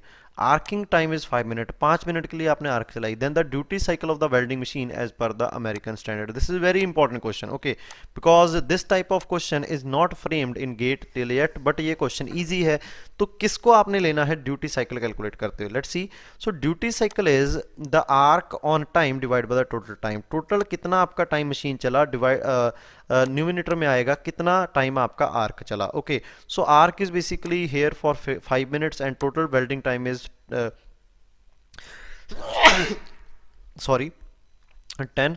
then it is going to be 1/2, that is 50% duty cycle. Okay, next is in DC welding, power source has linear voltage current characteristics with open circuit voltage, that is open circuit voltage 80 volt, and short circuit current as a 300 ampere. The maximum arc power the current should be set as. Okay, so there is a relation that I is equal to in terms of open circuit voltage and short circuit current. Okay, and there is a relation for power also. Okay, so let's see. This is the relation. V is equal to OCV minus OCV divided by short circuit current into I. Okay, so OCV is 80 minus 80 divided by 300 into I. So I can say 80 minus 8I by 30. This is V. But power is also, so we have to calculate current. So power is equal to V into I. So V can be written as 80 minus 8I divided by 30 into I. It is equal to power. For maximum power we can take dP by di equal to 0. So 80I minus 8I square divided by 30. Okay, this is power, and when you take the derivative with respect to current, it will become 80I or 80 minus 16I divided by 30, like this. So I can say 80 into 30 divided by 16, so it will be the 150. This is the current for this, and maximum power कितना होगा उसमें आप value put करके देख लो कितना आ जाएगा आपके पास. Now next is basically similar type of question. The voltage arc length characteristics are given by this. Okay, and the characteristics are obtained, that is open circuit voltage, short circuit current आपको given है. Determine the optimum arc length and corresponding power. So सबसे पहले you have to convert the relation of power in terms of arc length L. Okay, so we know that V is nothing, it is equal to open circuit voltage minus open circuit voltage divided by short circuit current into I, and open circuit voltage is 80 minus 80 divided by 100 into I, sorry, divided by 1000 into I. So यहाँ से this is basically 4, this is going to be 50, this is 25, this is 2. So I can say 80 minus 2I divided by 25. Okay, this is the voltage. Now but I, okay, but voltage is also, this is voltage, but voltage is also equal to 20 plus 40L. Okay, from here I can see that I can calculate current in terms of this. So 80 minus 20, it is going to be 60, minus 40L into 25 divided by 2 is equal to I. So this is I in terms of L. Okay, voltage we have already in terms of L, so I can just put power is equal to V, which is equal to, I can take 20 as a common, so 1 plus 2L into, from here I can take I can say 20 as a common. So when I take 20 as a common from here, it will become 30 3 minus 2L, and 20 divided by 2, 10 into 25, so it is 250. Okay, this is the relation. Now these are the constants, so I have to just dp by dl equal to 0. Okay, so just to solve this bracket, so 3 minus 2L plus 6L minus 4L square. Okay, this is power and some constant is there like this. Now take the derivative. Before taking the derivative, you can solve this term also, so it will become 3 plus 4L minus 4L square into constant K. So dp by dl, so I can say 0 plus 4 minus 8L equal to 0, or L is equal to 1 by 2, that is 0.5 centimeter. Okay, so this is basically L, and when you put the value of L here, you will get the corresponding power. So option number B is correct answer for this, I can say. Okay, option number B. Now in welding, DCEN signify as, signify क्या इसका meaning क्या होता है? So it is direct current electrode negative. When you connect electrode to negative, it will be called DCEN. Okay, next is, which type of electrode arc is more suitable for to arc blow? Okay, arc blow is what actually, that when the electrode is there, it is side view. When you see the top view of this is electrode, and magnetic field is generated around this. So due to magnetic field, what is going to happen here, that when this electrode reach at the end of this, okay, the magnetic field will collect like this. Okay, try to stay in the conductor, which will apply some force on this arc, which is called arc blow, and due to arc blow, spatter defect is occurring. So this normally occur, okay, this normally occur in DC type of welding. So if you change the current to AC, it will be going to be I can say not significant. Okay, so I can say here you can see which type of electrode arc is more susceptible to arc flow, जिसमें maximum chances होंगे आपके DC में होंगे, AC में change कर दो तो ये बंद हो जाएगा. Okay, now next is melting efficiency is defined in terms of x and y, where x is the heat required to melt the base filler material, where y is the heat supplied to the workpiece. So what is the melting efficiency? So melting efficiency is basically that how much heat it is required for melting. So heat required for melting total divided by the heat supplied for melting. So heat required for melting the base metal is x, okay, and heat supplied is y. So x by y I can say is the relation, that is option number D. Now rutile electrode contains high proportion of, so rutile means only titanium oxide. Okay, rutile का meaning ही आपका titanium oxide होता है. So next is explosive welding can be used for joining dissimilar metal combination in lap joint configuration, cladding purpose, joining dissimilar material combination in butt joint configuration A and B both. So first of all, there is no possibility of butt joint in case of your explosive welding like this.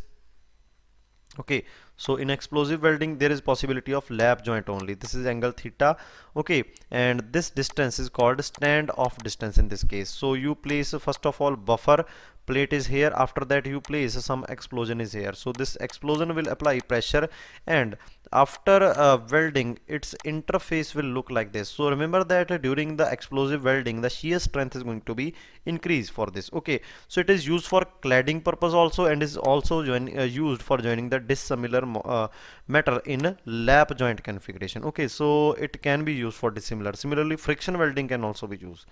Now friends, this is all about these this I think video, today's lecture. Okay, and I hope you like the session, and basically you have learned something new from this session. Okay, so if you have any doubt in any of the question, then you can basically mention in the comment section. And again, I request you that please join our Telegram group also, like the video also, share the video also, and best of luck for all of you for your GATE paper. Thank you very much.